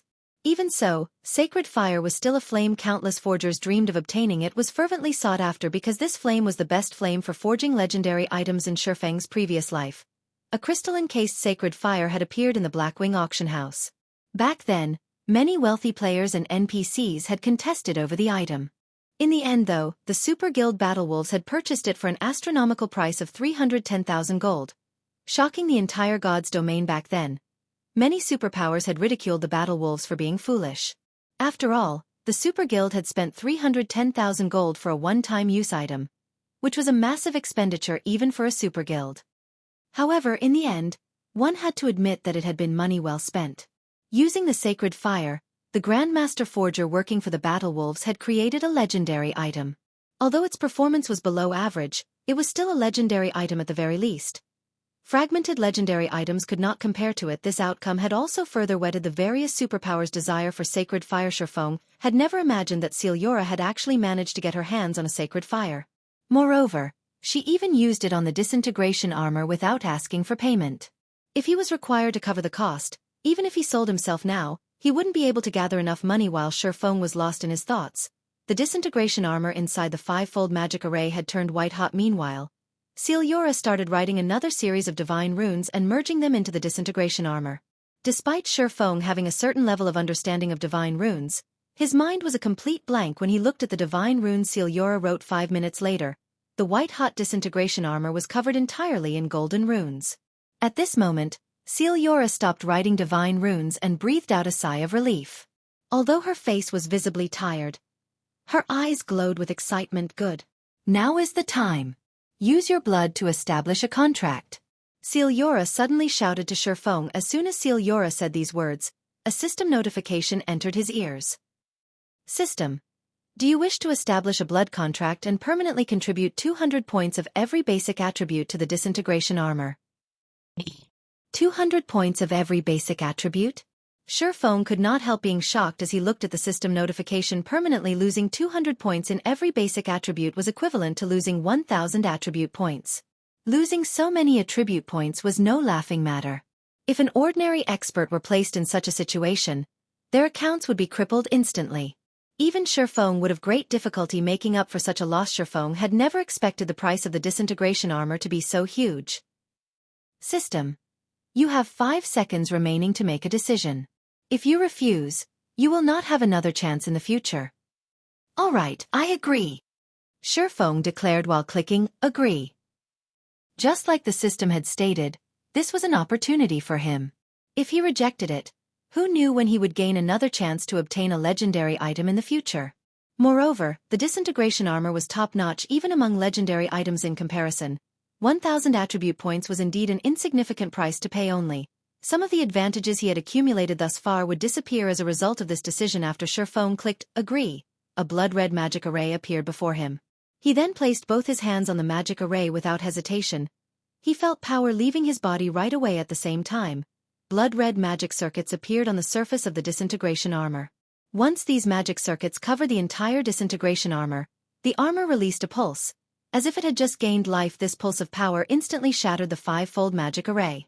In the next moment, Feng felt an even more frightening aura coming from the disintegration armor. However, unlike before, the aura the disintegration armor exuded this time did not affect Feng whatsoever. On the contrary, he felt a sense of intimacy in this aura, as if the disintegration armor was an extension of himself. Meanwhile, as the disintegration armor's aura calmed down, another system notification entered Feng's ears. System. Congratulations! You have completed the Recast the Disintegration Armor quest.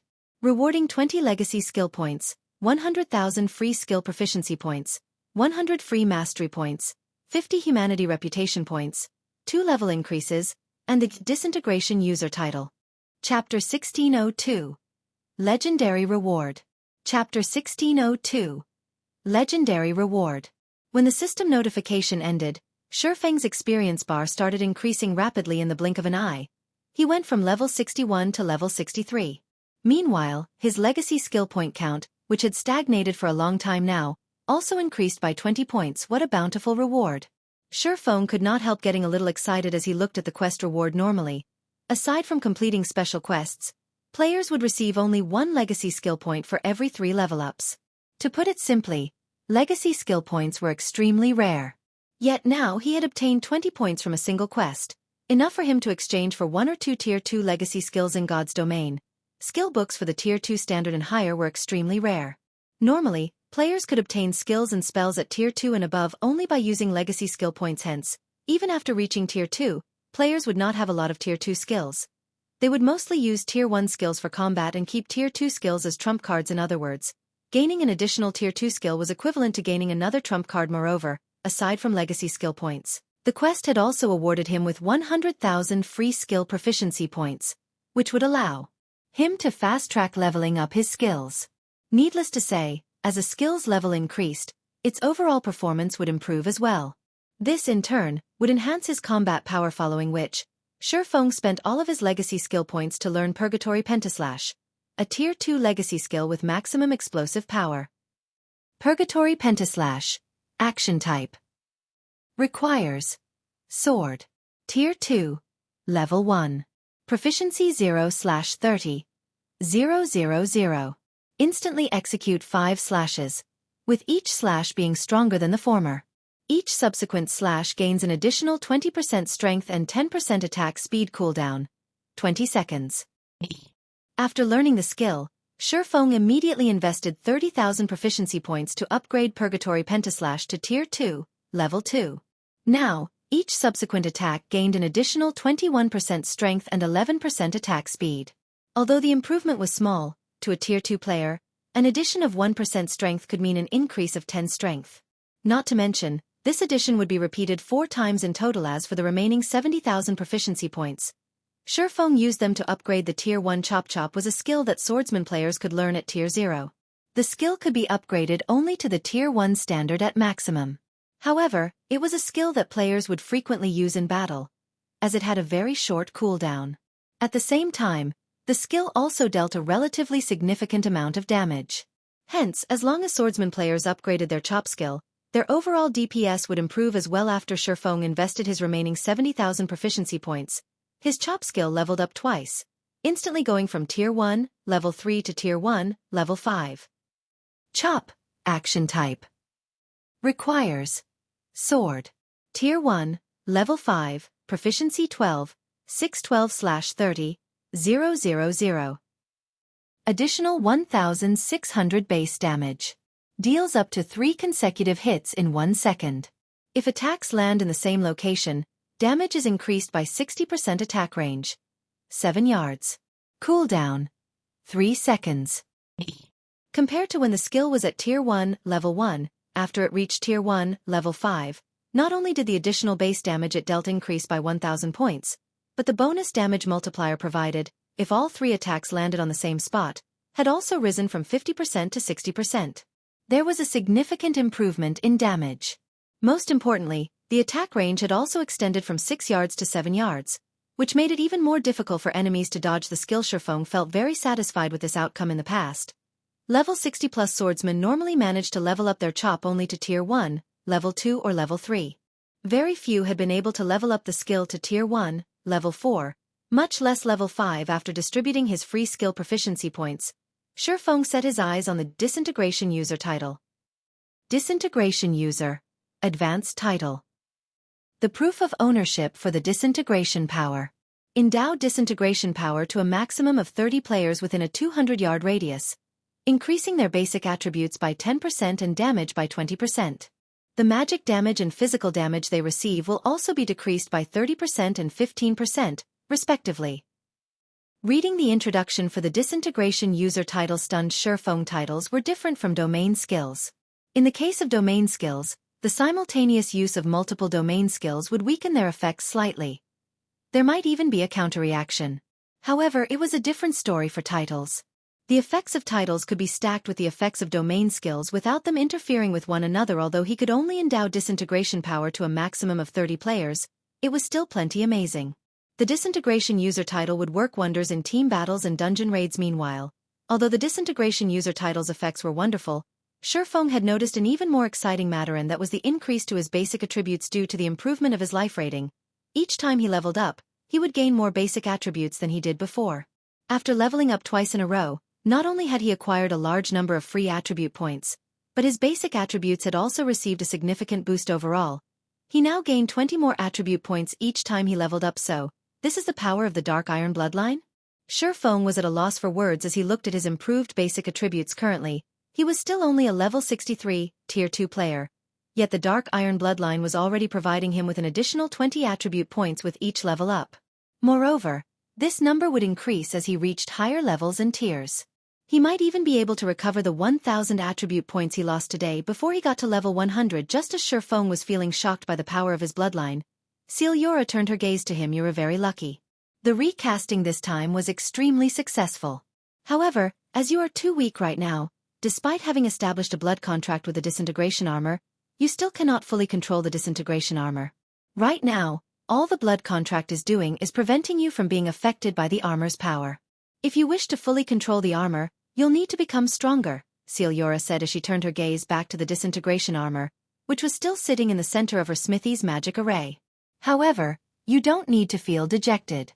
Although you cannot use the Disintegration armor now, Since you've already established a blood contract with it, you can utilize a small portion of its power. Although she had managed to recast the disintegration armor, at the end of the day, she was not the armor's creator.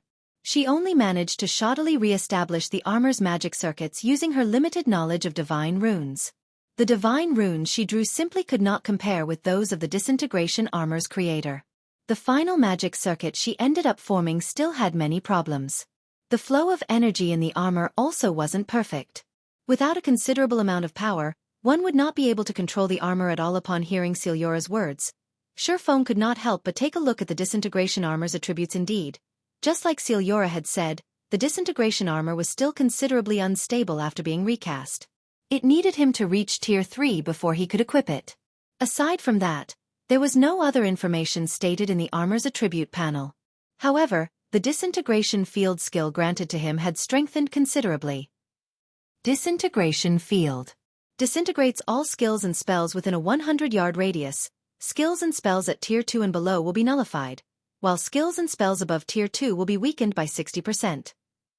All entities within range of the disintegration field will sustain a 40% reduction to basic attributes, physique, and stamina, in addition to a 400% increase to their stamina and concentration consumption rates.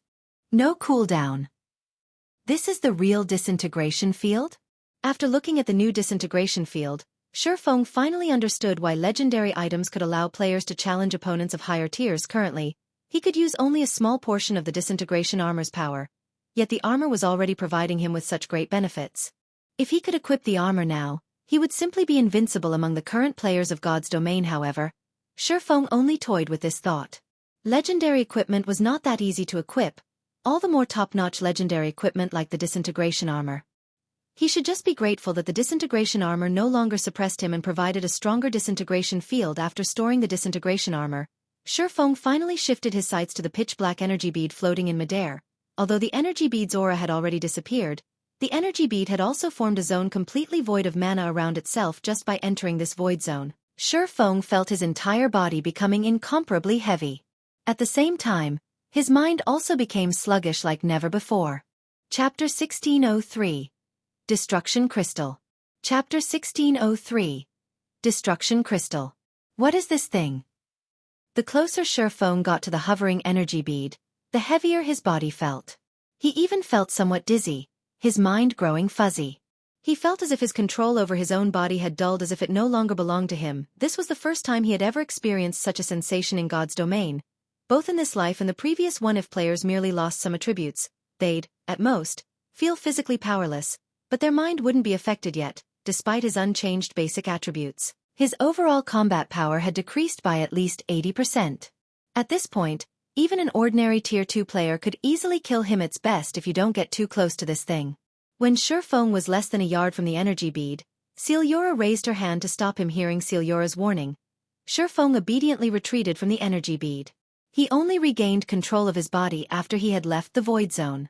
He couldn't help but stare at the energy bead in shock. It was too strong. If he could wield this power, using it on the battlefield against other players, he'd become truly invincible. While the energy bead didn't suppress basic attributes, it significantly reduced players' control of their bodies. And regardless of how high a player's attributes were, they become a helpless child when subjected to the energy bead's mental suppression. This isn't something you can withstand at your current power. If you try to touch it, you'll lose your life on the spot. Even if you are a heaven-blessed individual, it'll still be some time before you can resurrect, Xianxia explained when she noticed Feng's dumbfounded expression. Death upon touch? And the resurrection time is so long? Feng couldn't help his growing curiosity over the bead's identity. Lady Xianxia, what is this item? He had heard of many items that could kill players upon contact, but he had never heard of items increasing players' resurrection time. As far as he knew, only certain skills and high-tiered NPCs could do such a thing.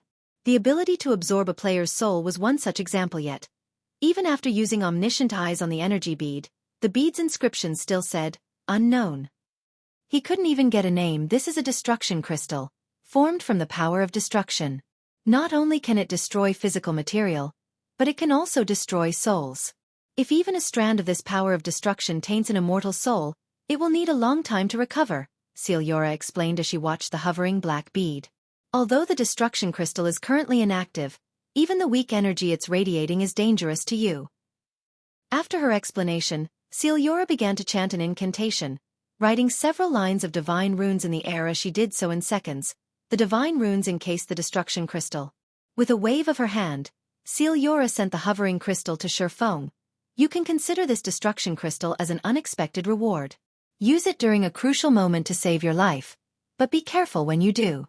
If not handled properly, you might sacrifice your own life during the process, Xianxia gravely warned Feng. All right, you can leave now. I've gained a significant boon from recasting the disintegration armor, so I need to rest and process the information. Since I don't wish to be disturbed, I'll be leaving White River City for some time. Feng stored the destruction crystal and nodded to Xianxia before taking his leave. Although it seemed as if Xianxia hadn't done much, as a master forger, Feng was familiar with the delicacy of re-establishing the disintegration armor's magic circuits. The process would even exhaust a grandmaster forger like Xianxia after leaving Xianxia's smithy. Feng could no longer bottle his curiosity as he inspected the destruction crystal in his bag. Destruction crystal. Consumable. Sealed by Xianxia. When unsealed, unleashes the power of destruction in a 1,000-yard radius. A 1,000-yard AoE? Feng's jaw dropped when he read the introduction text. The destruction crystal's AoE was even stronger than Tier 4 large-scale destruction spells, but unlike these spells, which could be cast from a distance, the disintegration crystal would explode the moment the seal was lifted. Even if a player threw the thing when they activated it, they'd be lucky to get it 100 yards away and would still get caught in the AoE. Meanwhile, the power of destruction would damage both the physical body and the soul. If this power killed a player, the consequences would be even more severe than if their immortal soul were absorbed. It was no wonder why Xianxia warned him to take care when using the destruction crystal. I mustn't use this unless it's absolutely necessary. When Feng recalled the feeling of standing too close to the power of destruction, his heart skipped a beat. However, now that he had dealt with the disintegration armor, his basic attributes were free of its suppression. Moreover, he no longer had to worry about mutated orcs targeting him out in the fields. He could now execute his plans without worry as Feng prepared to visit Zero Wing City to check on its situation. His system communicator rang Phoenix Rain. Feng could not help his curiosity when he saw the caller ID. Phoenix Rain had been very busy lately. After gaining control of a portion of Thunder Island, she had quickly taken advantage of the opportunity to grow her faction's strength. In addition, she still had to keep an eye on Nine Dragons' Emperor. She should be busy as hell without a minute to spare, yet she was contacting him naturally. Feng picked up the call. Feng, I've just received some important information. You should be very careful of Heaven's Burial, Phoenix Rain said somberly. Since Nine Dragons' Emperor gained nothing on Thunder Island due to our partnership, he secretly colluded with Beast Emperor. From what my subordinates discovered, Nine Dragons' Emperor has only made one demand of Beast Emperor: Zero Wing's destruction. Furthermore, Beast Emperor has deep ties with Heaven's Burial. Now that your two guilds are at war, Beast Emperor won't miss this opportunity. Beast Emperor? Feng frowned previously. Due to his focus on the war with Heaven's Burial, he had temporarily set aside the issue of Beast Emperor and the Black Dragon Empire's Evil God's Temple. If Beast Emperor really got involved in this guild war, Zero Wing would be at a disadvantage. Yet Feng didn't know the Evil God's Temple's exact whereabouts in the Black Dragon Empire and Star Moon Kingdom. Beast Emperor also moved like a ghost, and right now, Feng had no way of dealing with the man. You should also be careful of Heaven's Burial's Lei Jingyang. Although Lei Jingyang only leads a workshop, the Thunder Legion under his command has quite a few refinement realm experts. Moreover, the Thunder Legion's members are extremely adept in field combat. When Crimson Emperor tried to contest Lei Jingyang's group over an ancient ruin, the guild actually lost. Even Cuttlefish, the commander of Crimson Emperor's Trump Card Legion, died.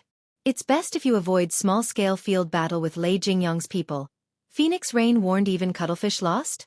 Feng was surprised. Crimson Emperor was a super first-rate guild and in no way weaker than the Dragon Phoenix Pavilion. Naturally, Cuttlefish, who commanded the guild's Trump Card Legion, was a powerful individual. Although he was not a domain realm expert, he had a wealth of combat experience. He was also the Guardian Knight and ranked 77th on the God's Domain Experts list, earning the nickname Iron Wall. In a one-on-one fight, even domain realm experts would struggle to kill him. Furthermore, Cuttlefish was constantly surrounded by his own experts. Feng found it hard to believe that Lei Jingyang had actually killed the main. In any case, just be careful, Phoenix Rain reiterated. If you lack manpower, I'll send Blue and a group of experts to help.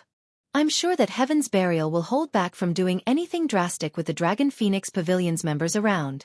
Thank you for the offer, but we'll handle this ourselves. After all, I'm sure that you have your own issues to deal with. I've heard that Nine Dragons Emperor has been causing quite a bit of trouble for you lately, Feng said, smiling as he rejected Phoenix Rain's offer. While Heaven's Burial wasn't an easy foe, Zero Wing was no pushover, either. All right. Phoenix Rain sighed. She felt that Zero Wing was too stubborn. Although Zero Wing had grown quite strong, it still wasn't a match for Heaven's Burial. Moreover, its enemy had the support of Blackwater and Beast Emperor. If this war weren't dealt with properly, it might mean the fall of Zero Wing. After Feng disconnected the call, he contacted Aqua Rose and instructed her to gather the guild's internal members and the disciples from the White Tiger Dojo in White River City's guild residence. He had been preoccupied with his own matters, but now that he was free, it was time to introduce some new blood to the guild. Chapter 1604. Raising Levels. Chapter 1604. Raising Levels. Guild Leader, do you intend to include them in the guild's war of attrition? When Aqua Rose received the order to gather the experts the guild still nurtured, she could only assume that Feng wanted to use them in the war against Heaven's Burial. Currently, Zero Wing severely lacked expert players. Moreover, both the guild's internal members and the disciples from the White Tiger Dojo had improved their standards considerably. Some of the more powerful players had already reached the Trial Tower's 6th floor. Even in a super guild, these players would be considered experts. If they could send these players to the field, they could help make up for Zero Wing's lack of experts. In any case, they need training to improve their techniques. They'll grow much faster in live combat. Feng nodded. Although that is true, their levels aren't high enough. The highest leveled among them is only level 39, while most of them aren't even level 35 yet. With such a huge gap in equipment and levels, their techniques won't add to the guild's combat power regardless of how good they are, Aqua Rose said. Shaking her head, the various large guilds' elite members were, on average, level 45. There was easily a 10-level gap between these elite players and Zero Wing's internal members. Meanwhile, every 5 levels was a minor turning point when it came to weapons and equipment in God's domain. Techniques couldn't make up for such a massive difference that easily. I know. That's why I'm taking them out to level, Feng said, smiling. He still wasn't satisfied with these internal member standards, and since he had been busy with his own matters, he had set aside the issue of helping them level. But now that their combat standards had reached a sufficient level, he had to help them level up, transforming them into usable combat power for the guild. Zero Wing had nearly 200 internal members, and the White Tiger Dojo had sent him 500 disciples. Although the White Tiger Dojo's disciples weren't Zero Wing members, they were under his command while they trained with the guild. It'd be a waste not to put them to good use with this. He could add nearly 700 experts to the guild's forces as they fought Heaven's Burial. Thus far, Zero Wing had only accumulated a little over 2,000 experts who had reached the Trial Tower's 5th floor or beyond. Another 700 experts would increase the guild's overall combat power by a massive 1/3, taking them out to level. Aqua Rose's eyes lit up when she heard Feng's plan. She was very familiar with Feng's leveling capabilities, knowing that his leveling speed was at least 2 or 3 times faster than other peak experts. He was also more than capable of helping others level up as quickly as he did. If he took command, it wouldn't be long before Zero Wing had another 700 experts, which would make it much easier to defend the 4 high-resource maps. However, after giving the matter some more thought, Aqua Rose shook her head and said, "Guild Leader, I'm afraid helping them level up will be difficult right now. Heaven's Burial is constantly watching our people. If we send our internal members to the fields to level, Heaven's Burial will certainly ambush the group. They might lose levels, rather than gain them." "Relax. That is only true if Heaven's Burial can follow us," Feng said, chuckling when he had decided to take Zero Wing's internal members out to level. In truth, it had been a passing thought. Obtaining mana ore was his true goal. Although the Boneless Land was rich with ores, it was also a good leveling area. Plenty of low HP and defense demonic creatures roamed the map, and their respawn rate was fairly fast. These demonic creatures' high magic resistance and combat standards were the only issues, making them difficult to deal with for magical class players. To Feng, however, these monsters were not a problem after all. He had the Bible of Darkness, and in that map, he'd be in his element, following which, Aqua Rose notified Zero Wing's internal members and the White Tiger Dojo's disciples to gather in White River City's guild residence. While he waited, Feng made a trip to the candlelight trading firm to grab pickaxes before heading to the residence himself. When Feng arrived, the gathered crowd stirred. They had never expected their guild leader to take them out to level, and for a moment, they were all immensely excited. Every player who had played God's Domain for some time knew of the title, Sword King. Feng's battle records were also listed on the God's Domain experts list, and many swordsman players had long since analyzed these records. Using them as reference, Feng didn't bother to waste time with words. Instead, he had everyone head to the teleportation hall and travel to one of Star Moon Kingdom's border towns. He then found a relatively deserted location and activated Spatial Gate to get to the Boneless Land. One had to cross more than 10 high-level maps. If players tried to do so on their mounts, they'd have to ride for several days and would encounter many level 100+ monsters during the trip. Not even Feng would dare to take on such a high-level monster right now, not to mention other players. After ensuring that everyone had made it through the Spatial Gate, Feng stepped through and closed it shortly after Feng's group had disappeared into the Spatial Gate. A few assassins, who had hidden in the distance, revealed themselves. All of these assassins wore Heaven's Burial's guild emblem and were level 47. They were also fully equipped in level 45 fine gold and dark gold equipment. Boss, what should we do? They left using a teleportation gate. How are we supposed to track them? Forget it. This is outside our abilities. Let's just report this to the higher-ups. After the several assassins discussed the situation amongst themselves, they returned to Singular Burial and told him of the teleportation gate. Teleportation gates did not reveal players' destinations, and players would only discover where the gate led to after they entered. However, Feng was the last person to step through, and once he had, the gate had disappeared. They had no way of tracking the group from Zero Wing. It seems we've backed Black Flame into a corner. At such a crucial moment, a guild leader like him is taking a bunch of level 30+ players out to level. Singular Burial could not help but laugh when he read the report. He then turned to Daybreak Fog and asked, "Have Lei Jingyang and Blackwater's men gathered in their designated locations?" "Most of their forces have arrived. They can take action at any time," Daybreak Fog replied. "Good. Have them activate the war barriers to lock down the maps. It's about time we give Zero Wing a taste of hell," Singular Burial said, laughing madly. To crush Zero Wing swiftly, they had dispatched 8,000 experts to hunt down the enemy guild's members in the 4 high-resource maps and utilize the war barriers to trap them within. In addition, they had dispatched 40,000 elite members to guard the map's entrances. Understood. Daybreak Fog immediately commanded the guild members to spread out across the 4 maps. With Daybreak Fog's command, Heaven's Burial's members went into action, activating the war barriers and preventing every player in the 4 maps from using return scrolls. If players wished to leave the maps, they'd have to do so through the map's entrances. Meanwhile, Heaven's Burial and Blackwater's experts scoured the maps for Zero Wing's members in 100-man teams. "Boss Flo, there's a 6-man party from Zero Wing ahead, but they're all wearing cloaks, so we can't see their levels. Should we attack?" A level 47 assassin reported through his team chat as he watched the small party walk through the forest ahead. "A 6-man party? Are there any important players among them?" Broken Flo, who wore level 45 dark gold set equipment, asked quietly. They knew just how powerful Zero Wing's experts were. This was especially true for Aqua Rose, Fire Dance, Cola, Flying Shadow, and the guild's other core members. Singular Burial had already warned them to stay as far away from these individuals as possible. Although Broken Flo wasn't pleased with the decision, he had no choice but to follow his guild leader's orders. "No. None of the 6 players are on the list, but they seem to have pretty good equipment. They're likely an expert party from Zero Wing," the assassin reported after taking a closer look. "Good. It seems that we've gotten lucky and come across one of Zero Wing's expert parties. Keep an eye on them. We'll head over right away," Broken Flo said as he licked his lips in anticipation. Immediately, he led his team towards the assassin's current position.